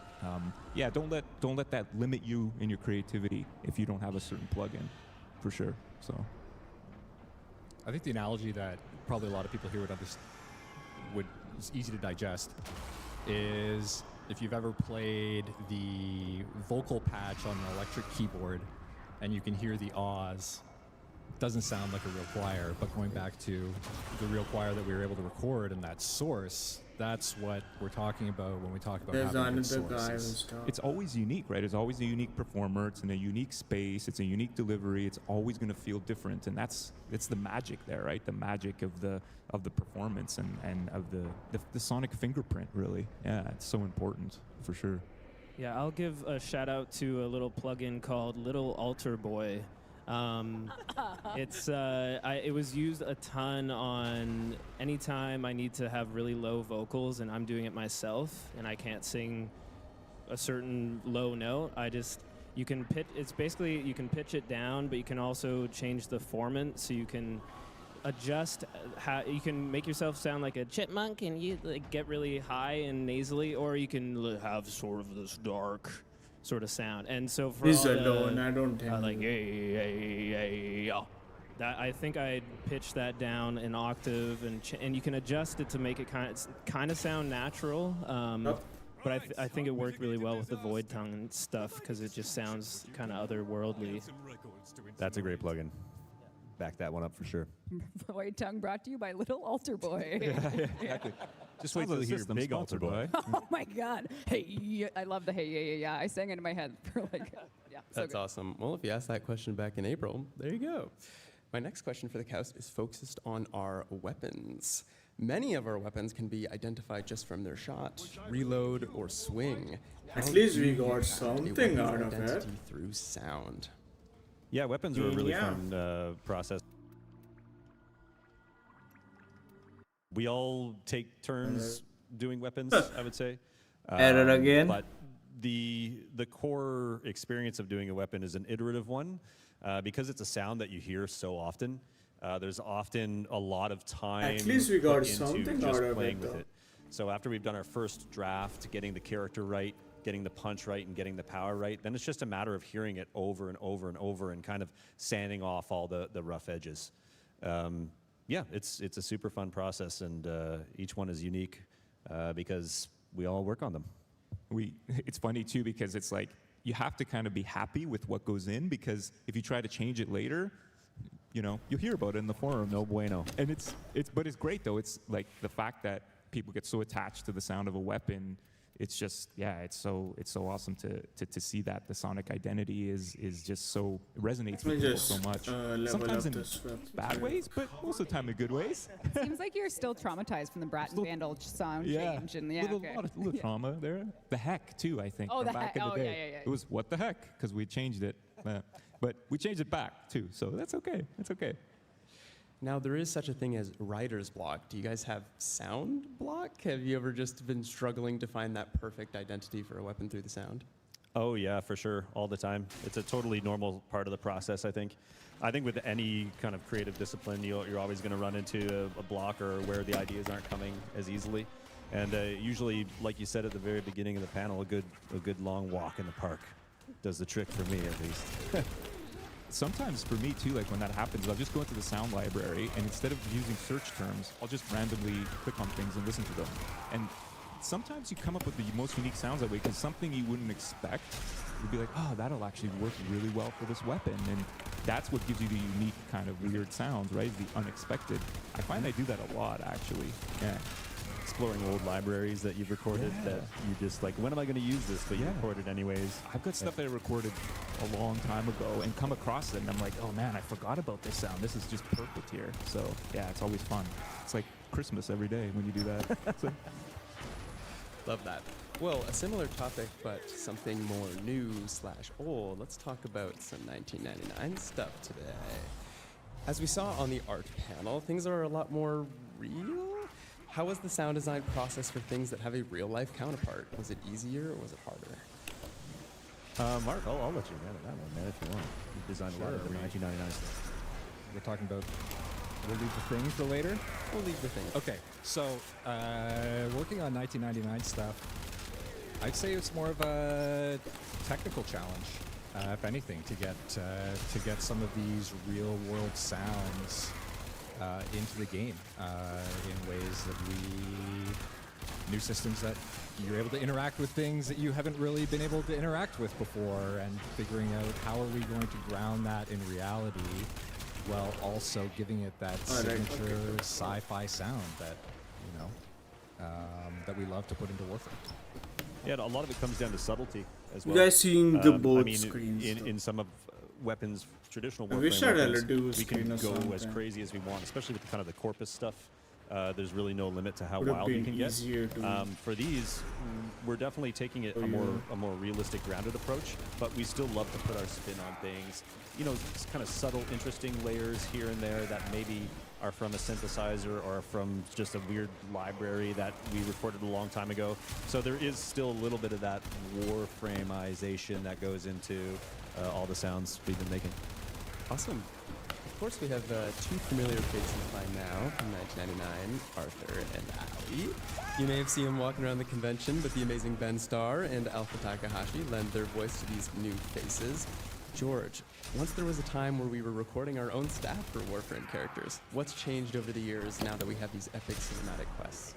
Yeah, it's pretty crazy to think like that it was from humble beginnings, right? Where it was pretty much all staff, you know, like Darvo, Sargus Rock, Lotus, obviously. And yeah, it was a lot of fun because you could just grab someone after lunch and be like, hey, can you meet me in my office and we have some lines to record. And it's kind of crazy too because one of the employees who impressed me the most, James, he's so quiet and he's so like unassuming.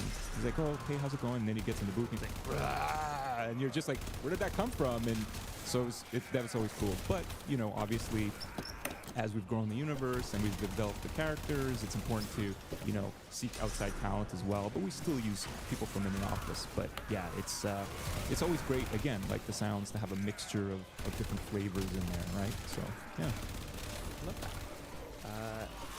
Now, we do actually have a little tease of another character from 1999. Just a little audio tease. Let's take a listen. A slug dares to show its face at night. Ooh, who could that be? I guess we'll have to just watch and find out. Now, I know you guys had some fun with the music design for 1999, and we did get a little bit of a taste in Whispers in the Wall. But Matt, did it feel like you had a blueprint for 90s music when composing, or did you want to make something unique that could still fit within Warframe? Yeah, well, it's a similar process every time. You know, you gotta do your research and figure out, okay, what, because you can say 90s music, but it's like what 90s music. So we narrow that down. We're like, okay, more rock, industrial rock, metal, punk. Okay, we're getting closer. And the first thing I did was that combat track that you saw in the subway scene last Tenno Con, and that kind of became, I did a bunch of creating sounds and finding sounds for that, and then that session became sort of my template for where to start with a fresh piece of music. And that's kind of how you do it. You just like start fresh, but you have all these sounds that you can pull from. So if I'm like, oh, I need a lead synth, and it's like, oh, well, I have 10 of them right here. Let's see if any of these work. And yeah, you just kind of keep working on it and talk to Eric. He's like, let's get it sounding more Warframe. Okay, what does that mean? Let's try some other thing. You know, like you experiment, trial and error, and eventually you have something in the game. I love that. Now, it wouldn't be a panel without a little bit of a tease. Let's listen to an upcoming track from 1999. It's gonna be interesting.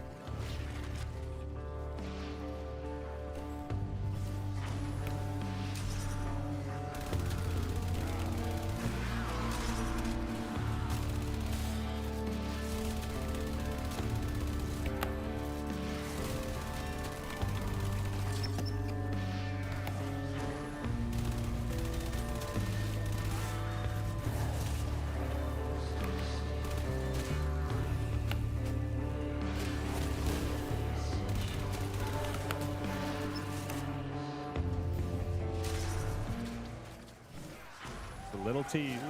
Yes. Love that. Excited to show you where that will Worldwide premiere right there, right? Worldwide premiere. That's one of the ambient tracks. So you heard kind of the combat version of that, Whispers in the Walls. This is the ambient version of it. So yeah, it really set the vibe. And as soon as we introduced that into the game, it was like, okay, yeah, locked in. when we got that song, so we have like on our internal channels where we work together, we were really early in some of the 1999 world building for Feel, and we actually got that track, dropped it in the internal global channel, and said, this song, that ambient track, everybody work to it so you can feel the tone of what we're going for. So that was one of the first like established tone pieces, and it's just, I'm so excited to have it in the game. Yeah, and there's a theme in there that kind of became sort of the Warframe 1999 theme. So we'll be using that in other pieces, and that kind of just happened accidentally. It's one of those things where you write a set, you know, you're writing different sections to keep it fresh. So it's not just one thing for 4 minutes and then it loops for an hour while you're playing. And Eric was like, this line right here, let's turn that into the main theme. So I was like, okay, cool.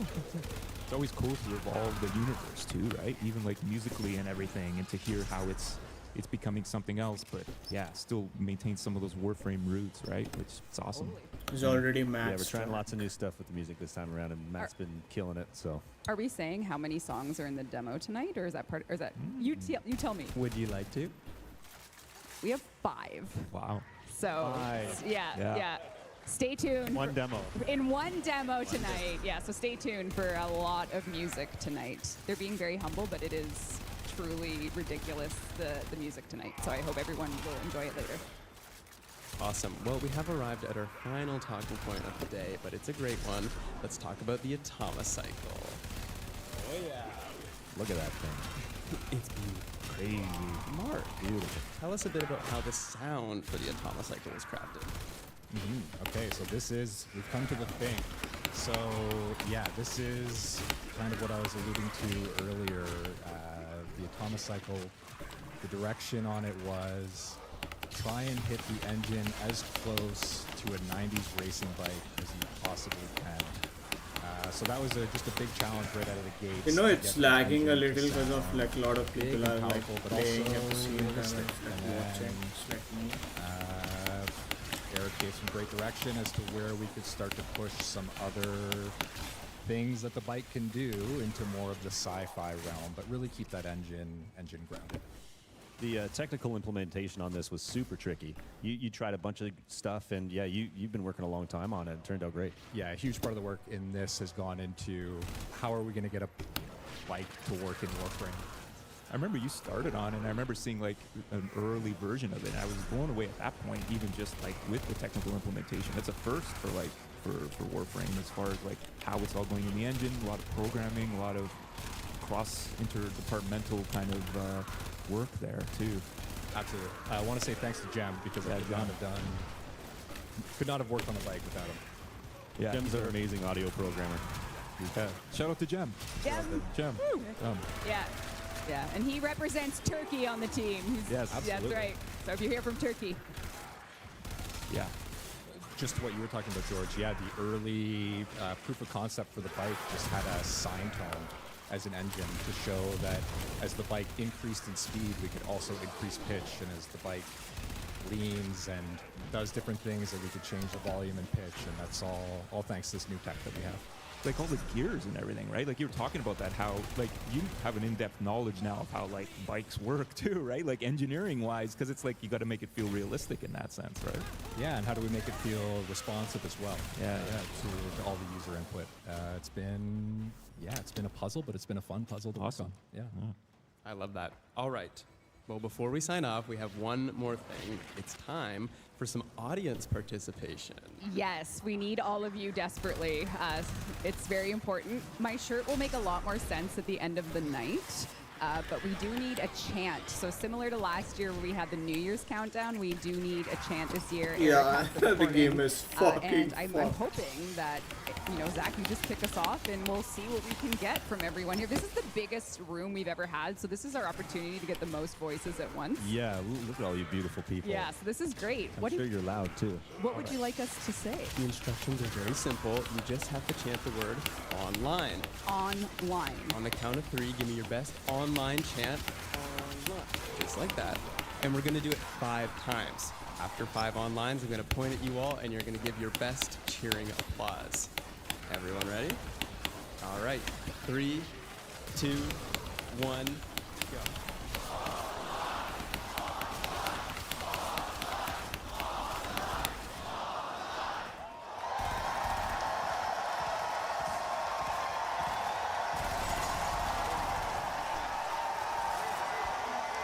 Alright, that's it. Oh my gosh. Wow. Do you think you got that one? You're all hired. Amazing. Look under your seat for your paycheck. Yeah. Amazing. Well, we do have just time for one more question, and I have to know, on the couch, what is the most difficult sound you've ever had to make in Warframe? Grendel sounds. Uwu, burps, barfs. We have a resident kind of burping specialist, Willem Schonken, who contributed his beautiful burping tones to Grendel. Stay burping, buddy. Stay burpy. Okay. Honestly, this bike, there were 3 animals that I had to put into it and trying to figure out how I could fit those in. If you listen closely to the demo tonight, you'll hear a lion, a tiger, There's no and a relay bear. right now. Oh my. Nice.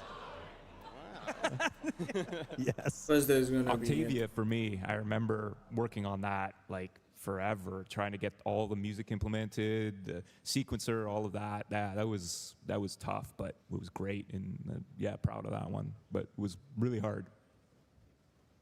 Amazing. All right. Well, thank you everyone for tuning in to the Sounds of the System panel. Huge shout out to you guys on the couch for sharing us a look into your world. Huge shout out to the DE Sound team as a whole. They kill it with every single update. We'll see you soon for the cosplay contest. See you for cosplay. Thank you, everyone. Bye, everyone. Thank you. Thank you. Thanks. Oh, I know it's gonna be more than fucking 5 hours. That's why I like practice it like long. I mean not that long. 3 days ago. 2 days ago though. What the hell is chat is going on with the online thing? I'll just sit somewhere. I'm kind of bored. We did the Deepak Media. It didn't go so well. I'll just sit some. I'm just sitting.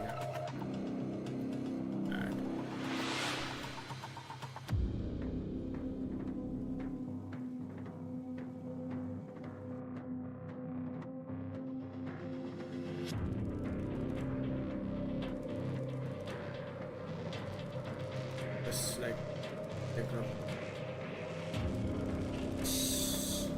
Back and forth.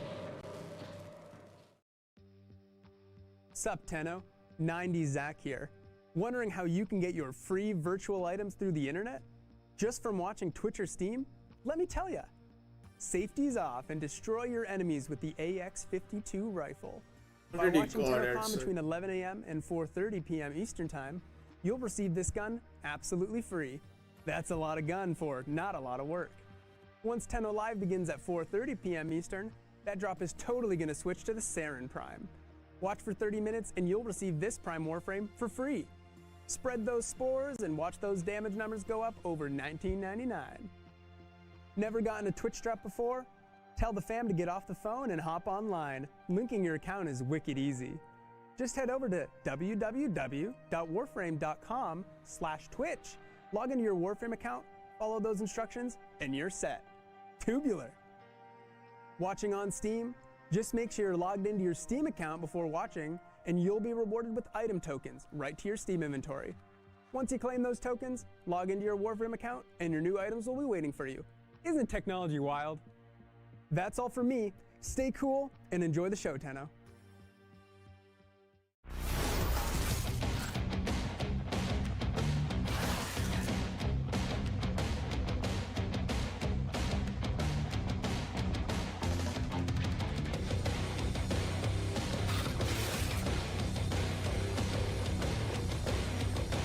Still a full volume. Yeah, this was yesterday.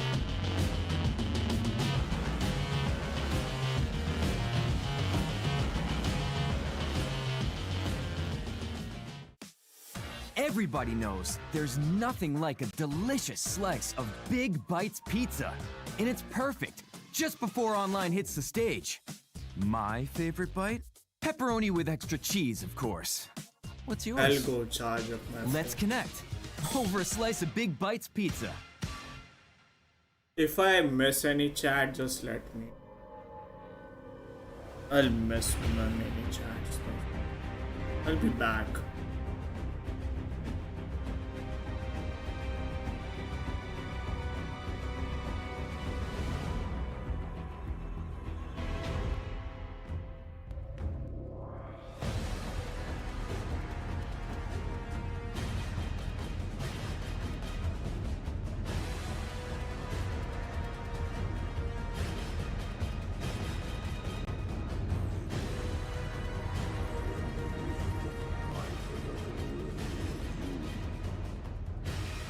You are late.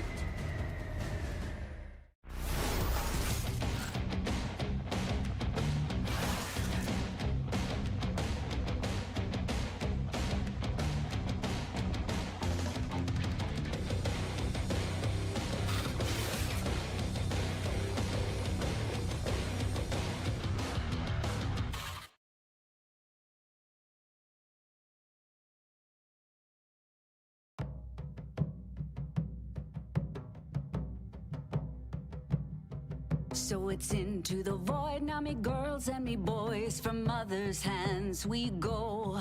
We'll be sailing to the sun till the voyage is done, then we'll be sleeping in the cold below. Sisters below, below, we're going where the winds don't blow. Yes, we're all bound down to the deep, and we'll all be sleeping in the cold below, below, sleeping in the cold below. Our sailing ships for the hard and the quick, we roll our load and go. There's a living to be made, or there's hell to pay when you're sleeping in the cold below. Sisters below, below, we're going where the winds don't blow. Yes, we're all bound down to the deep, and we'll all be sleeping in the cold below, below, sleeping in the cold below.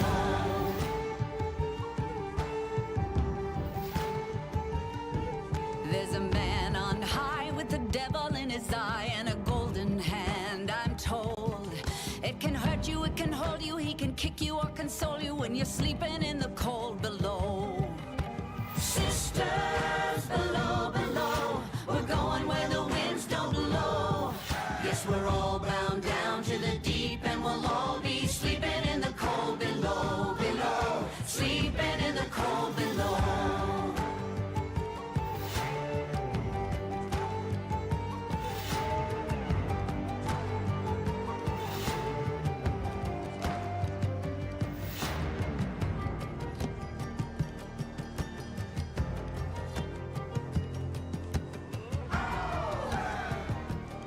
So there is a patch note again. Oh, sisters, you Restart the so damn game. wise and true. When it's my time to go, won't you lay me down under granum crowns, and I'll be sleeping in the cold below, below, sleeping in Yup, the I cold know. below.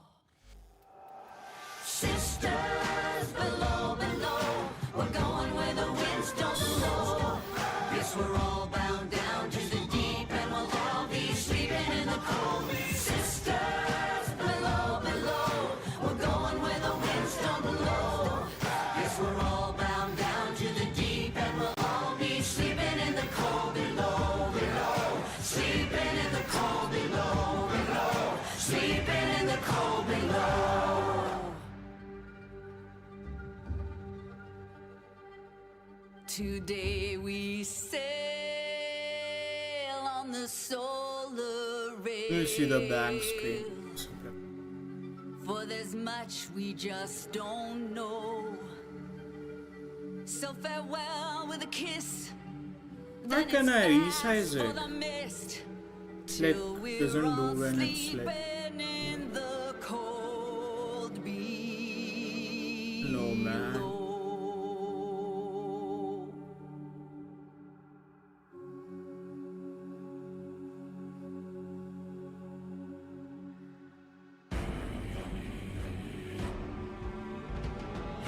Almost 3 years. That's quick. So it's gonna take time. Oh, this is gonna put us a late. Right, so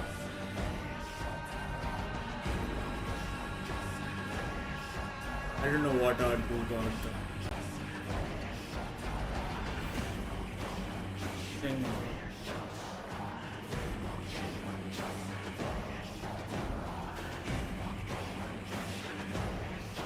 I have done.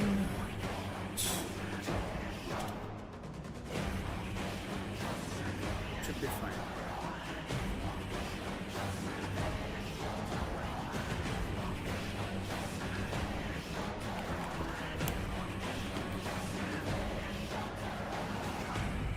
Should be seeing the game now.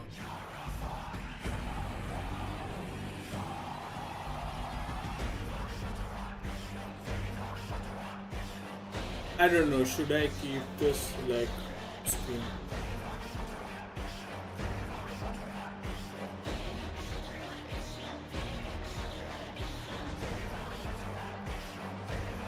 Oh, both aspects of the thing, because there's gonna be a fucking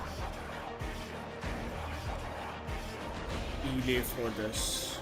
Showcase the 1999 update.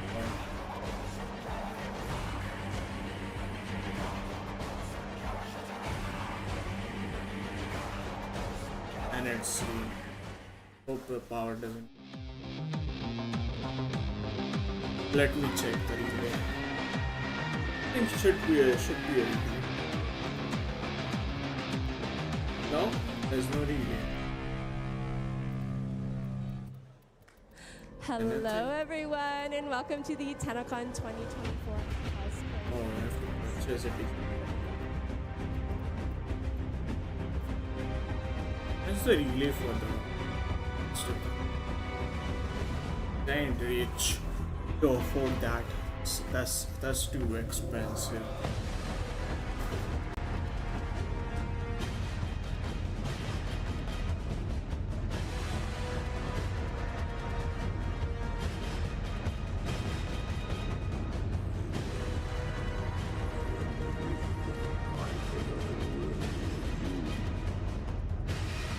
You are late.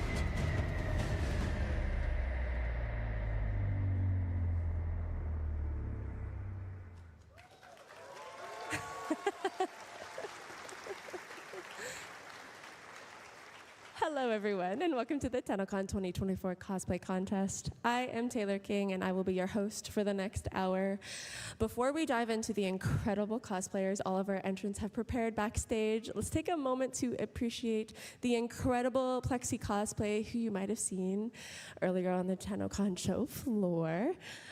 This is their second ever Tenno Con with us, and truly an iconic appearance, I must say. Do you want to introduce yourselves and talk about how it's been for Tenno Con for you?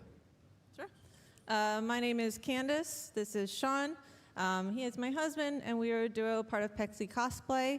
I am cosplaying as his faithful servant, obviously. This is Albrecht and Trotty, and I am Lloyd, and so this seemed like a very good match. We love Tenno Con. We love being here. I actually started before ever coming to Tenno Con by cosplaying Titania, which you might have seen online during COVID. And then we got to take part with Hacksmith last year, where I was the MOA. And then this year, Lloyd and Albrecht, as well as the Eros Wings. If you haven't gotten a photo with those, they are out in the tent. But it's a lovely convention. So nice to see you all. Thank you for being such a supportive community through everything, the whole creation process. It's all online, so thanks for following along with that. And it's so nice to see you all here in person. Hi.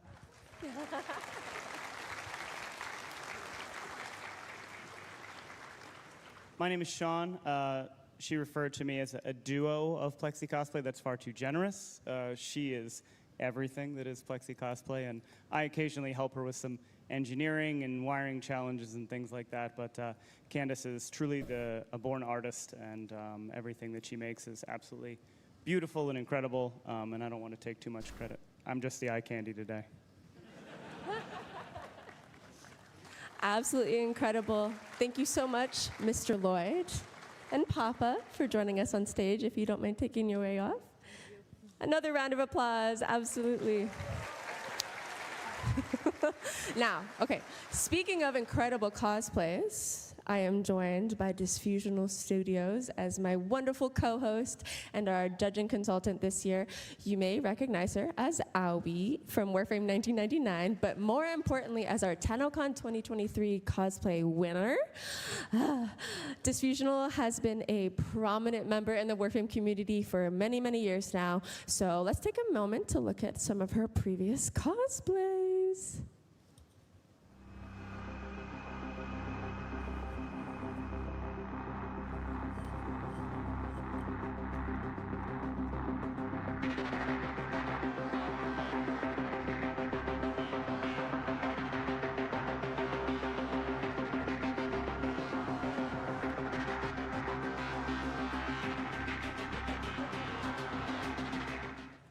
Hello, Tenno Con 2024. I am honored to be here with you guys today.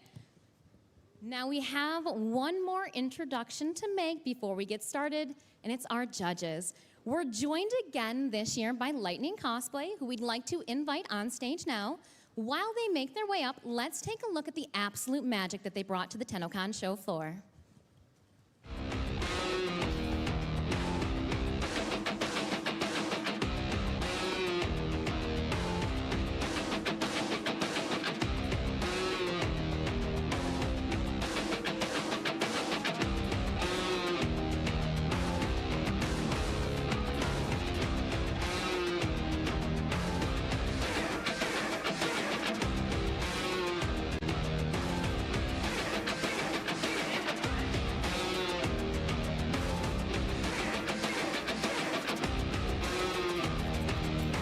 God damn, I saw it on Instagram though.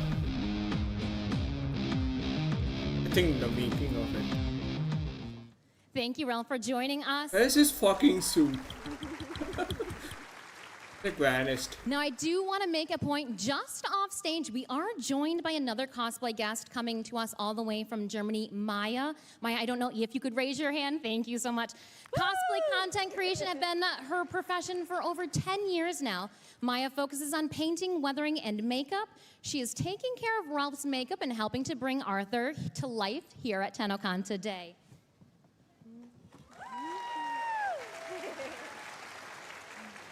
Ralph, if you could please take a moment to introduce yourself and tell us what you're looking forward to with our cosplay showcase today. Sure. Hi, guys. I'm Ralph from Lightning Cosplay. Unfortunately, Laura can't be here with us today because she got sick very last minute, which is really sad, but she says hi, so I don't know where the camera is. Where's the camera? Is it there? Where's the camera? There? Yeah. Hi, Laura. Hi, Laura. I hope she sees this. Yeah, so when DE reached out to us last year and asked us to create the Lotus and the Dex Soldier costume, we instantly fell in love with the overall aesthetics of Warframe and especially the character design. And I'll go but check soon, on the charging. the same goes for Arthur. Soon as we started to create the costumes, we realized how hard it actually is. You know, and this is why I have a huge respect for all the people who face the challenge to cosplay these characters, which is amazing for me. It's crazy, and I'm just really excited to see them on stage right now. Yeah. Amazing. Thank you so much, Ralph. You look incredible. Between his appearance and the IT outage yesterday, I feel like we're Almost truly back in midnight for me up 1999. here. It's crazy. Sunday One quick final morning thank you, I almost. promise. Shout out to Kaz and Skyers who assisted in prejudging this year.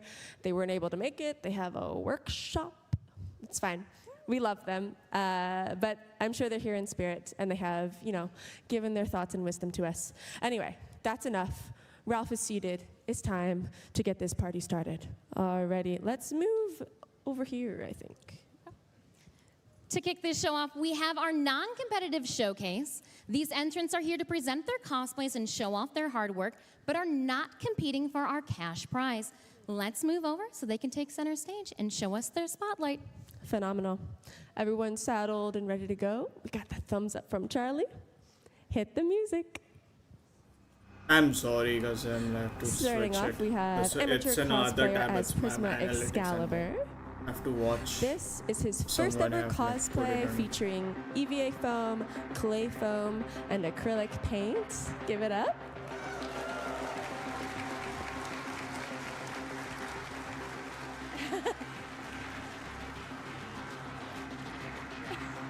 Oh yeah.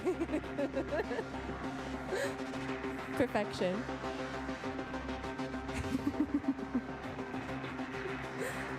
Love it. Thank you so much, amateur cosplayer. If you want to just head off this way, oh, or that way, that's fine too. Next up, we've got Gage cosplaying as their version of Drifter. This is Gage's own operator, including the dyed hair.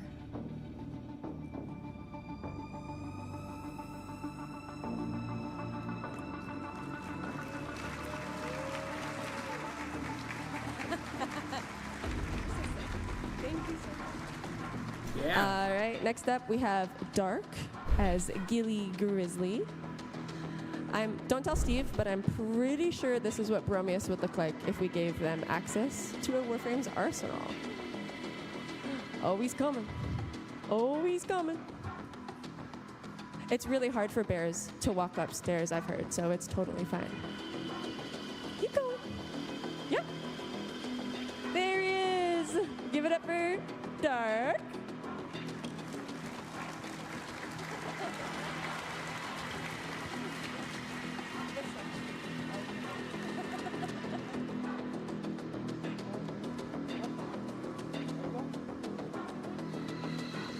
Let's welcome Spitfire05 cosplaying as Operator in Xenos armor set. This is Spitfire's own operator after a month of work. Thankfully, customizing in-game is much quicker.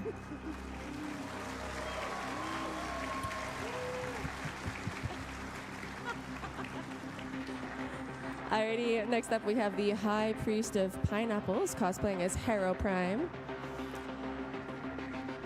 We're ready to go? Yep, come on up. Harrow is wearing the Crucius alt helmet, or they're carrying it. It's very heavy. Beautiful. And is wielding the Thurible. Hopefully you'll make good use of that later. There we go.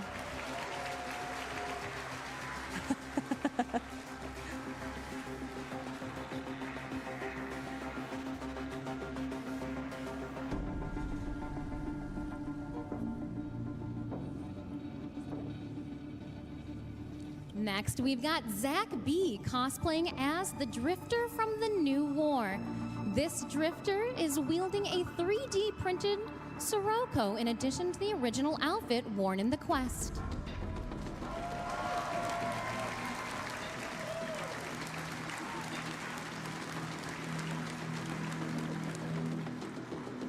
Thank you. Very fitting after the Drifter appears, we have a group Duviri cosplay, starting with Lucinia, Rhea's Lucinia. This is made from EVA foam and a miraculous find of dead stock fabric.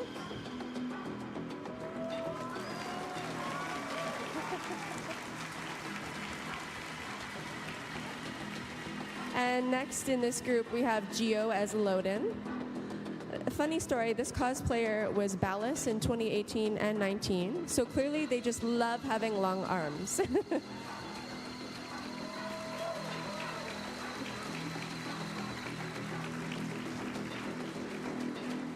And then next up, we have Mercury as Methila. I was told collectively as a group, they probably caused a global shortage of golden trim with how sparkly and beautiful these are. And of course, Shoshi as Bombastine. Another fun fact, all of the masks made here are handmade out of foam, or sorry, clay, with some actual... I wouldn't dare speak while Bombastine's on stage. If the whole group wants to come on up, yep, come on up, all of them up. One final group photo for the Paragons, of course. they're not often seen together, so we got to take a moment when we can.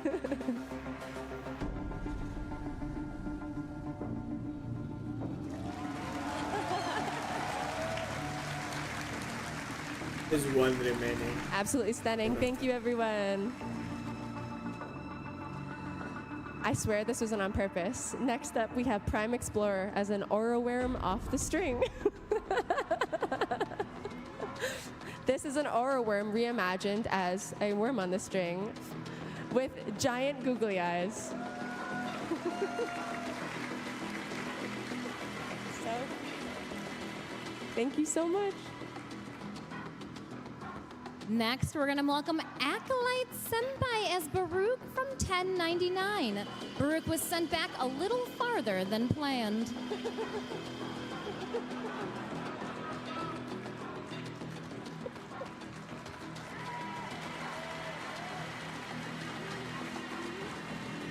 Absolutely incredible. Alrighty, next up we have Richard cosplaying as Grendel 1999. After chatting backstage, I found out this Grendel isn't a big fan of Big Bites Pizza. You can call it up. Keep going. Oh yeah.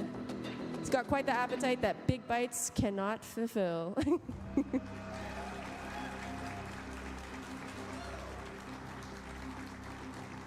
Hell yeah. Thank you so much. Let's welcome Bethany as Valkyr, featuring the cheetah helmet and hysteria claws.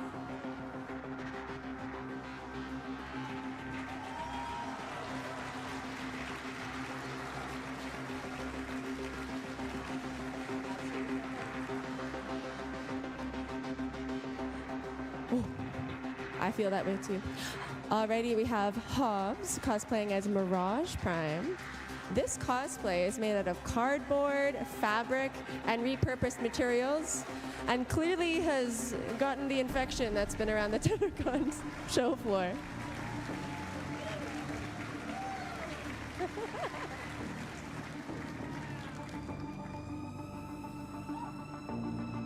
Let's continue the applause for Brendan M. cosplaying as Random Ronin.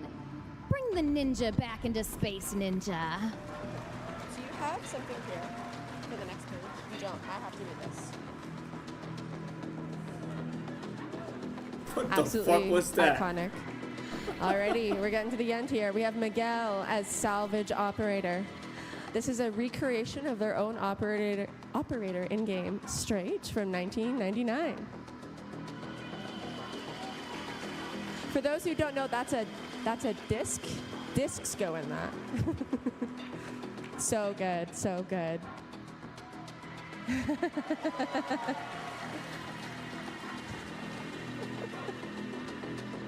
Thanks.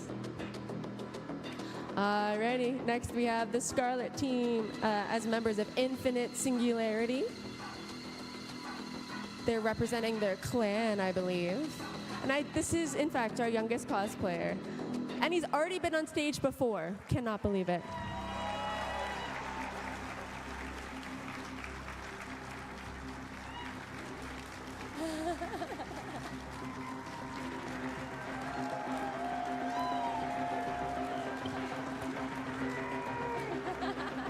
Thank you guys so much.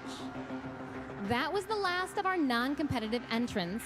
Let's take a moment to welcome all of our non-competitive cosplayers back on stage for a group photo. Gotcha. Come back, please. While these folks are not competing for our cash prize, they are eligible for bonus rewards given out by our judges at the end of the show, but we'll get to that later. They also get a few digital goodies just for joining us on stage today. Absolutely incredible. We wrote the script before we realized how long of a walk this request was, so major apologies. Come on up, everyone. Get back on stage. Look at them all. Absolutely incredible. Take the stage. Get in the spot. Go, go, go.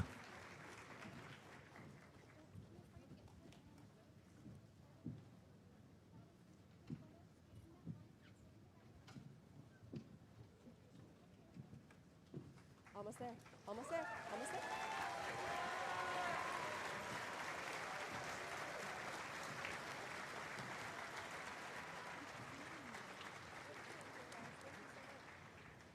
Alrighty.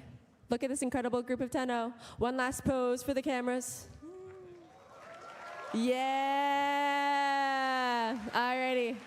Let's get you all back off stage into your seats where you can sit for the remainder of the day. Thank you so much, everyone.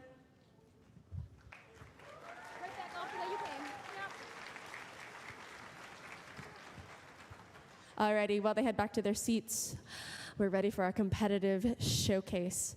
Our competitive cosplayers will be competing for cash money, including the first place prize of 10,000 Canadian dollars. I swear that is actually worth some amount of money, depending on what country you come from. Cosplayers met with our judges yesterday to participate in prejudging because it can be kind of hard to see all the incredible details from the audience. So the scores from that prejudging and their fantastic performances today will be used to decide our winners. All right, without further ado, let's get started. Starting off, we have Jacob Parcha as Voidrig, featuring an Aquabax weapon. This cosplay took over 375 hours to make. Jesus. And is almost entirely made out of cardboard. He's got a bit of a way to walk, unfortunately. His sprint is off cooldown. Oh my goodness.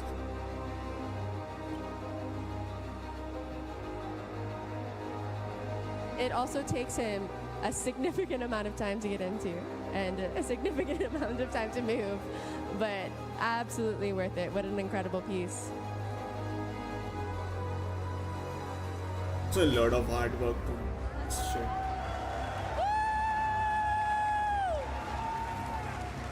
Dude can't even walk properly with that.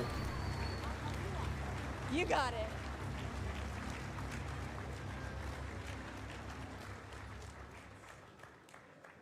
Now, Jacob, my dear, you drew and cut every piece by hand. How did you even know where to begin with this without having blueprints?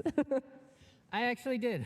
When I first decided to come to Tenno Con and participate in the cosplay, I knew it was going to be Voidrig, because not only is it super aesthetically appealing and awesome, but it's something that had never been done, on a scale that had never been done.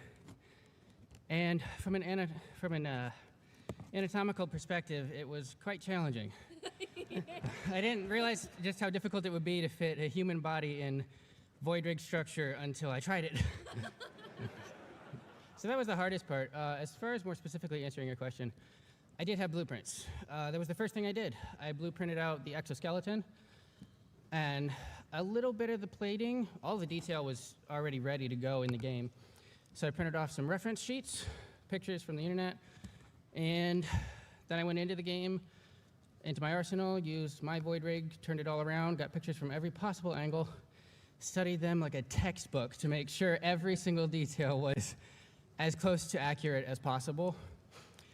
And that's because a wise man once told me, it's the little details that make it or break it. So that's a philosophy that has helped me to grow not only as an artist, but as a man as I try to use it in every aspect of my life, not just my artistic projects. So thank you for that, Mr. Gio. And,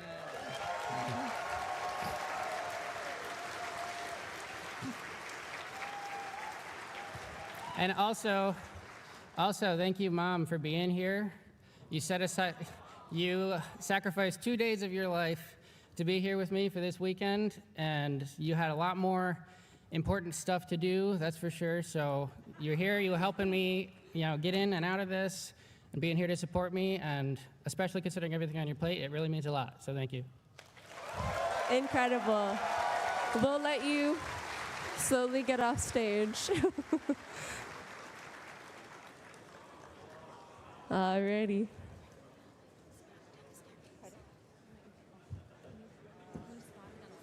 Yeah. Take your time. You're in no rush. There's no rush. I promise you.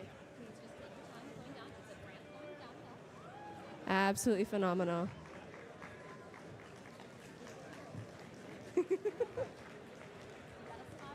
I will say he is actually the expert of Void Rig. I've made multiple comments and emails, and he's corrected me every time. He's held me accountable. He's like, "Aren't you a dev?" I haven't taken 300 photos of a Void Rig, so that's where he wins. Okay, we can. We value safety, cosplayers, so carefully make your way up and carefully make your way down. Next up, we've got Shandor as Frost Heirloom. This is Shandor's third Frost cosplay. He also has 60% use rate on Frost in-game.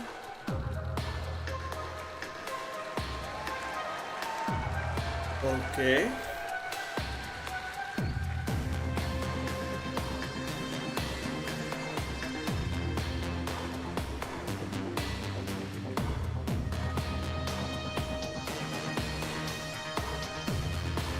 Now, Frost, tell us a little bit about the making of this cosplay, if you can, through the helmet.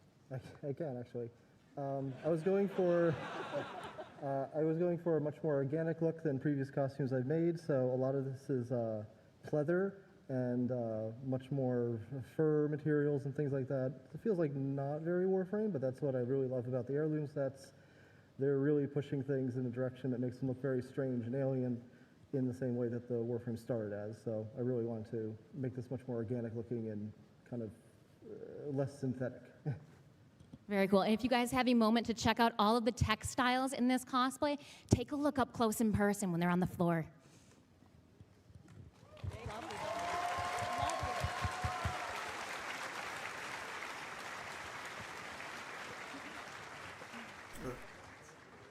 Okay. Next up, we have Zephyr cosplay as Albrecht and Trotty, Papa himself. If you can believe it, this is their first time sewing, and this also features EVA foam and painting details.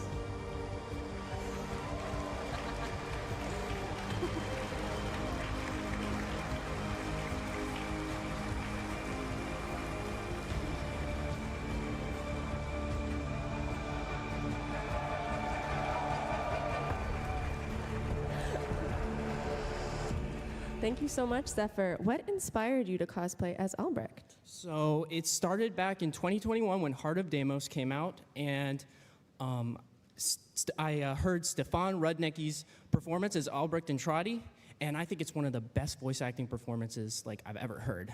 So after that came out, he finally got like a real look last year, and I was like, okay, I can make this. And you did, and it looks incredible. Absolutely phenomenal. Thank you so much, Zephyr.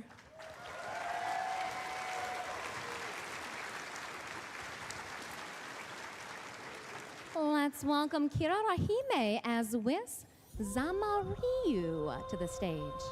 Crazy that she can make it across the stage without feet.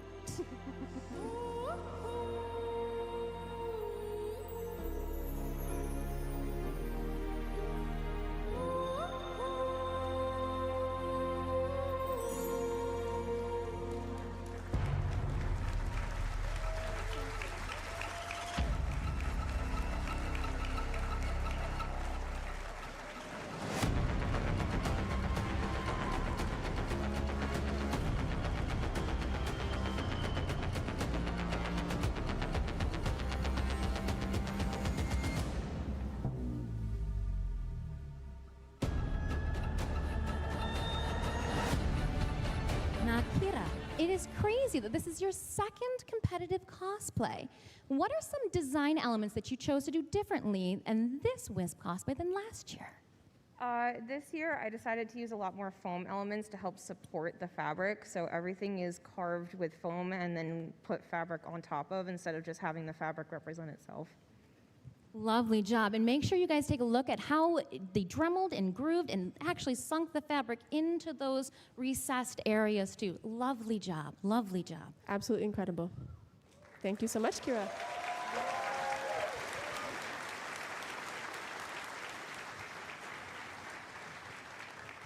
Alrighty, next up we have Magic Thighs and a Through the Looking Glass themed Nova Grax.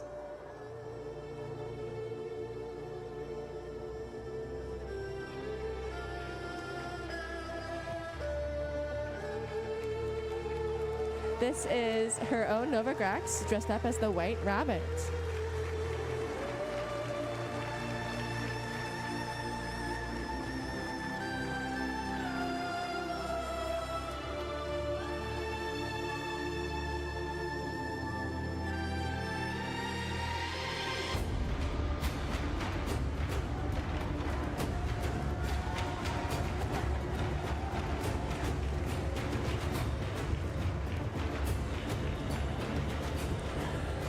Alrighty, Magic Thighs. We've chatted a lot. Do you want to tell us a little bit about what this fantastic cosplay means to you? For a number of years, there's been a picture out there on the internet of a man, excuse me,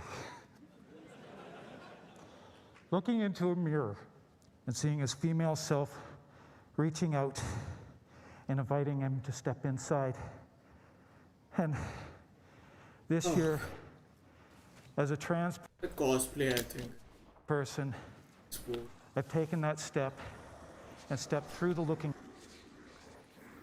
I can add shuriken to glass. Pascal. And now with Warframe's introduction, fucking permanent epic ears in the cost way to do it. Into the game, Oh, I've shit. stepped through into the looking glass with my Warframe as well. Can add it. Thank you so much. Thank you for sharing. Anything else? I'm sorry, I didn't hear. Pardon? We'll add it first. I didn't hear it all. Did it got fucking crashed again? Sorry?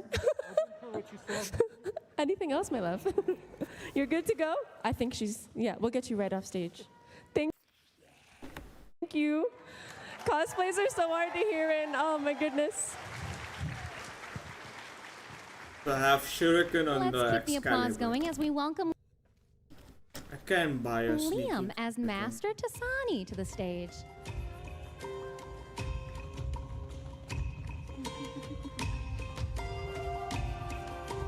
Alright, let The me go. Conjurock features actual tail feathers from Liam's pet peacock, Kevin.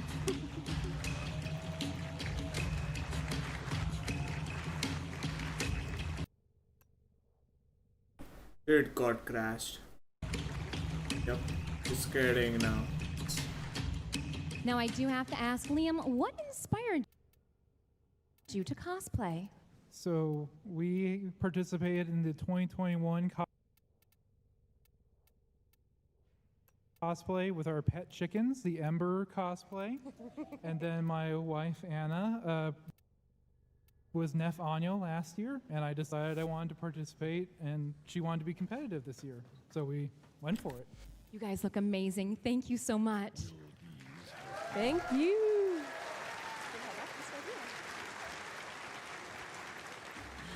Next, we have Taya as Mesa Prime. This is actually a remake of her 2019 Mesa Prime cosplay. Oh, yeah.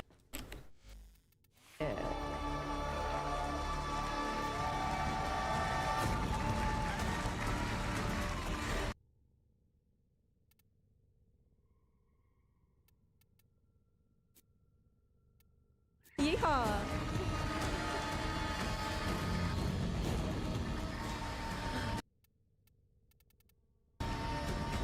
Hi, Taya. Since this is a remake, what was It the is favorite getting part that you found crashed, this year? right? I love the shoulders and this top bit. There's layers and layers I'll of keep it EVA this foam way. to get the right shapes, and I'm just really happy with how it turned out. You look absolutely incredible. Thank you for joining us on stage.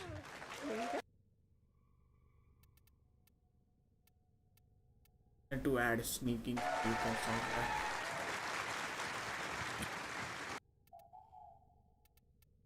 Add in.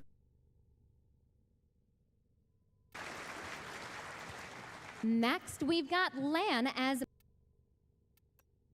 Mag Heirloom. We were talking about Warframe design elements, helmets, visibility. Shout out to Charlie for Why posing in the absolutely mirror? killing it. Thank you, Charlie. Hell. Yeah, everyone is fucking.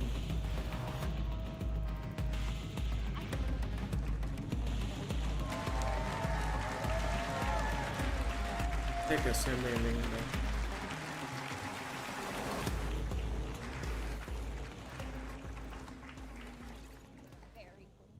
All right, Lana, what was the most complicated part of this cosplay?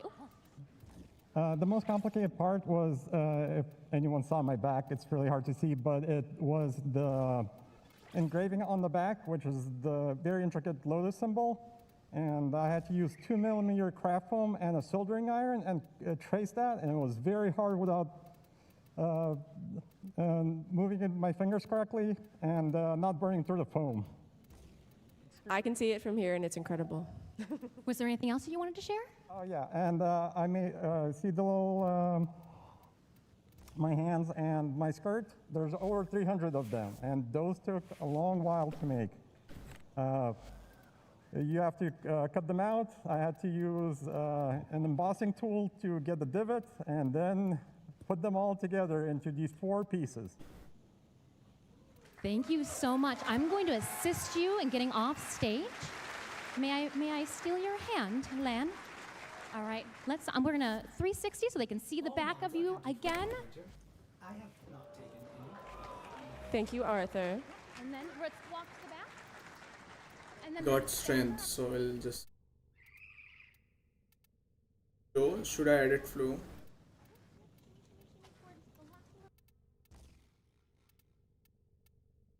And like one duration.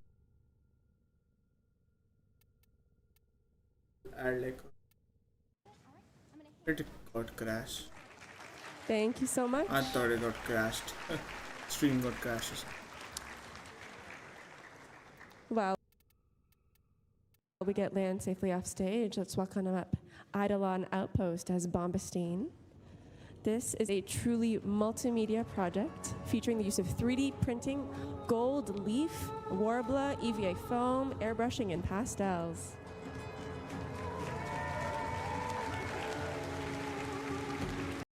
That other guy should be on a. Absolutely incredible work. I hear the mask, though, is your favorite part. Do you want to talk us through everything that went into this? Definitely my favorite piece. It took me Other about a guy year to should sculpt be because the I started previous one back who's when not there was like 2 super- pictures of Bombastine. Like So cooler than this.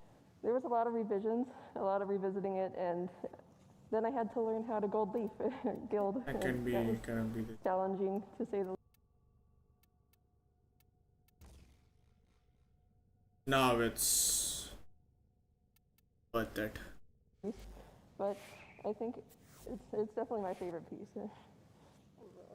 Made Beautiful. him like an. Absolutely beautiful. Thank you so much.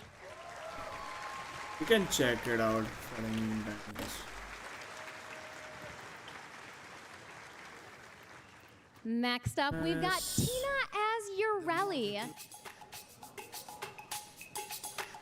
Urelli is hand sewn, featuring foam details.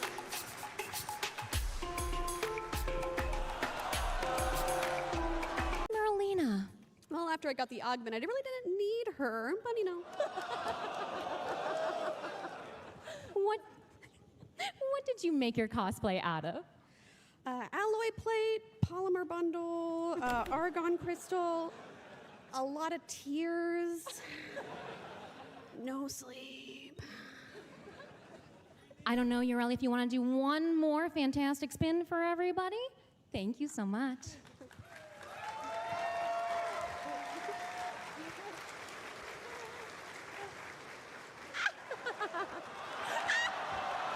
Oh my goodness.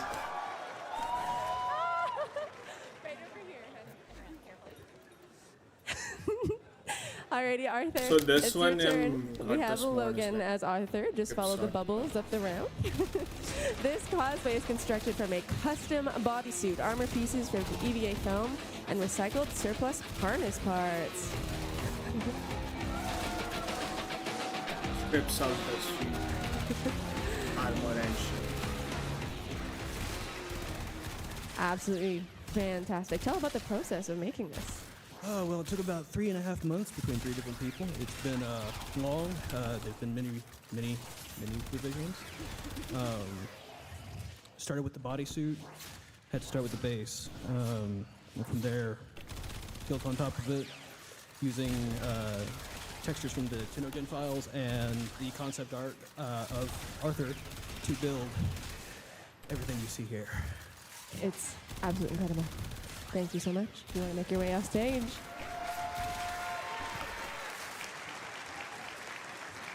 That's worth it.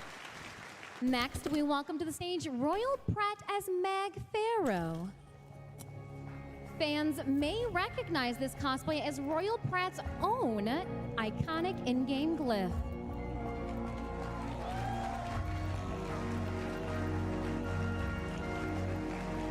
How about ever just make it on the characters? Oh, this Royal does Pratt, work I've on had a moment to overguard discuss with you enemies the though. really cool resources that you've used for your cosplay, but if you could share with our fellow Tenno and friends That's sick. how you made your helmet. Well, mostly it's a little bit hodgepodge of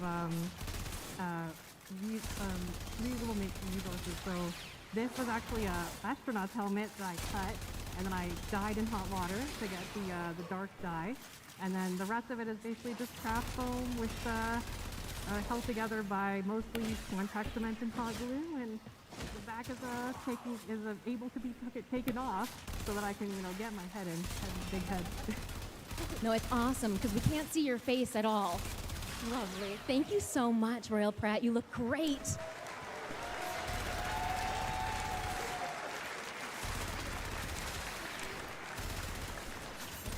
Alrighty, that was the last of our competitive showcase.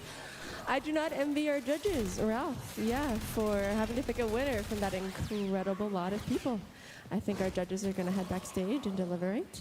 But while we are speaking of winners, let's actually go over what our entrants are competing for. I think Ronnie, she's ready to go.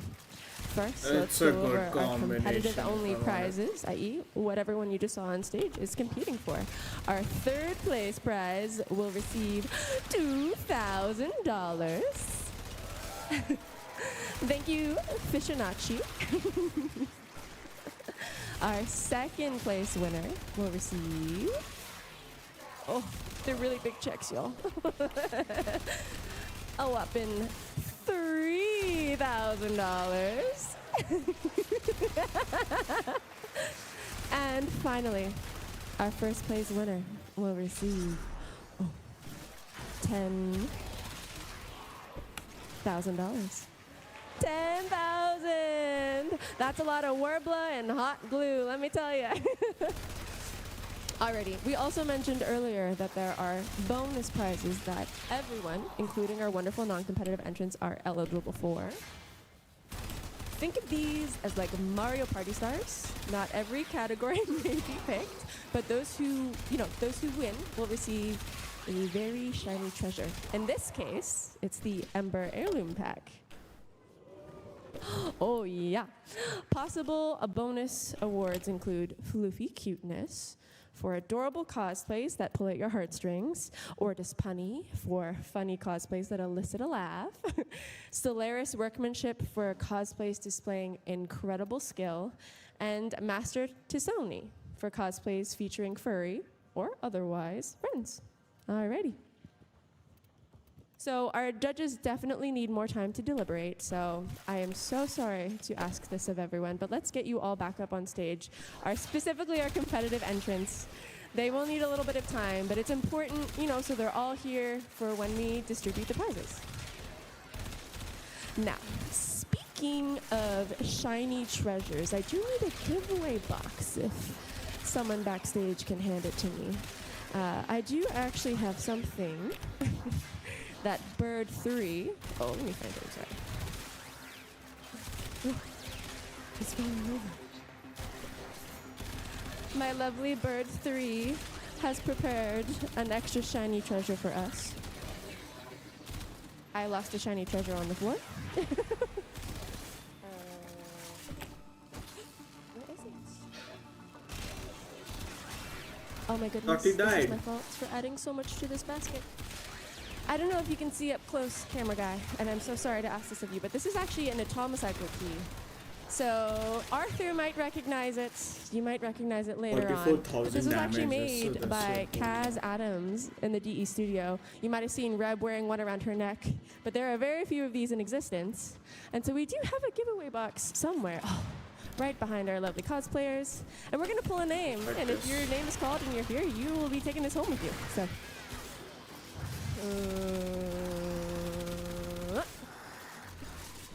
Mike Nole. Mike Which Nole. guys can I Are you here? Ah, Mike! Let's go, Mike!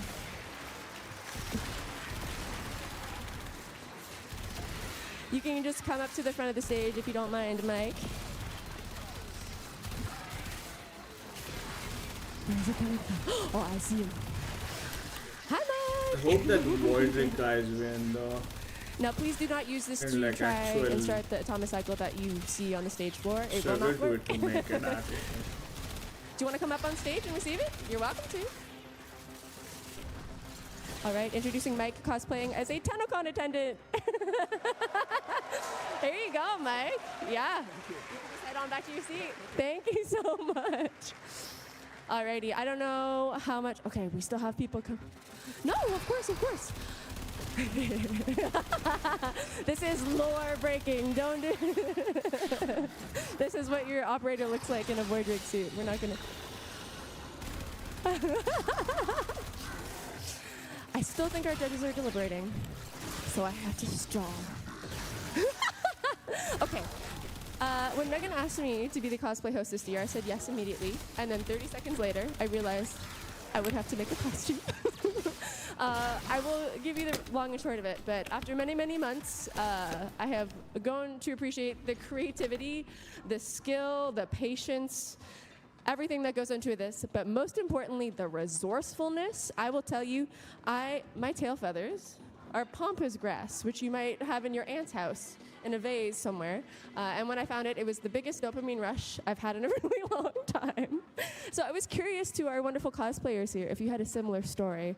Like, oh, Royal Pride. I don't want to ask you, you poor girl. But this is an astronaut or a welding helmet, you said? Yeah, so in 2019, I actually competed as MAG as well. But my cat kind of ruined it when she was in heat, so I remade the whole thing. So a lot of it is like just repurposed from older costumes, from leftover materials, as well as this helmet I had bought from, you know those like astronaut helmets from like those costumes? Yeah, I just cut it, you know. From a thrift store? From a party store. That's iconic. I don't know about any of you. I know you were talking about trying to find fabric that is sci-fi appropriate, because I don't think we have to think about that in game. Do you want to talk a little bit about that? Yeah, so I am very particular about my references. So I was going back to YouTube and like screenshotting cutscenes every 5 seconds, and I also was able to get like the official model. And I noticed that in sometimes it was like blue, and sometimes it was black, and it was sometimes a little dusty brown. But I think I settled on something that had a really nice texture, and it kind of interacts with light pretty neat. It looks straight from the game. And yours were recycled harnesses? Where are these from? Most of these are actually military surplus that have been deconstructed and then reconstructed into a more along the lines of what Arthur wears. Where did you get this from? My dad's attic. That's the real winner. That's what I want to hear. How about you, Ureli?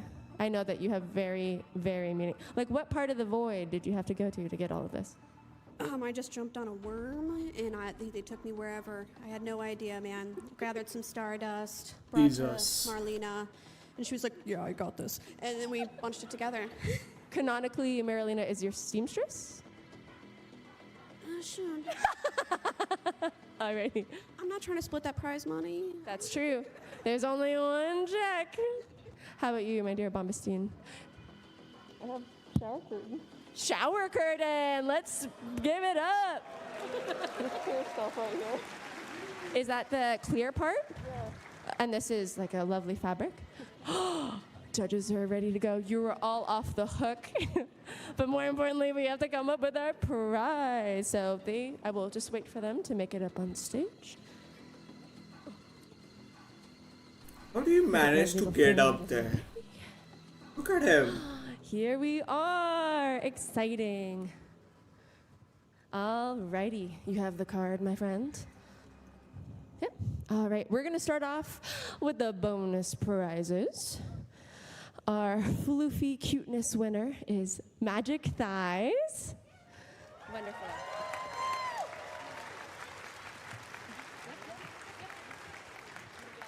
There you go. So you were taking home an Ember heirloom pack. Absolutely beautiful work. Our next winner is Gilly Grizzly from the non-competitive. You better believe it. The audience's response to your cosplay stole our hearts. Do you want to give him a... Thank you so much. We'll just let him come up on stage. Oh, man. You guys are absolute rock stars. Yeah!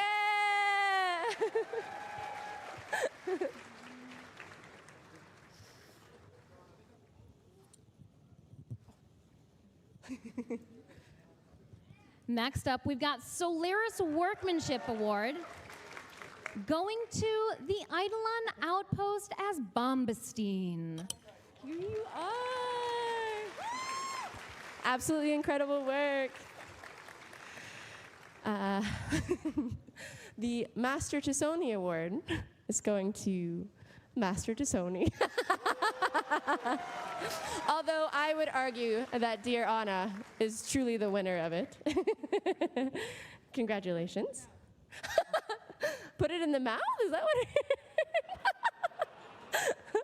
All right, and again, we've got Orakin Gold. This award is an exceptional cosplay in the non-competitive category. And we're going to award it to Paragons of Emotion from Duviri. Yay! So I only have one medal on stage. We do have more backstage. I promise I will get it to you. Apologies for that. Absolutely phenomenal. I don't know if there's actually going to be a paradox having two Bombastines on the same stage. Although it seems very fitting that he would win a reward twice. I feel like that is absolutely what he would do. So look at these fantastic folks. I don't know if we can squeeze past the void rig at all, if you guys don't mind moving down just a little bit. Thank you so much. And so like I said, we will get you more of these backstage. I only brought 5 on stage for me.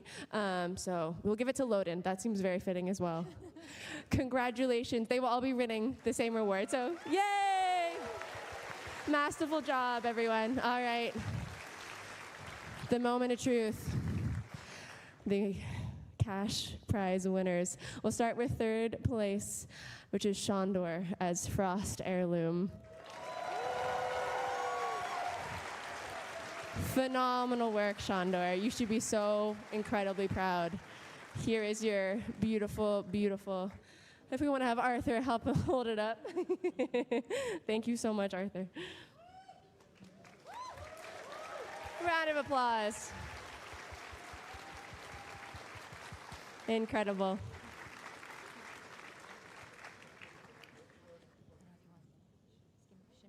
If you just want to shimmy over just a little bit, we'll get it moved over just a little bit. Yeah. Keep your giant check. We won't take it away from you. Why are they so huge? That's a good question. Why not? I was asked how big they should be, and I was like, make them giant. All right. 2nd place goes to Jacob as the Void Rig. Oh my god, what? That's BS. Right beside you there, Jacob. Should be your 1st place. There you go.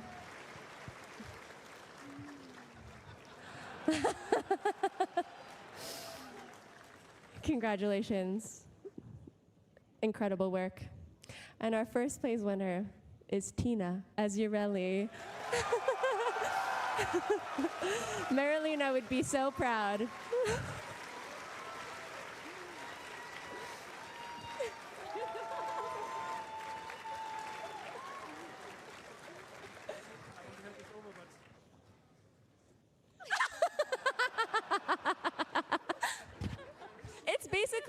Morelli, if you think about it.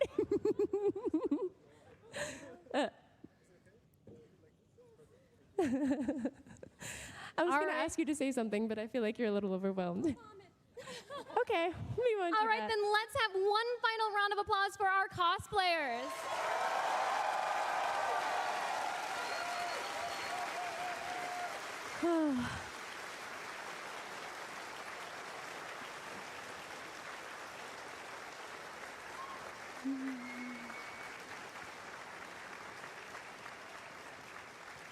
You should all be proud of the fantastic work that you've showcased on stage today. Thank you so much. Absolutely. And that's it for our competitive showcase this year. Thank you so much to our back of house staff who have Look at managed how to keep this all pissed he running. is. Truly, we could not have done this All without that you. work for the A second special thank you place. to Ronnie, Fishinacci, I thought he wonderful could have Ralph, won it. and Maya, our judges, and of course, my lovely co-hostess Fusional, and most importantly, our cosplayers. I am so proud. I am so overwhelmed.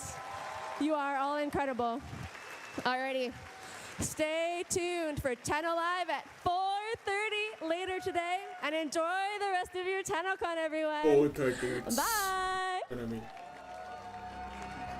1 hour. 1.5 hours. Now it's 4, so yeah, 4:30. Half an hour. Drink some water. After this, I'll just go off to sleep.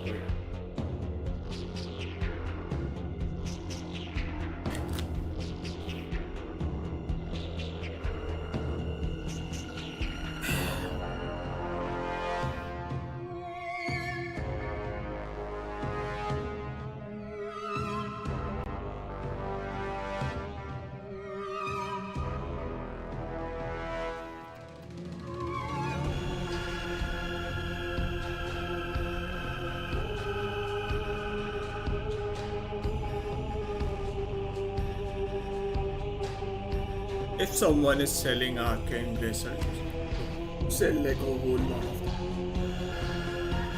I mean, wanna buy arcane glaciers, like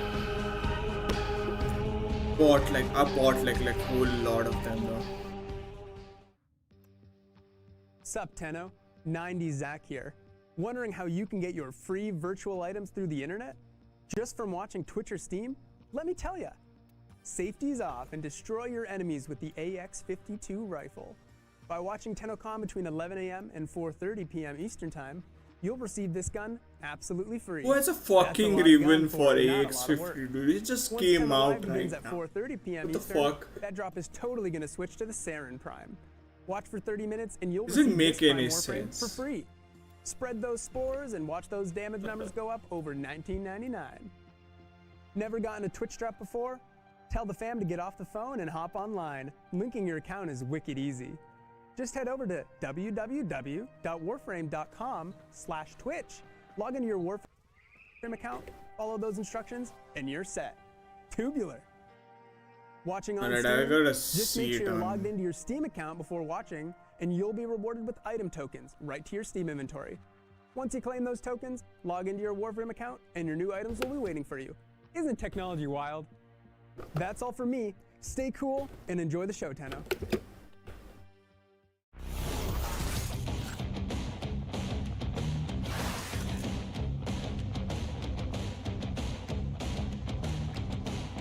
Rank 5 goes for like 250.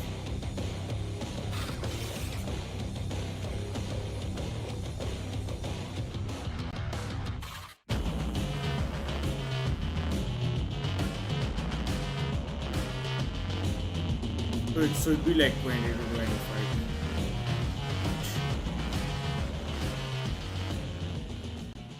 Looking for entertainment that shines from the comfort of your own home? Enter Glow Video. We've got new releases. I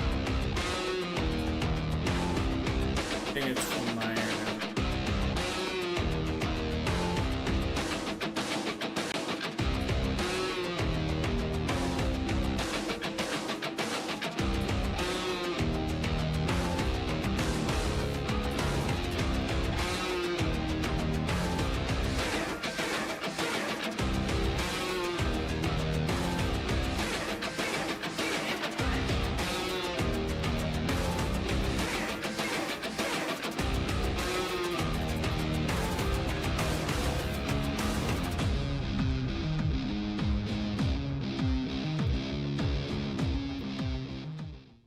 Hi, everybody. My name's Sean Slater. I'm the voice of Tagfer in Warframe. Thank you so much for playing. It's so exciting to be part of this amazing community, and have a great Tenno conference. Hey, Tennos. My name is Micah Mason, and I had the absolute... Hey, Tennos. My name is Micah Mason, and I had the absolute... I'll get my mobile. Hey, Tennos. My name is Micah Mason, and I had the absolute pleasure of voicing... I'll get my mobile LP. Hey, Tennos. My name is... Stupid words. Anyway, I love it when you use the Bang McFlat.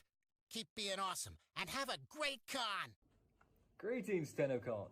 My name is Kieran Flitton, and I have the absolute pleasure of voicing this fellow right here. Thank you all so much for coming along this incredible journey with us. For your continued support, your enthusiasm, and your immaculate gameplay. We would not be here without you. Now, on to the next adventure! Welcome all to Tenno Con. This is Stefan Rudnicki, aka the voice of Albrecht and Trotty. I am so proud to be... You are late! Oh, he's the one. I am so proud to be a member of the Warframe family. Welcome. I look forward to seeing you. Don't be late. Hey there, Tenno, it's Ben Starr here. I play Arthur in Warframe 1999.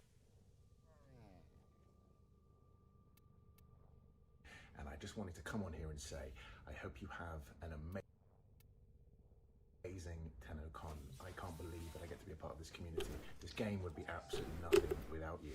So thank you for welcoming me. And I can't wait for us to go on this journey. So let's celebrate it together and have an amazing time. Lots of love. So, you're playing Tenno Con Alpha? It's a party, Tenno. See you there. Looking to improve your existence with larger-than-life deals? Run on over to Tag Titan Electronics Megastore. The only place to download your best cyber self into the new millennium. Check out our latest and greatest machines, guaranteed to fast-track the cyber speeds of your favorite interests, like listening to music, watching videos, and a whole lot more. Now with a $99 rebate on all Kekme processors. But hurry, this enormous offer ends tomorrow. Why 2K? Why not 2K? Tag Titan Electronics Megastore, where the future is big.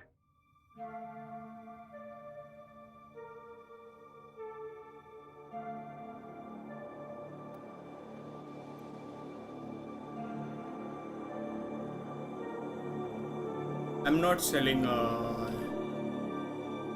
would I sell the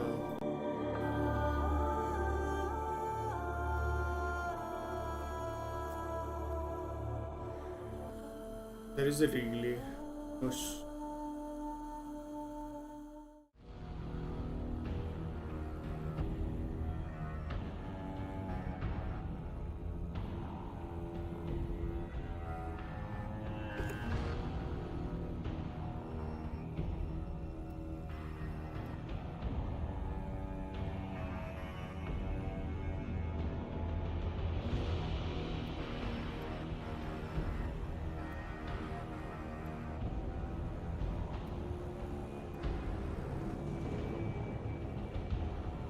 I think I scrapped this all.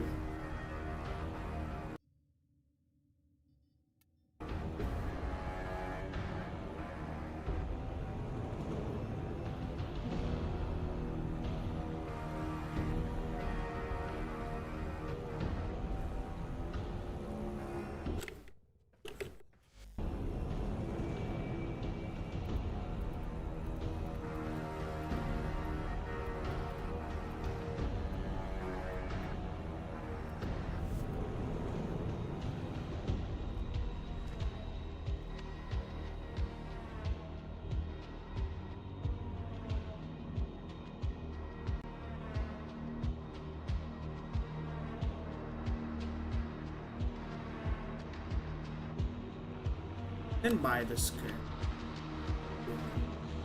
I don't know.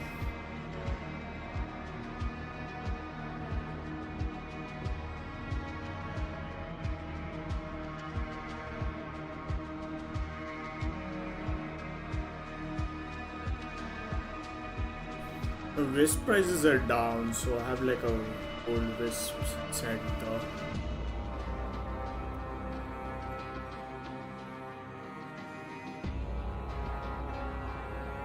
I'll just wait for like Ember and Frost.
KOL just made it easier than ever to get connected and stay connected.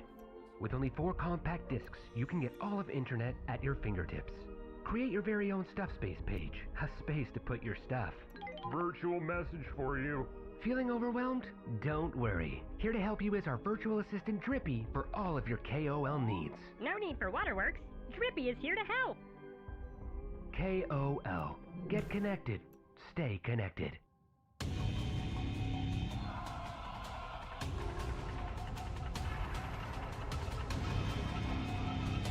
We're gonna see a blank screen.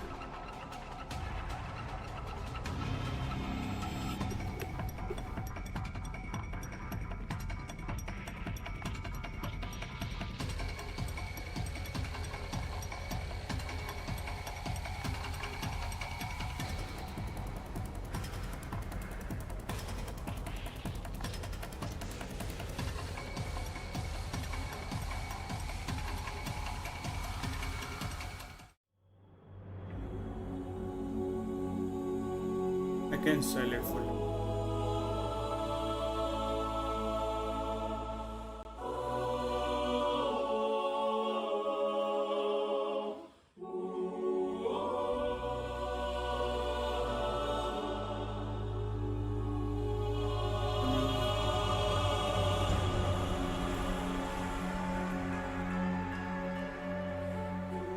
Hi, I'm Eric Preston. I'm audio lead at Digital Extremes. I've been here for coming up on 10 years and here to talk about the music and sound effects for Jade Shadows. And they kind of do a pitch for her landing, and then I guess you'll take that middle section as the loop, right? Exactly, yeah.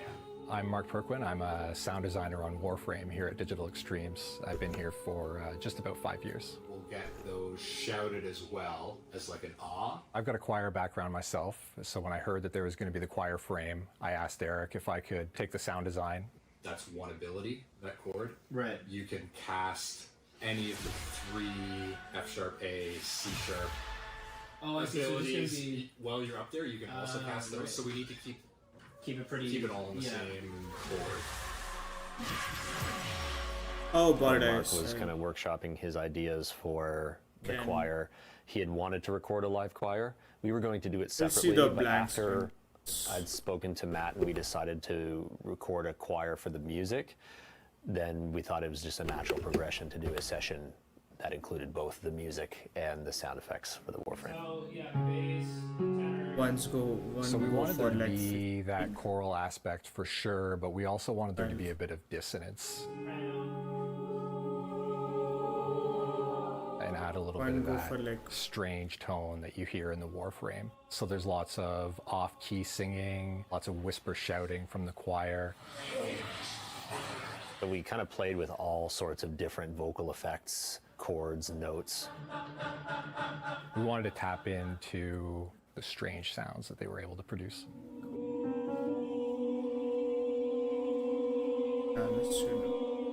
The choir is so talented that whenever we would suggest ideas or want to try different ideas, they could reproduce that very quickly on the fly.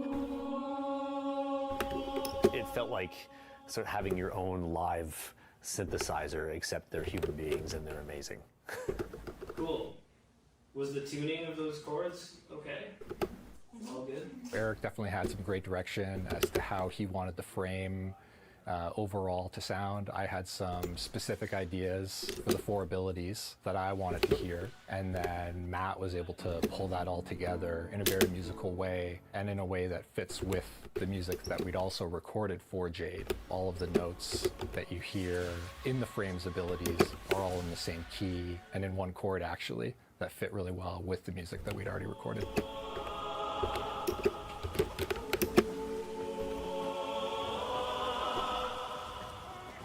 Whenever you're in the studio recording, the magic and the feel that you get from live musicians, you just can't reproduce that.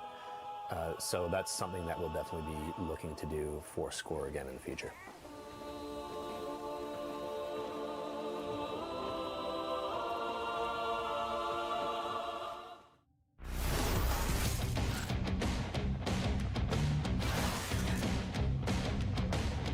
It's gonna be 180.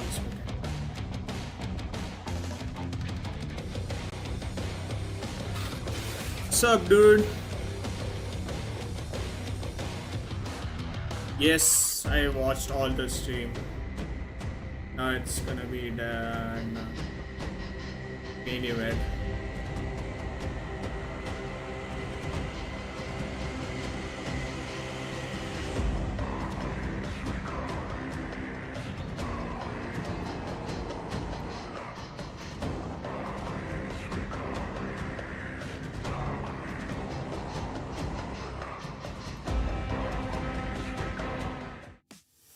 Everybody knows there's nothing like a delicious slice of Big Bites pizza. And it's perfect, just before online hits the stage. My favorite bite? Pepperoni with extra cheese, of course. What's yours? Let's connect over a slice of Big Bites pizza.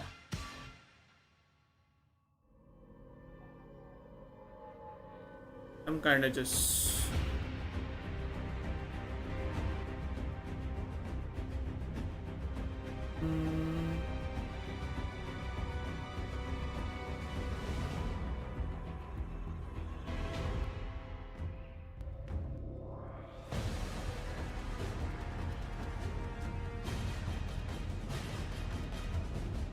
Yeah, man, me too, man.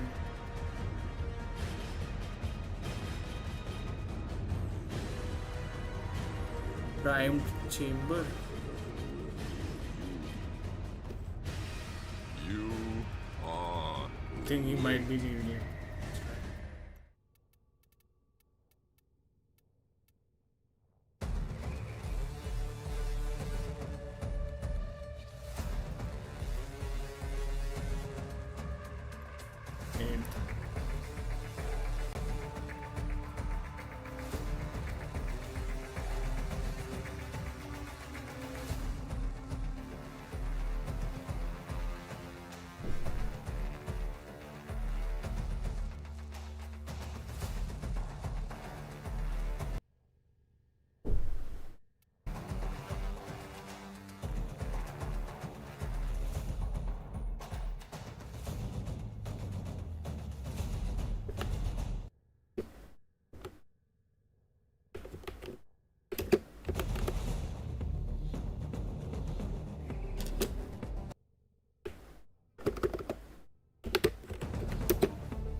Yeah, I'm just doing that just for the skin, by the skin. Making. Okay. That's expensive. Look at this.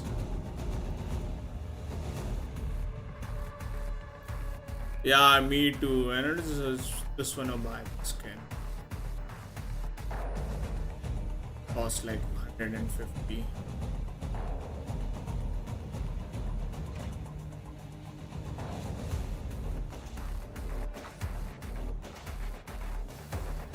Gonna make him like a ninja though. I'm like a sneaking shit.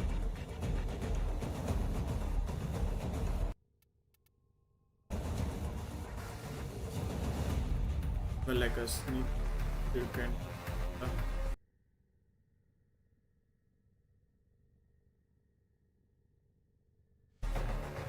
Yeah, man. Yeah, and that's expensive. Like, unless you have like a lot of arcane energize, that's worth it. If you wanna sell like a lot of arcane, buy the skin. The whole collection. I think you get like amber with it though.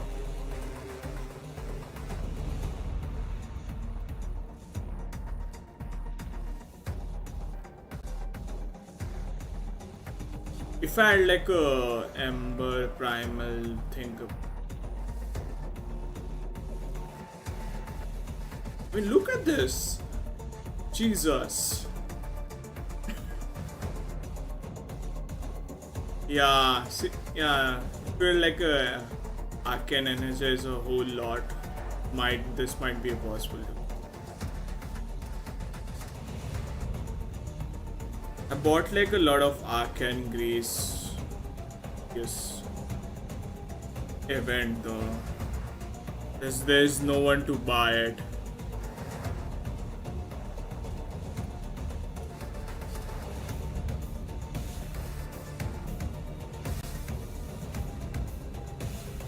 I was like almost at the sleep.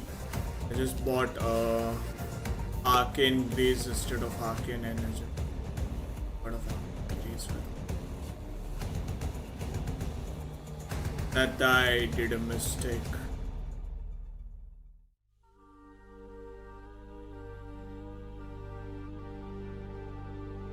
Still have like a lot of time.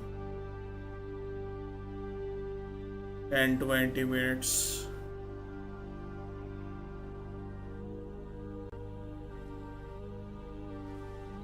I think I sold Saint Surge.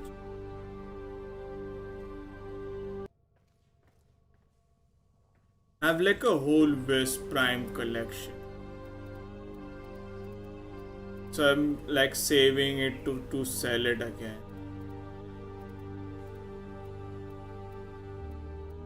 If someone wanted a full set, sell it. I'm just waiting it to be. Yeah, I was waiting it to sell it for like higher price because the Wisp prices are down right. That's gonna be if like Wisp prices just skyrocket again, I'll sell it.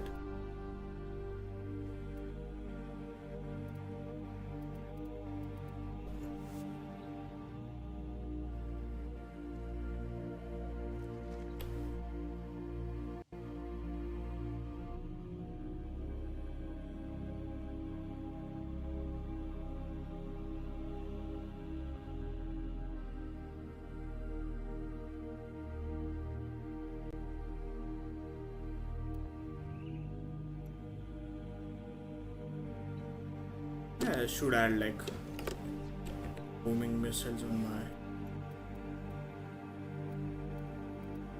using a burst.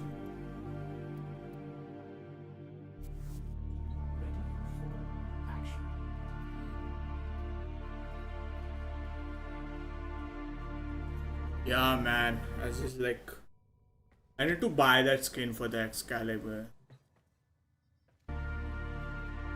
It's like reminds me of Dark Sector.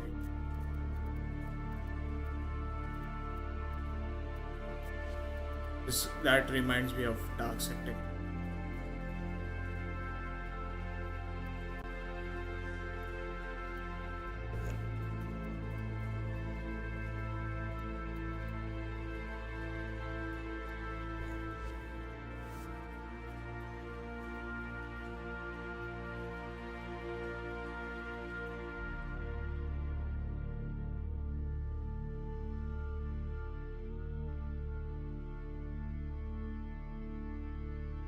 I've been streaming for like I don't know how long.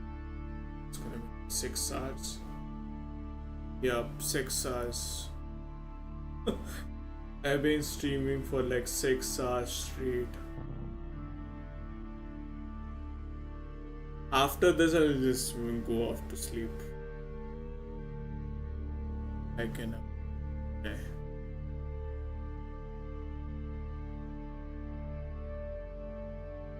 Yeah. Let me show you. It's like I'm carrying it around. Look at this. Alright, let me just do screen just to show you. Yeah, got it.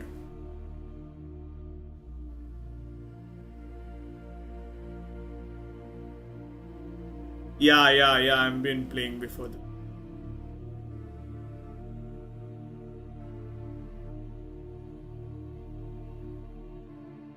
They got the weapon though.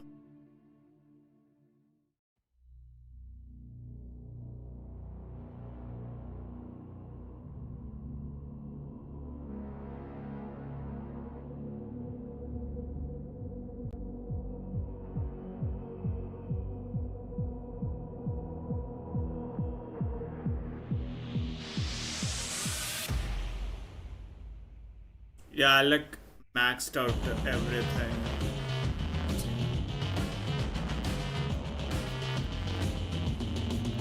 And I'm using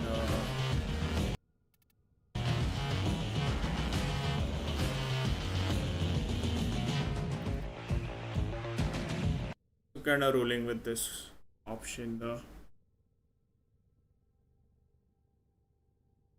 Yeah, that's.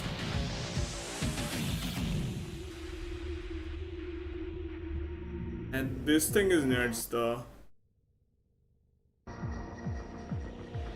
mean, like mixing the damage. So I have like radiation heat and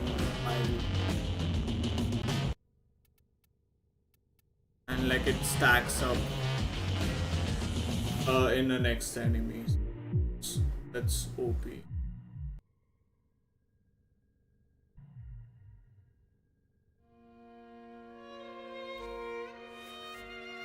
It's fucking lethal. I've been using this one. Let me show you in a symbol. Still have time.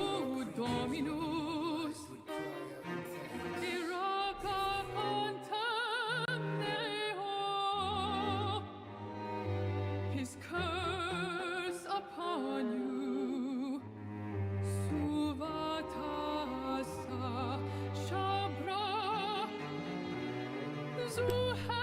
Let me show you quick.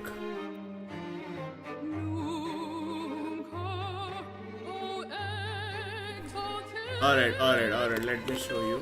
So I have like a build for it for now.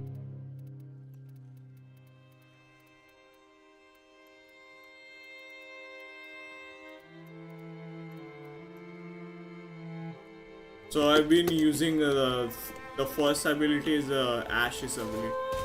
Like strips the armor and this.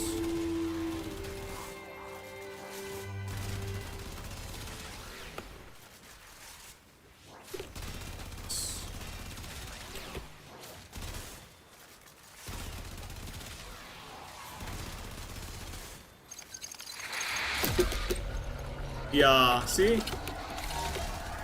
I'm like stripping armor and just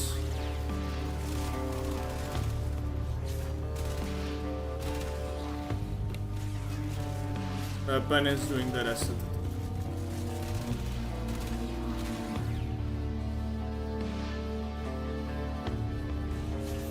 Oh yeah, I know. I'll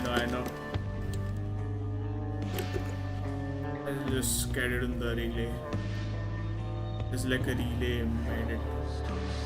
In-game relay. Where's the in-game relay?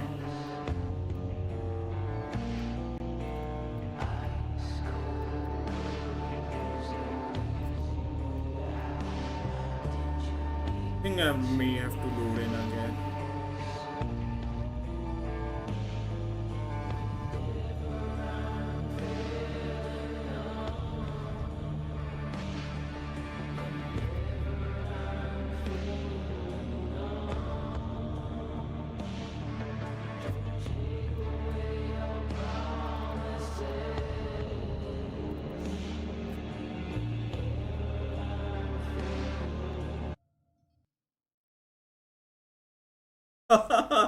This is the fifth time it got crashed.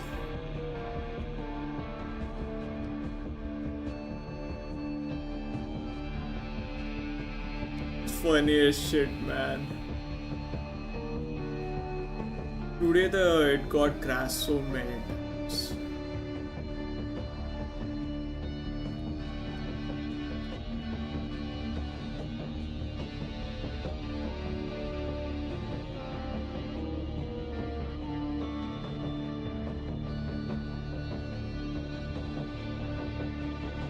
It's not showing me the relay for it though. That's why I open up the game, there's gonna be in-game relay.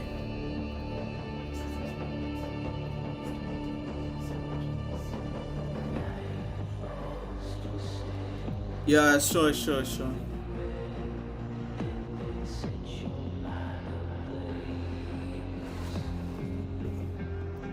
I thought it's gonna be in-game relay. Is everyone up here? Fine.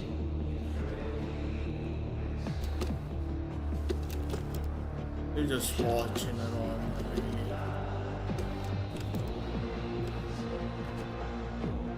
What's up, dude? Oh my god, there's a lot of people here.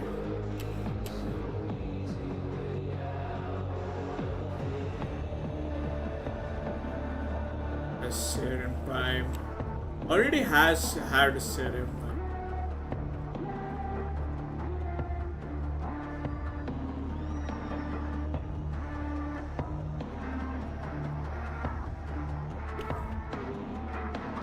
Oh, there's Ember's relay. Third limb screen.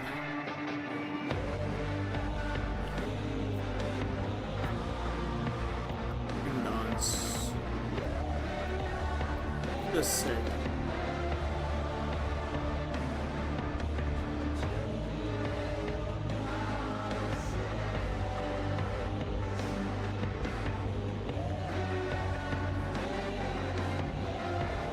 After this, I'm gonna stop for today because I'm kind of tired.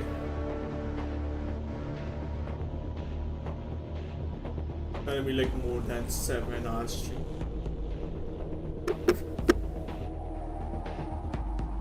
Ooh.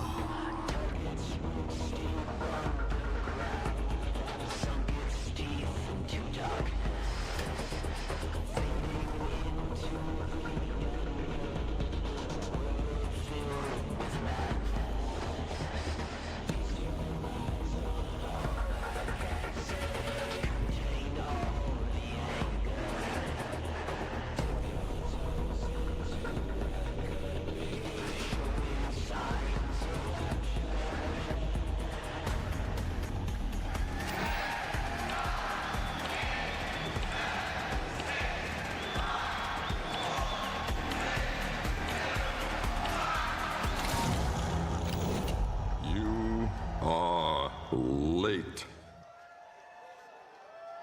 Where are they gone?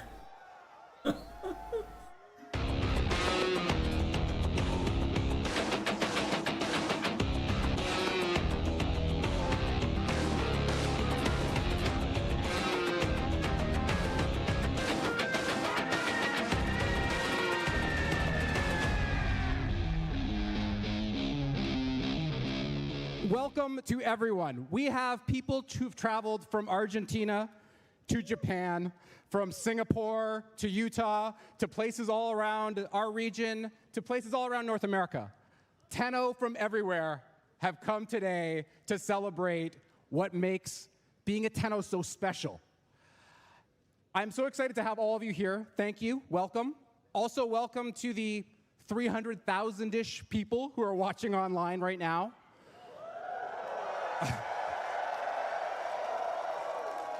It is our great privilege and honor to have you with us today. If you guys are ready, tonight is going to be a night of mystery and magic. It's going to be a night of atomocycles and automatic weapons. But if you know anything about DE, you know that at the heart of so much of what we do is music. And so we thought the best way to start tonight would be with some music. I'd like to present to you Matt Chalmers and the Warframe Band.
Damn.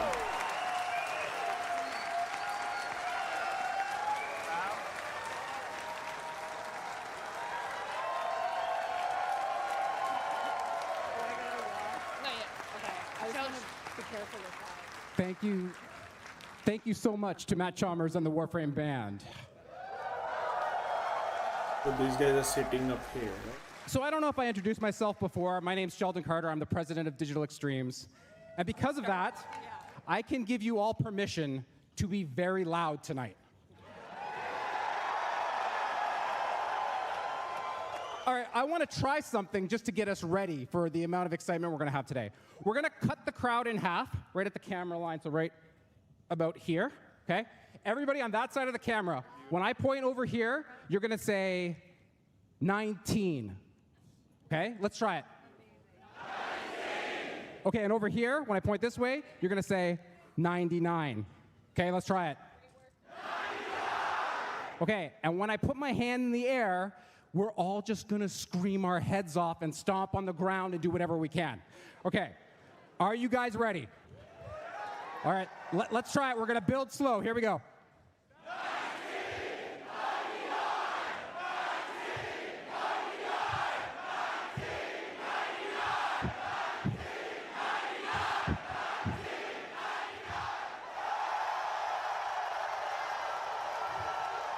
All right. All right, you guys are ready. This is great. What a year we have had in Warframe. We kind of started off spooky after the last Tenno Con. The Abyss of Daggeth, or Daggeth, I can never say it right. Anyways, we started off spooky, and then we brought in Whispers in the Wall, which was the first step of a whole new storyline in Warframe. Today, you're going to see the next part. Are you guys excited for that?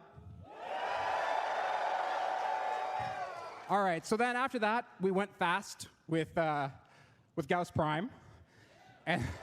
And then we brought in 700,000 new Tenno with Warframe Mobile. So this is their first TennoCon. There's so many of them, it's their first TennoCon, so welcome to you guys. Now I want to stop the people in chat who are right now saying Android when. Soon, it'll be soon. All right, so after that, we did a Warframe that's near and dear to my heart, a Warframe that loves books with Dante. Okay.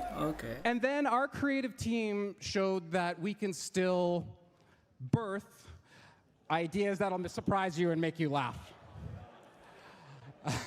And that's what TennoCon is. TennoCon is a celebration of all that's happened this past year and everything that's happened along the 11-year journey that our game has been. And we wouldn't be here if it wasn't for you guys. It is your energy that keeps Digital Extremes going, and I think I'd like to take a moment to talk about the incredible people that make the game. The staff at DE. They work tirelessly on the updates, but even tirelessly to bring an event like this together. So if I can get you to be loud just another time, could we give it up for the staff of DE?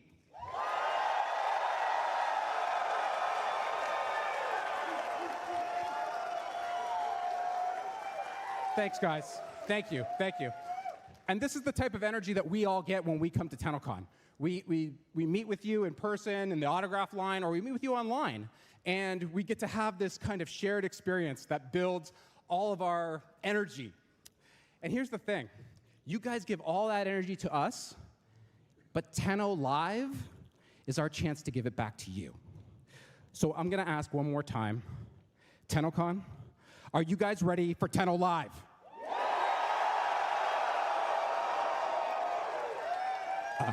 All right. Well, I can think of no better crew to walk you through what we've got than the one that is assembled backstage right now. I'm going to introduce them. The first is one of the most thoughtful designers I've ever had the privilege of working with. He is a cat lover supreme and the quality of life master. The director of Warframe's design, Mr. Pablo Alonso.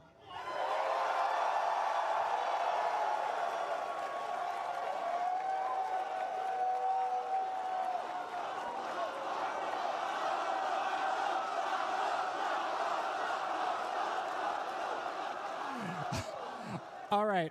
Our next gentleman you should not be fooled by his title, because it implies that he does not work on Warframe almost every day, because it seems like he does.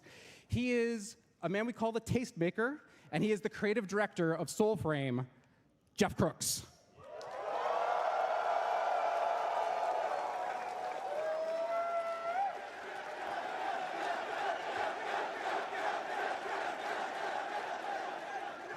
All right.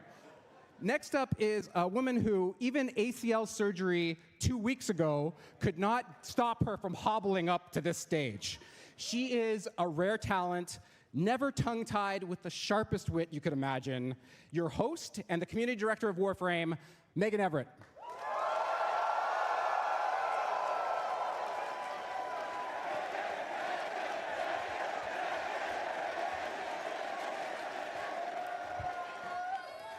All right, next, we have the creative backbone and visionary for our company, yet also the panelist that's most likely to say something that's going to make me blush. He is the CEO of Digital Extremes, Steve Sinclair.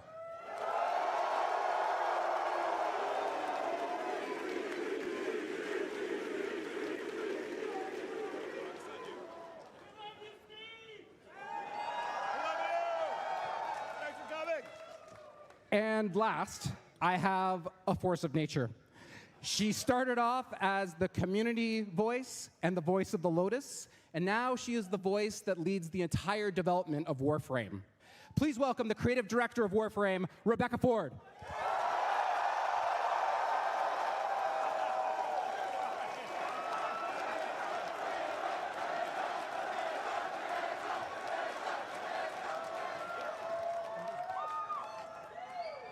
Thank you all so much and enjoy Tenno Live.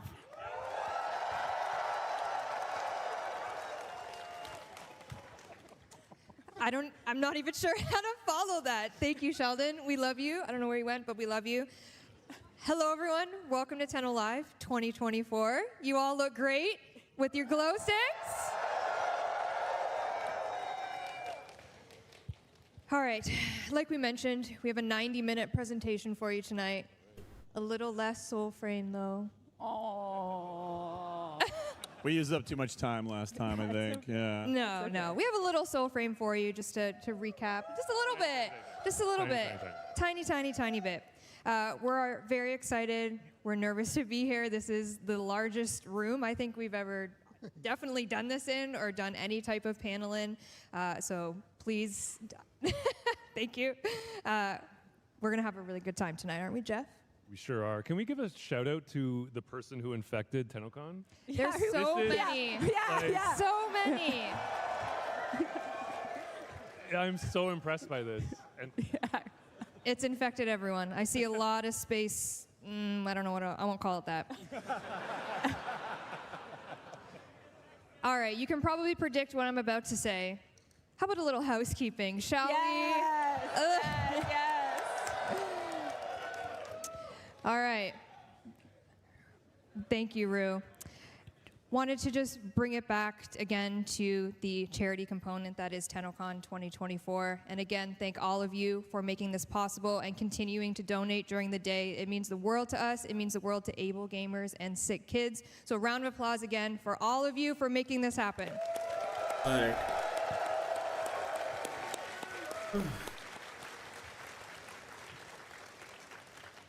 Not And we gonna had hear many me a lot amazing because I'm you guys saw the tired fucking. cosplay contest come through, and we also got to work with some really amazing cosplay professionals to come and really amp up Tenno Con. And we have a little video from Lightning Cosplay just to show off Arthur.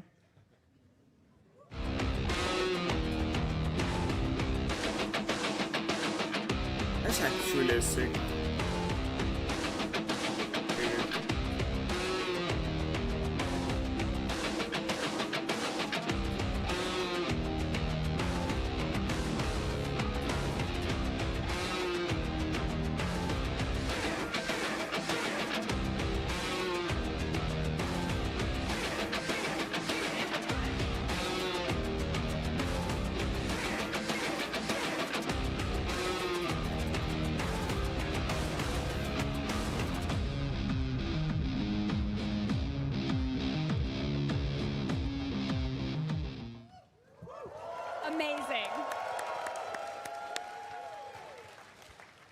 And we also had a few other cosplays here. Plexi cosplay came back. If you saw the Lloyd and Albrecht cosplay out there, who saw that? 10 out of 10. They did the ticker wings as well. And then Hoku Props came back and did they're over there somewhere, Hoku Props. They did the Sanctum trivia game. If you saw it out in the tent, hope you got to play it. Hope you got a perfect score. We were checking. We know exactly who was accurate and who was not. And again, Lightning Cosplay, thank you for being here, and Arthur, and coming all the way that you did to be here, over there somewhere. All right, a few more things to get through, and then you can get your Tenno Live bingo cards out. A reminder that our Twitch drop for this evening's show, for Tenno Live specifically, is Saren Prime, potato slot included. You don't need to say anything in chat at all. I'm looking at you, chat. You just have to hang out. Just hang out. You're here. You're getting Saren Prime. You're getting progress. And hope you got your AX52 The thing about it is already and have then a as well, Saren another Prime. reminder, our gift of the Lotus Alert after the stream will be an Unperformer Blueprint. Again, everyone that's here will receive an email with a code for all of those items because you're here. And we appreciate you being here. So you get your free items. All right. I think it's time for some giveaways. Classic giveaways. Okay. Yeah, let's do it. Let's do it. All right. We have first I'm going to start with the giveaway that is a Gleam giveaway. If you would like to visit the website later on and check it out. It is a very exciting HP Omen laptop. Steve, can you hold my microphone? Yes. It's a laptop. It's in this case. This has the Albrecht graffiti on this was by one of our concept artists, Vadim. So he made it awesome. So that's hand drawn by a Digital Extremes employee. Graffiti of Albrecht and Trotty, and inside, oh my God. The nuclear. We don't know if that's the right way to open it. Let's definitely see. the nuclear baseball. Yeah. Let's. Careful with the knee. Oh, sides. It's very secure. If you win this, you will have no issue keeping it safe from prying eyes. Safe even from us. Safe even. Just like your CrowdStrike PCs.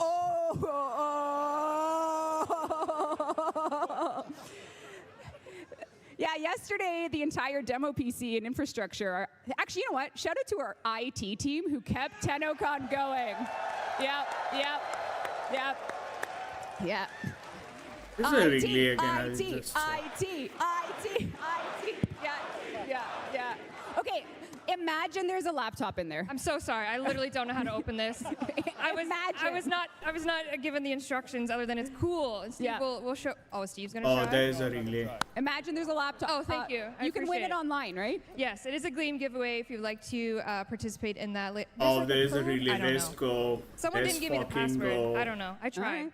But this is for later if someone wants to win that. But we do have some prizes while we are physically in here. Anyone ever heard of Power Plat? 100,000 platinum to someone in the audience, maybe, perhaps?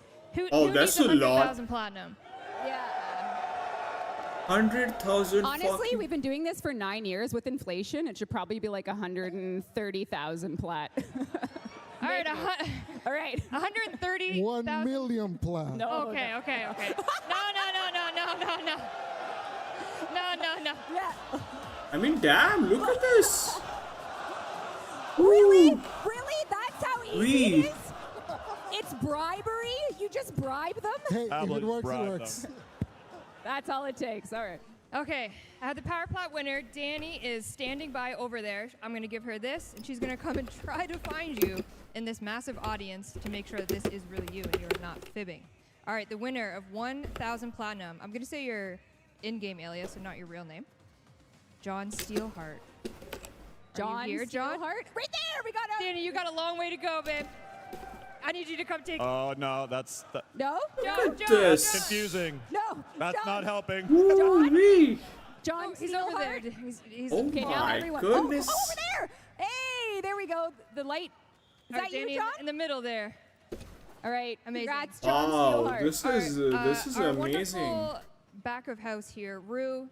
Do you have the Oh, ability the to do Halo $100,000? reference. Let's go. Sorry. Whoa. I think this is a gaming cafe. I used to be when I was a kid at home. 100,000 platinum. Can you do Power Play Yes. giveaway on Twitch? Hell yeah, we can. All right, we're going to run that. And while we run that, let's do another 100,000 platinum giveaway here for the audience. There's the arcade we were talking. Can I get a... Look at this! Can you read that? Kiwi V? I think, yeah. Looks so amazing though, Back man. there? Kiwi, Look at this. kiwi, kiwi, kiwi. Yeah. Yeah. Okay, Danny, we'll be back up with this, and then we'll come to you and get you your validation for your 100,000 platinum Kiwi. Not dollars. Not dollars. So sorry. I don't have the budget for that. And another prize that we'd like to give away here in person. Did anyone watch the latest dev Might be a shorts? copyright song, so yeah. This all that They were in the Harvard theater with a hard bunch work to of get a our fucking lovely DE copyright employees to claim. kind of And have the last dev shorts before Tenno Con. And Reb brought out the Entrati notebook that is here at Tenno Con. this. And we have a bunch of developers that have signed it for you. So this is a signed, fully lovely DE folk signed book. Damn. Let's see who's on there. Oh, I took up a lot of Furniture store space. they were talking. You did. Sorry about that. Oh wow, we have everyone. I see QA, the narrative team writing. Oh, this is. Can I have it? No. Oh. No, you cannot have it. All right, the winner of this DE signed Entrati notebook is Bloody Moons. Ooh, sounds like a. Can I get a vampire. Bloody Moons? Bloody Moons? Bloody Moons over there. Bloody, bloody, Lol. bloody. Congrats, Bloody. All right, Danny's on her way. All right. That's enough of giveaways for right now. Oh, do you want another power plat? All right. Fine. Last one. Yes. What does it say? I'm just Schnitzenheimer? gonna be here. Seriously. Can I get a Schnitzenheimer? Wait, where are you? Hold on. Where are you? Can I get a Schnitzenheimer? Over there? Schnitz.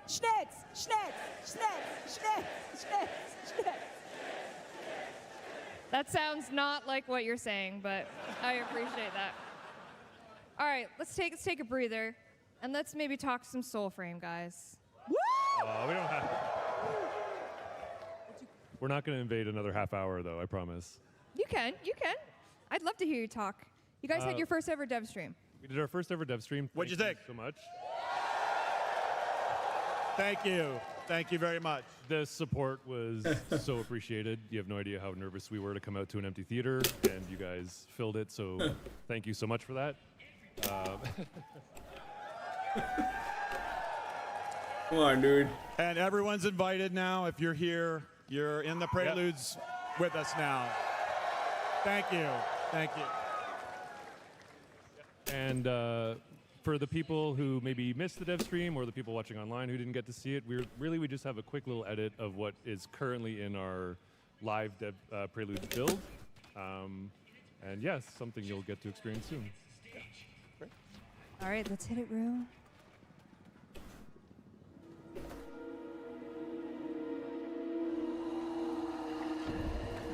Feel it like rain.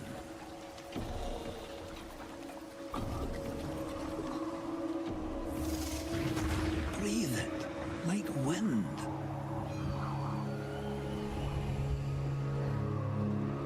All of Alka's making is magic.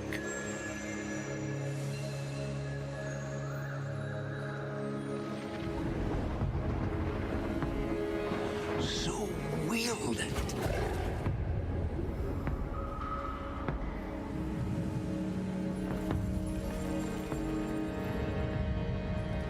Or yield to it. Once you've learned, I'll play this game, like stream this game when this comes out.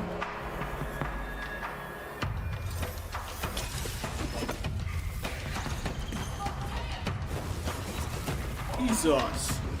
Don't you forget it. Even if they find you, even if they sing their I'll song, make like a character that has the magic. It's in you. Yours. You know, guys, know, right? Like the wind.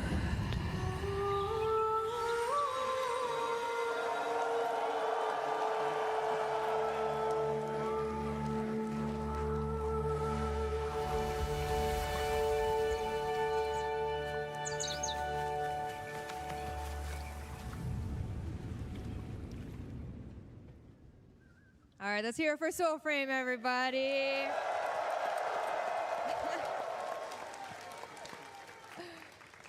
All right. As much as I love you guys. So we're part of the housekeeping. Yes. No. I got it. No, I get it. no. I get it. No, it makes I swear sense. you weren't. It's called Tenno Con. No, I get it. no. I love you guys, but it's time for some Warframe talk. All right? It's time for some Warframe. All right. First up, guys, we're going on tour. We're coming back to Gamescom. Finally, we're coming back to Germany. We haven't been. When's the last time we were in Germany? It would have been 2019 or 2018. It was a while ago. I think 2014. 19. Someone 19. It was. I think 2019. 2019. Yeah. We're finally coming back to Gamescom, and we're going to be throwing a Tenno VIP, as you can see here, on August 24th. Tickets are going to go on sale July 26th, so if you are in Germany, we cannot wait to see you. It's been so long since we've seen you. I see some smiling faces and some fist bumps going to Germany. Spiel Could have saved you a Warframe. trip, but Yeah. Yeah, Okay. sorry Yeah, to the sorry. group last night that came up to me and said, we came here because you don't come to Gamescom anymore. Sorry. So the next time you see us, we'll be at Gamescom. And then, soon after that, the tour is not over. We return to Tokyo Game Show in September. All right. This is going to be super cringe. September. But I'm going to do my best. Oh, yeah, do it. This is for all our players watching in Japan. 日本の皆さん、こんにちは。Warframe は9月の東京ゲームショウに登場します。あるのがみんなに楽しみです。Tenno. Not bad. Oh, wait! I did it backwards. みんなに会えるのが楽しみです。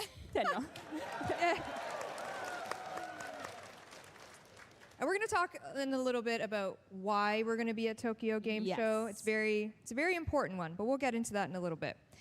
But after all of that, maybe looking forward to 2025, what better way to celebrate 10 years of TennoCon next year than already having a date? TennoCon 2025. Great. Oh no! So yeah, I haven't survived this one. yeah. So CrowdStrike, whatever you have planned for next year, don't do it then. Thank you for the promo. No. July 18th and 19th, next year, TennoCon 2025, 10 years of TennoCon, right back here, a 2-day party again, and just put it in your calendar. You'll learn more later. We just wanted to get organized and tell you the date ahead of time. You're welcome. You're welcome. Before we jump into the updates that are coming for Warframe, we want to talk a little bit about cross-save. Yes, so we launched cross-platform save after many, many years of demands, and last year we were so excited to release it. We released it well into earlier this year as well, and there's one way we want to make it more robust, which we're currently working on, and we intend to give you more news soon, which is a way to expand trading, because right now we find that players are unable to really hit the trading market depending on some restrictions or how we've set it up. So next time you hear from us about this, we will hopefully give you all the information you need about really making cross-platform trading more robust, more inclusive, where we're allowed to do so. And if we don't, I think my boilerplate was, Steve will write a 10-page apology. So it's one or the other. Who used cross-save? Who used cross-save here? Yep. Awesome. We were afraid that no one would. Yeah. So I'm glad to hear it. Yeah. All right, and Sheldon stole your thunder about Android. Yeah, no, I'm glad. Thanks, Sheldon. More time Android for us too. to- We're working on it. Yeah. All right, let's talk about Warframe's next 3 updates. 3. Hey. Not only that, our next 3 updates this year. So, yeah. Yes. So is it time? This is you, baby. All right, thanks, Meg. All right, so the next update we're going to release, we're going to be hitting all you guys with a prologue-style quest. So Whispers in the Wall has ended, 1999 is to come, but there's some unfinished business in between. So we would like to debut the Lotus Eaters. Oh. So the Lotus Eaters is a prologue story quest that is going to do a little bit of stage setting for 1999, and it is releasing on all platforms this August. Okay. think it's gonna be end of August or mid of August. Yes, so you will get but a taste of a little bit of story development and plot in this moment that will come in August on all platforms. And it is not coming alone. This update has a very spirited. Yeah. I was gonna bring it in with a bellowing sisters. Oh, wait, sorry. No, it's fine. As a crowd, when I start like the S, I want to get the. Well, I guess a world record for people saying sisters below, below. You know the song. So 3, 2, 1. Sisters below, below. We're going where the wind don't blow. All right. That was it. Oh, wow. Yeah. So, yeah. Sevagoth Prime, Epitaph Prime, Nautilus Prime are all coming in Lotus Eaters. Mm-hmm. But then... Gilly Chat Prime. Oh, that's part of the deluxe skin. Oh, we'll find a way. That's Hydroid. We'll find a way. Oh, now there's 2.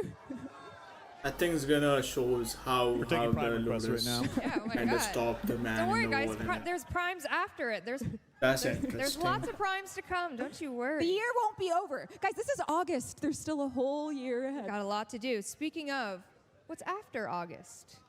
What's after August? This is the title you won't forget. Unannounced 2024 update. Yeah. If you're wondering, yes, creative direction, unannounced 2024 update goes hand in hand for a name. This is the update that we will be debuting to the world from Tokyo Game Show. This update is really gonna bring you, well, we'll talk about it a lot more in Tokyo, but we have a lot to tell you about what's in it today from a QOL side of things. So our unannounced... And a deluxe skin side of things. Any Caliban enjoyers in the chat?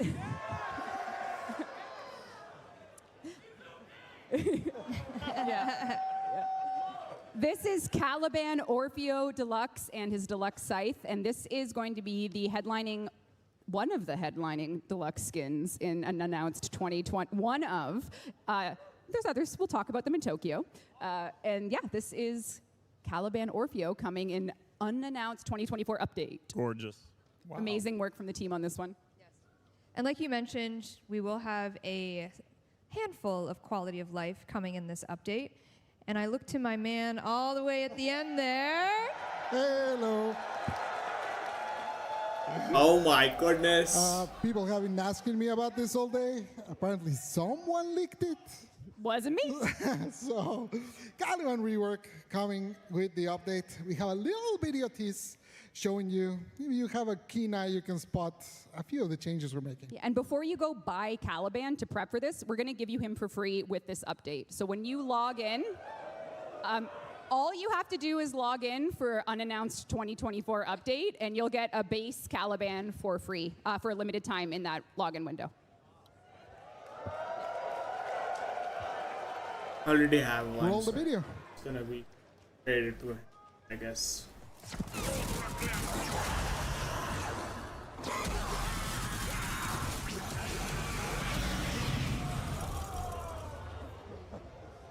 Just a little tease. If you know Caliban, you know a few things have changed already. A lot's changed. He's a lot of fun. Can't wait for you to get your hands on it. Aw, you're welcome. Yeah. But wait, that's not all. That's not all. Next slide, please. Item favorites are coming. What's that? This is basically what it sounds like, only there's not a lot to explain. We got a little video showing you how it works, but... Also, there's a jump scare sound in this. Jump and I scare sound, be apologize. careful. My audio It's is the very best. high. Go ahead, Pablo. Sorry. And now, we click on Beautiful Ember. Skin is out.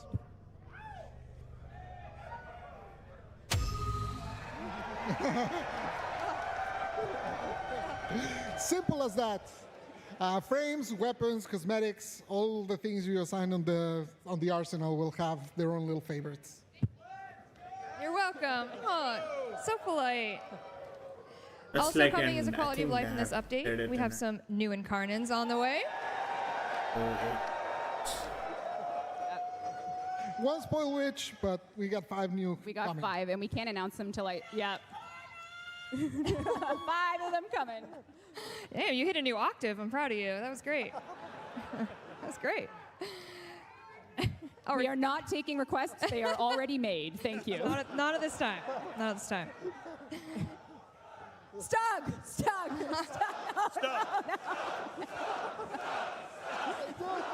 No. Next Tenno Con. Also coming, quality of life, is our continuation of Companions 2.0 Part 2. Last but not least, yeah, we're continuing the work that we did before, before it was improving like the survivability of the pets. This time is more focused on the abilities they had, kind of getting them balanced across the board and making it so that there's good reasons to choose every different companion we have. Yeah, You're welcome. My pleasure. And last but not least, kind of alluded to before, in this update is a brand new Warframe that is very different than anything we've kind of done yet. It is one of the craziest designs I've made for us, so it's a lot of fun. Looking forward for you to see it. Tokyo Game Show. Yeah, we'll see it in Tokyo.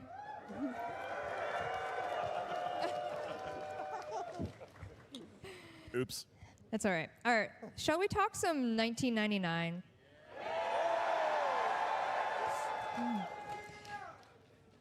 Do you like anime? Okay. Oh my God. Okay.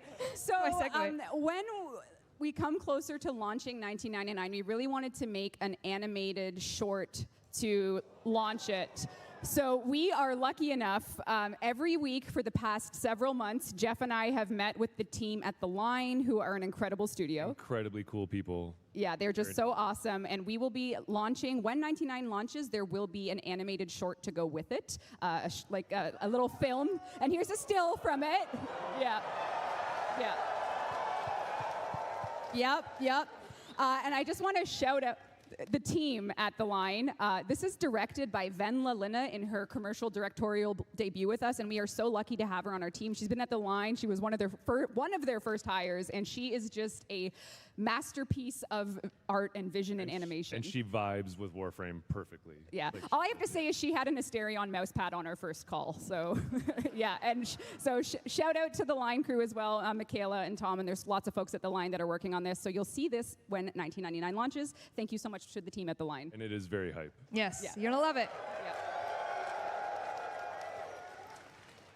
All right, I know you're all here with us right now. So this piece of information doesn't apply to you right now, but it will, because it's staying live for a while. We have the mall relay live right now in game. That's right. So for several days from now until, I guess, when it's several days from now. I think I got cool. Nailed it.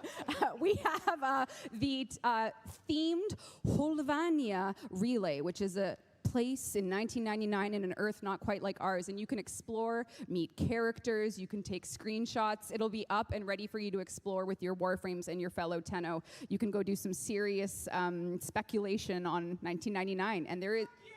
Yeah! Ooh, bleep that out. Bleep it. I'm sorry. I love your enthusiasm. I love it. We already have a piece of 1999 in-game for you to play with your fellow Tenno. So those relays are up. I know I saw Megan with our live ops earlier. Did you just see me do that? Yeah, are we good? I think we're good. Okay, I think for the now servers are great. All right, for now we're good. Thanks, team back keeping everything up. But yeah, there is a experience for you. It'll be up. Don't miss it. Yeah, so if you're online right now, log in, head to Earth, and check out the mall. Believe it. No hot tub. No hot tub. Sorry.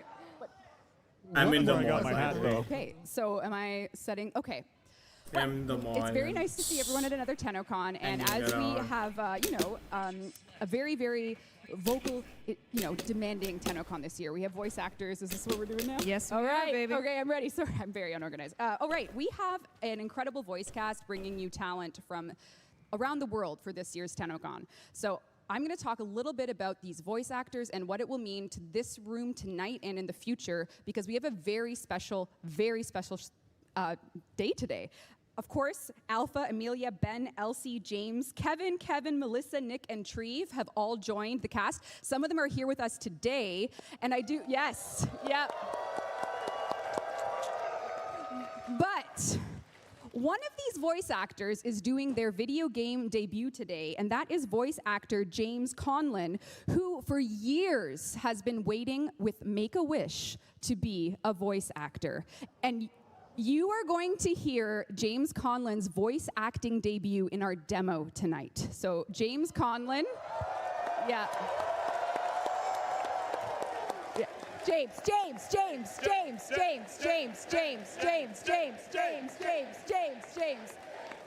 So we are granting this wish tonight, and Warframe has added another voice actor to its cast thanks to James being willing to join our game and our community.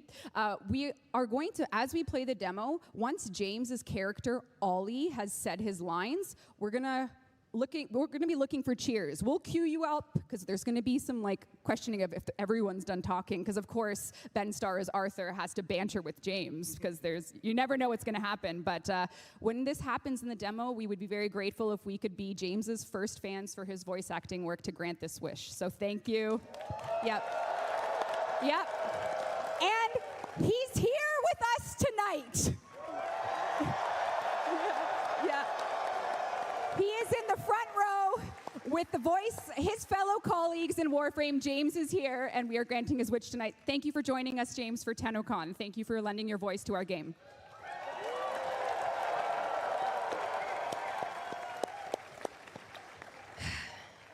James.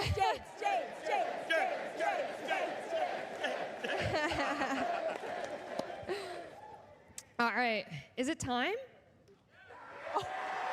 Is it time? All right, yeah, it is, okay. I have 3 watches, none of them work, but I think it's time. Okay. Well, Albrecht and Trotty would not appreciate if we're late. He would not want us to be late. So before you go, Megan, let's just start. All right, anyone want to help set the stage for what's about to happen? An incredible demo worked by a ton of talented people. This couldn't be done. You see us all here, but there's a big team in this room and back at the office working that made this real and that made this possible for all of us. We're super proud of what we did. Megan is going to take it to the finish line. Yep. Limping. Yeah, you got this. Megan will be doing a hands-on, just about 20 to 25 minutes, depending on how slow we go. It could go either way. And she's going to give you a live gameplay demo of the very first Quest mission in 1999. So you are going to be entering the world of 1999 and taking a look. You might get some questions. You might get some answers. I'll be doing a tiny bit of talking along the way to really let everyone understand the features that are coming in this update. And of course, a huge thanks to everyone at DE. The Soulframe team did a lot of heavy lifting for this update too. So huge thanks to everyone.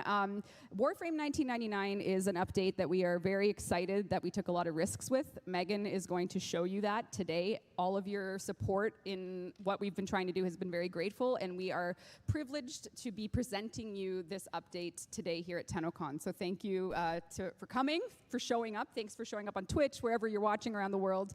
Megan, take it away.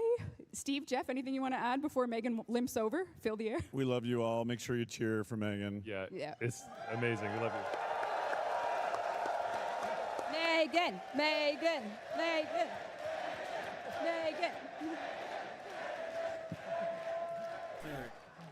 It's not gonna. All right.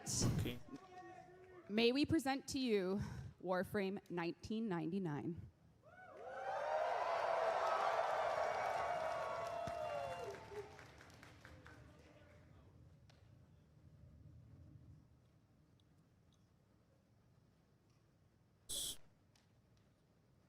You're going to do great, Megan. Good luck.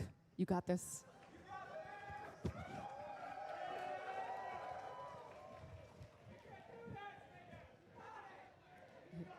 All right, here we go. Shh. Phil. Oh, Tech support? we need a tech support for Steve. All right. All right. So, IT.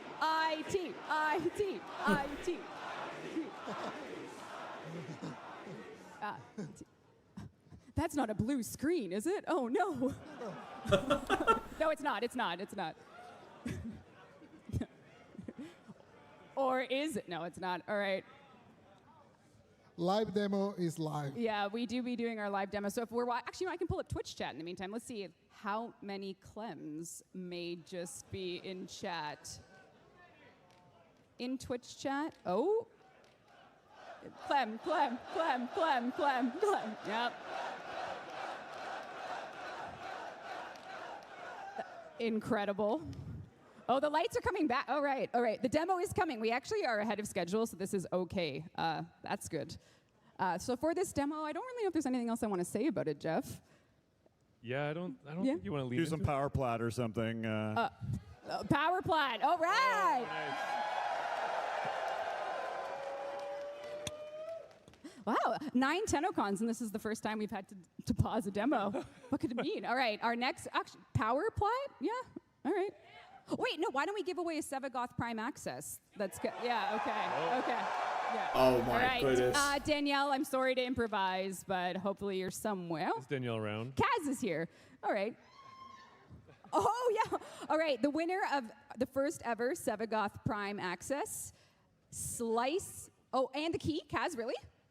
Oh, okay. This is a handmade solid silver Atomi cycle key. So that will also be handmade by our lead weapons artist, Kaz. This is also what I'm wearing on my necklace. Only 6 in existence. There's only 6 in existence. So this is also going to the Sevagoth Prime winner, your in-game alias, Slicer1231. Slicer1231. Uh-oh. Slicer. Oh, it's me. Sorry, I didn't hear you. That's my name. What? No. All right. Sorry, but we will get you if you ever make yourself known, we'll give you something. All right. Thanks, Danielle. Oh. I got no skills. All right.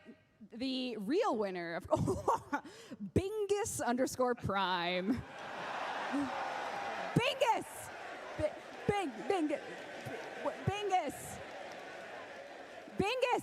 Bingus, make yourself known. Oh, Bingus! All right. And a key. All right. That is Bingus Prime's first Tenno Con appearance. You'll hear more about normal Bingus next year. I got to say I helped. Yeah, all right. So Steve has saved Tenno Con once again. All right. Steve. Let's go, 1999. Let us show you once more 1999. Megan, hit it.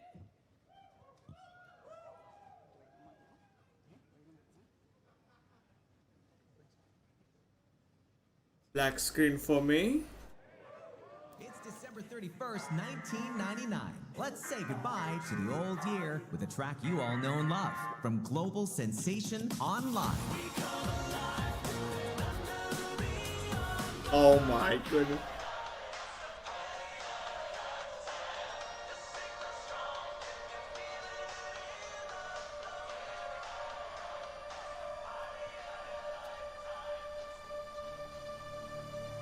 Just sitting there.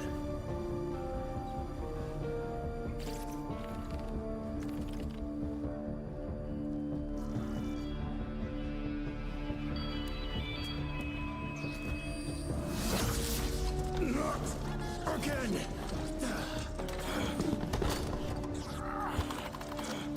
Oh my goodness.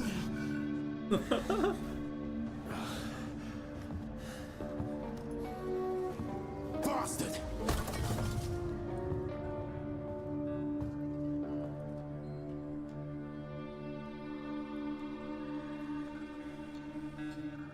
Welcome to 1999. This is an Earth not quite like ours. This is a plane. Right? Everybody knows there's nothing like a delicious slice of Big Bites pizza. And it's perfect just before online hits the stage. My favorite bite? Pepperoni with extra cheese. I'm on break, Arthur. Don't mess with my game time. Need my Tommy Kiesemir. I'm not letting another lead on Entrati go to waste. Oh, that was cheating.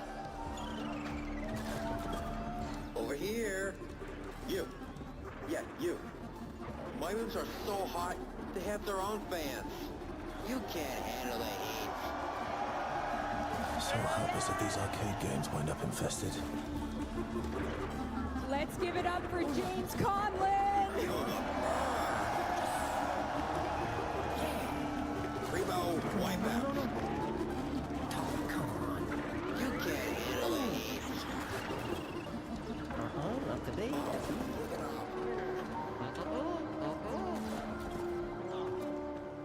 Sorry. My keys better not be in that mess.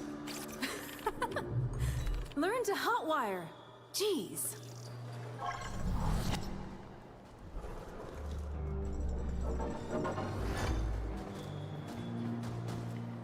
Is that a fuck? Oh, that's a new. It's an arrange. Did you take my damn keys? Don't distract me, Boy Scout. No disrespect, Quincy. Got places to be is all. Someone is taking my stuff.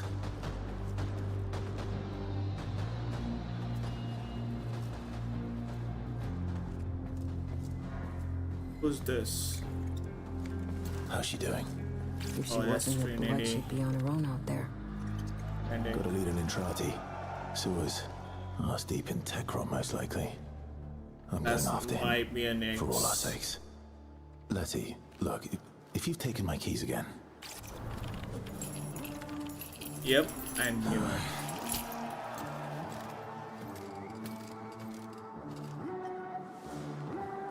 You have just met the syndicate that makes up the 1999 update. That is the Hex. And unlike other syndicates, when you arrive, we want you to be able to, you know, get a little closer with them. Nah, I'm not gonna let this slide that easily. So for this syndicate, because we are in 1999, and when you arrive, we figure you should be able to use instant messengers and build a romance system with any one of the...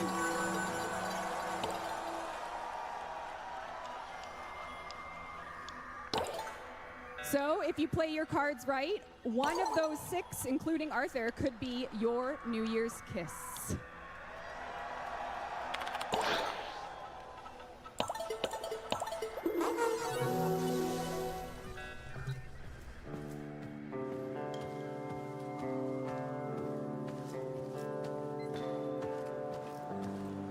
It's like a whole different game.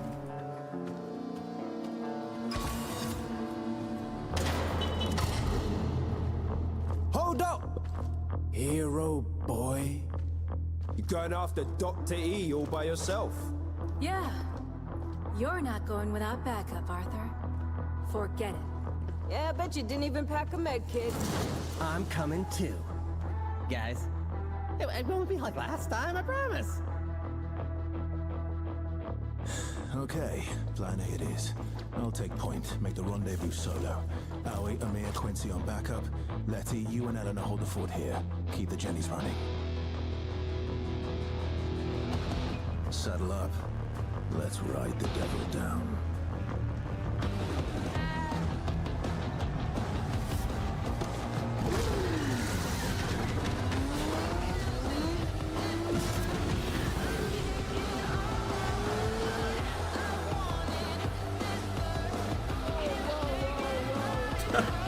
God, pause.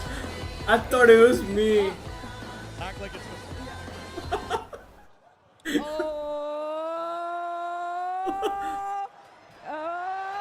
Oh.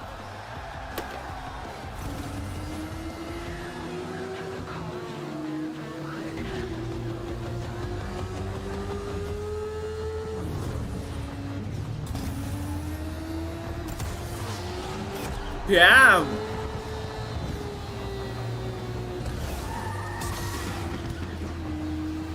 Damn. Look at this.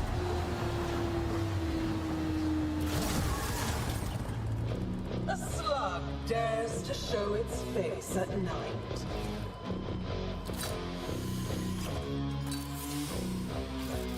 Didn't the bastard doctor warn you?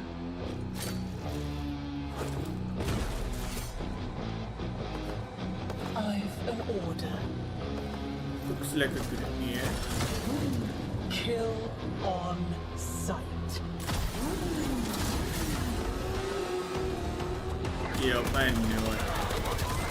Gotcha. Alright, goodness.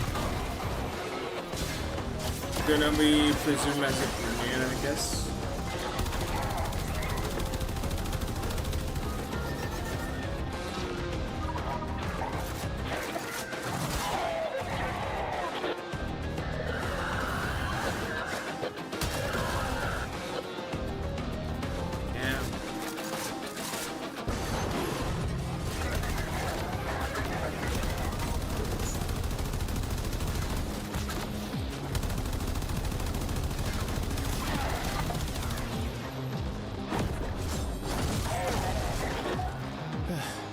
Where do they find these people? So welcome to the world of 1999. You are in Holdvania, and this is a world where, like, unlike other levels in Warframe, it's important that every Warframe player during the point of this quest can summon their very own Atomi cycle on demand.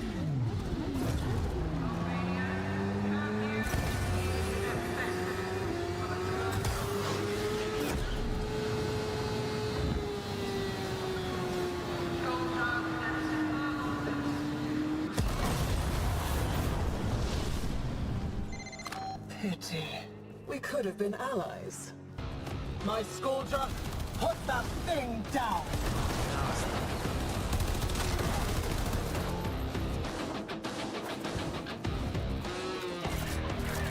Enemy in the area.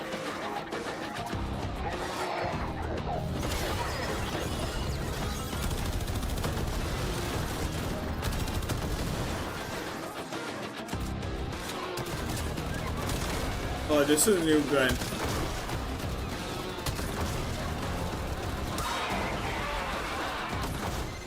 What's better for fun? Shit's corrosive. Some scars I can't heal. You read me? Yeah.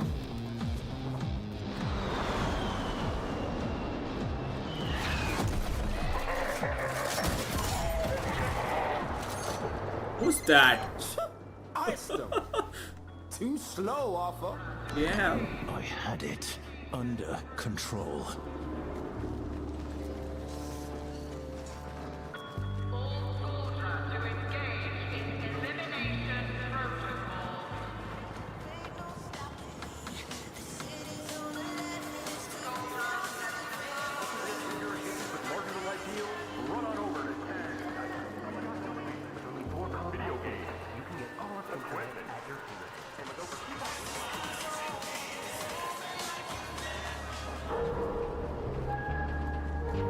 This is like a Hood Backstreet. Have it Boys your vibes. way.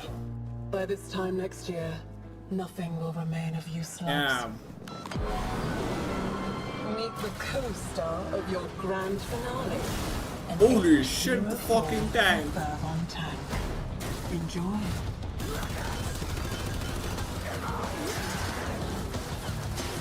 Requesting assistance. The vents above the trace.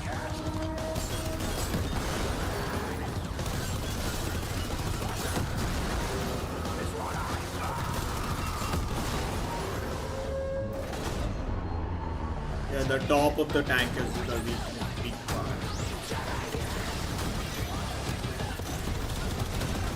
Down you go.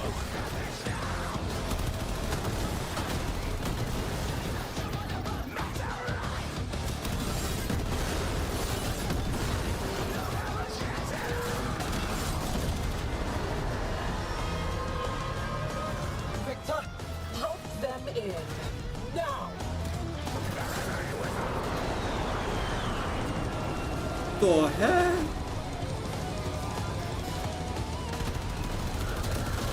It's the troops. I like the fucking paratroopers, man. Thanks, Quincy.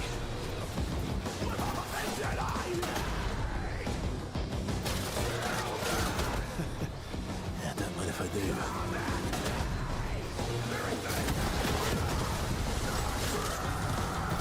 fucking RPG, let's go.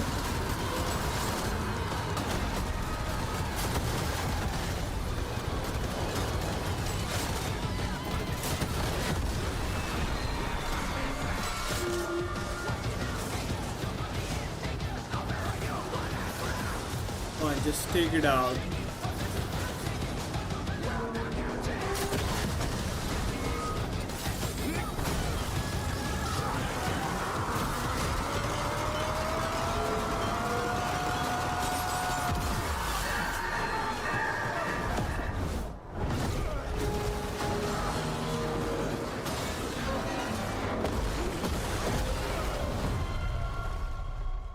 Whole thing just collapsed. Becomes a crownless king clad in gold, bowing to priests licking his hands.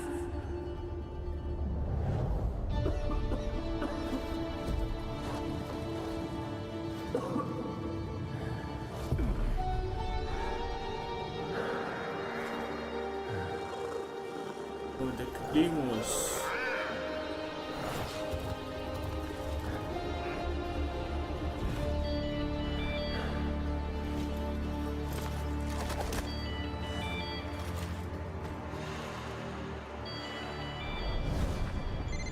Arthur! What the hell was that? Where are you? Come in! He's here. Deep in the tech rut. I'm going after him. Video game. The only place to challenge your best driver comes into the new millennium.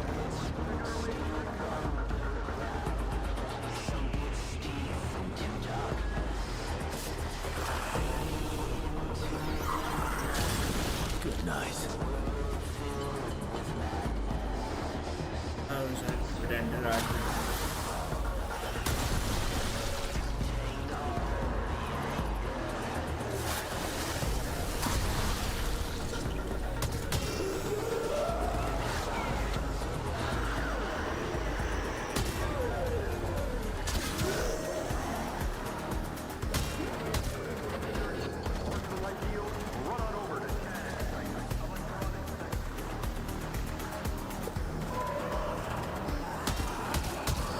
Pop them off.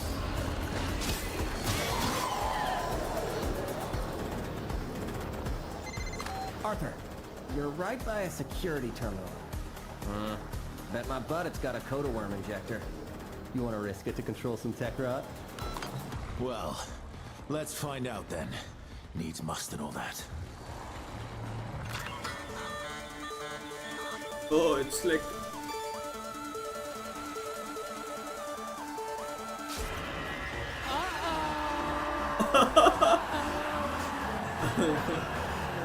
Oh my goodness.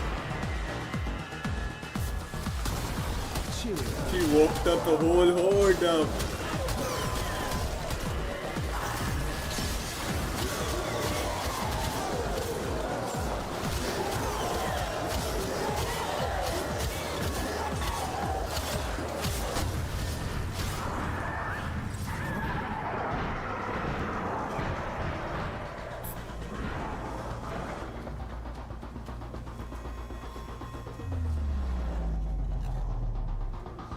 What in hell?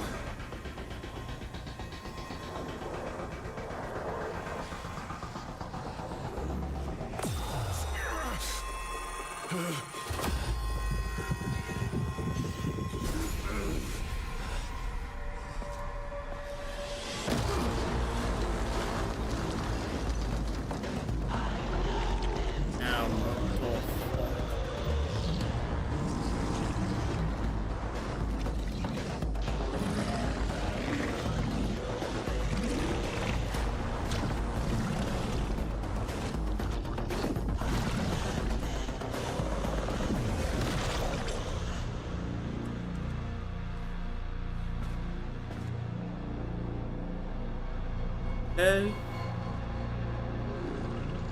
Entrati, what devils follow you?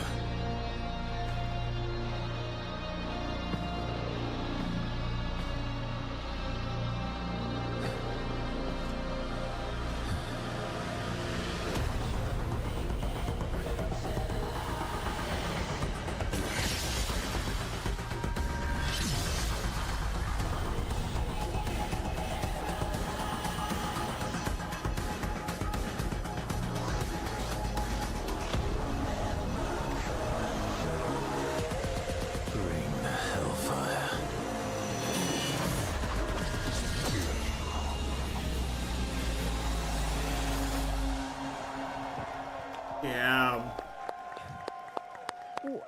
Well, as you can see, 1999 has its fair share of mysteries, a world not quite. Oh!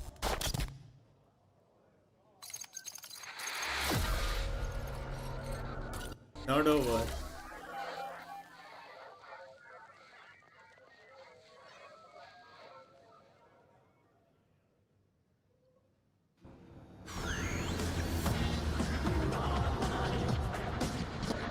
Tenno, welcome back. What took you so long? Infested music detected. Our instruments are jammed. Theirs will not shut up. Kill the towers.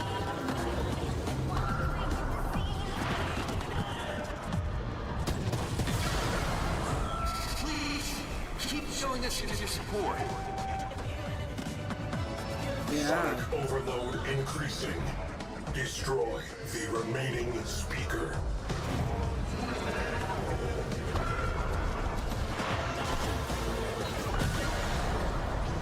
If management gives us one more passive-aggressive smile, I'm gonna snap.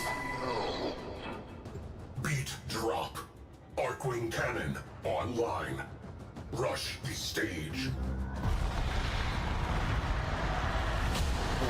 And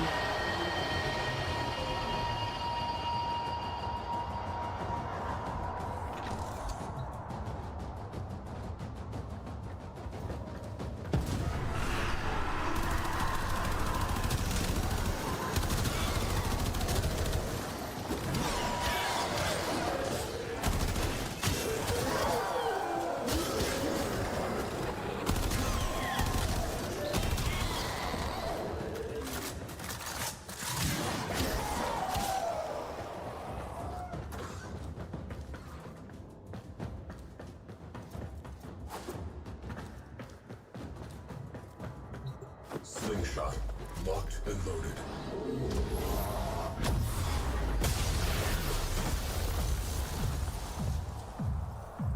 All right, we are back in the Origin system. Maybe that little infested worm from 1999 has festered. But as you met all of the proto frames, it would be a missed opportunity for us to not give you a new tier of cosmetic. With the release of the proto frames, you will have the option to have Warframes Ever 2 fashion frames in one mission with a custom emote with a fully voiced Gemini skin.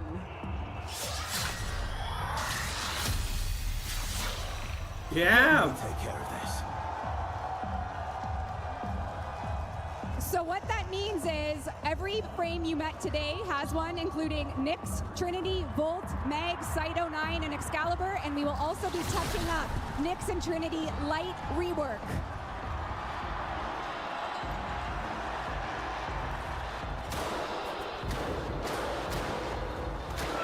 I've got one question for you. Are you having a good time?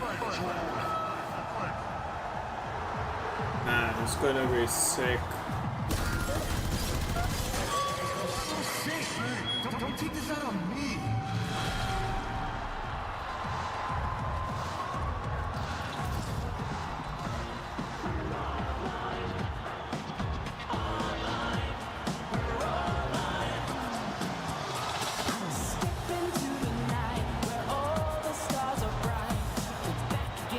If I got copyright claim, it's gonna be the new segment of this. I'll do get like claim for it.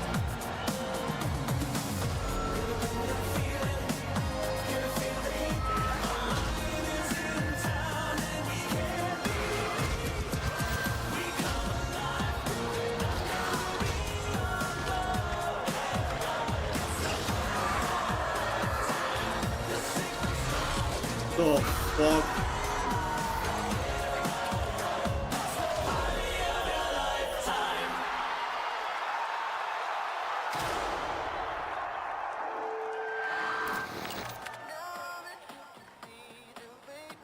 Release date.txt.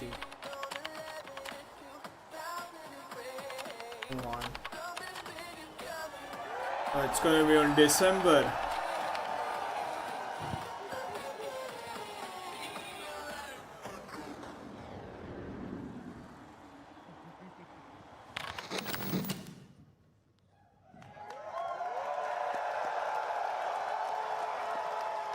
That was epic. Warframe 1999 coming this year to all platforms. Shout out to Megan for the demo. Yeah, Megan! Meg.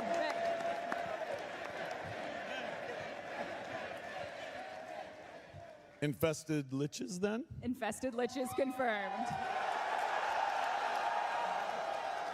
But it's like a boy band? It's a boy band, and if you get a computer virus in 1999 and you let it sit, when you come back to the origin system, that's what happens. I knew it.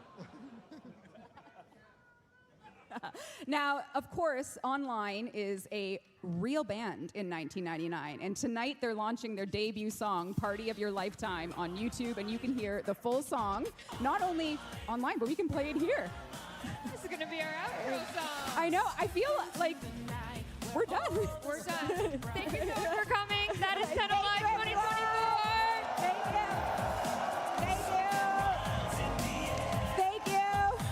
Thank you for coming. Thank you so much.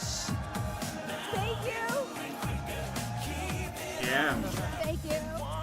Thank you so much. Should have streamed it on Twitch. I'm kind of regretting my decision there.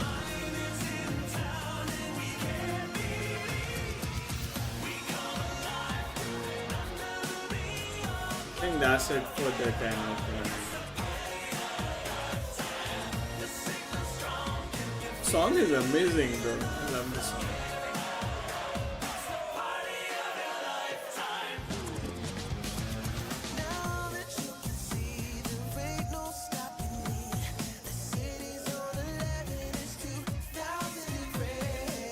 I'll show you the relay real quick. It's over. Finally. It's over. Finally. I can show you the relay.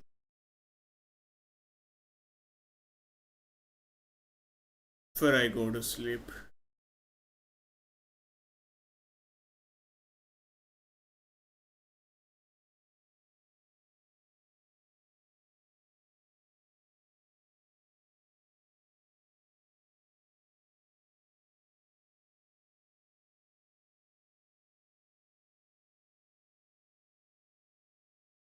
Alright.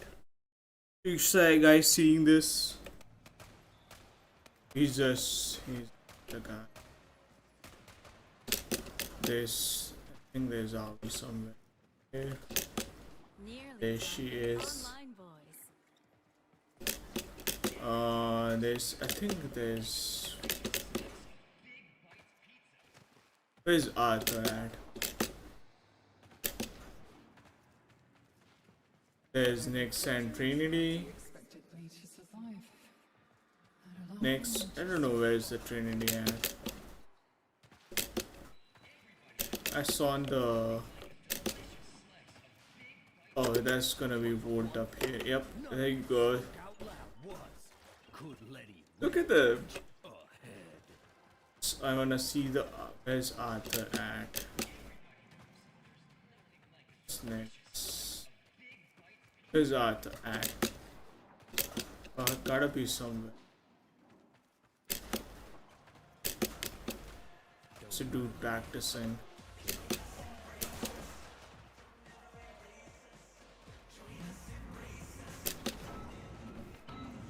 So, oh, the ladder, I didn't see it. Okay, that's. Unless you're pissing blood right this second, whatever it is can wait. I think there should be somewhere.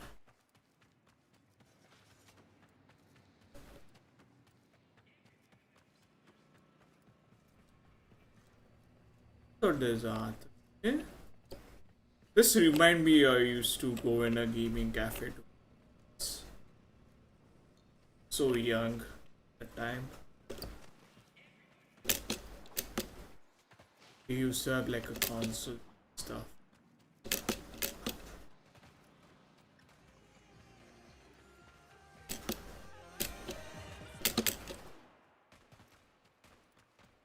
This is this is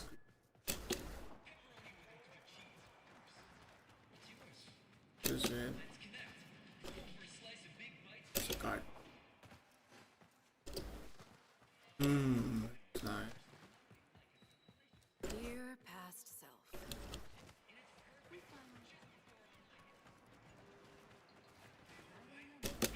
Should be up here. Oh, that's the exit. This is atomic cycle manifested.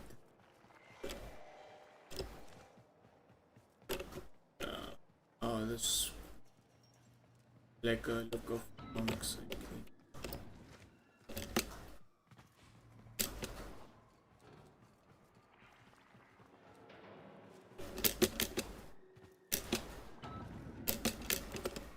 It's nice. Oh, there's Arthas. Willem is still alive. That's a win. This is like a no. We need to keep Letty on. It's a W stream, man. He's right. We all go. I'll just take a screenshot. Sorry.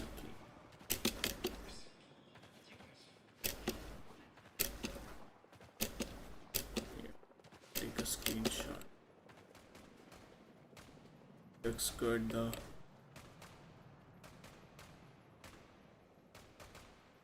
Yep, got it. Alright, that's it for the today's stream. So I'll just go and just sleep. I had a fun stream though. I hope I didn't get like copyright claim for this song. It'll depend upon the third party. Look at that. Alright. He's like target. I wish I could do this. And he's like using the new gun. Oh, that's nice. They have like improved it from the last live feed. Yeah. Alright, we'll stop for today. I'll see you guys on next dev stream, I guess. Dev stream on next stream. Maybe I'll play Descendant too. Never do that. Alright, I'll see you guys later then. Bye bye.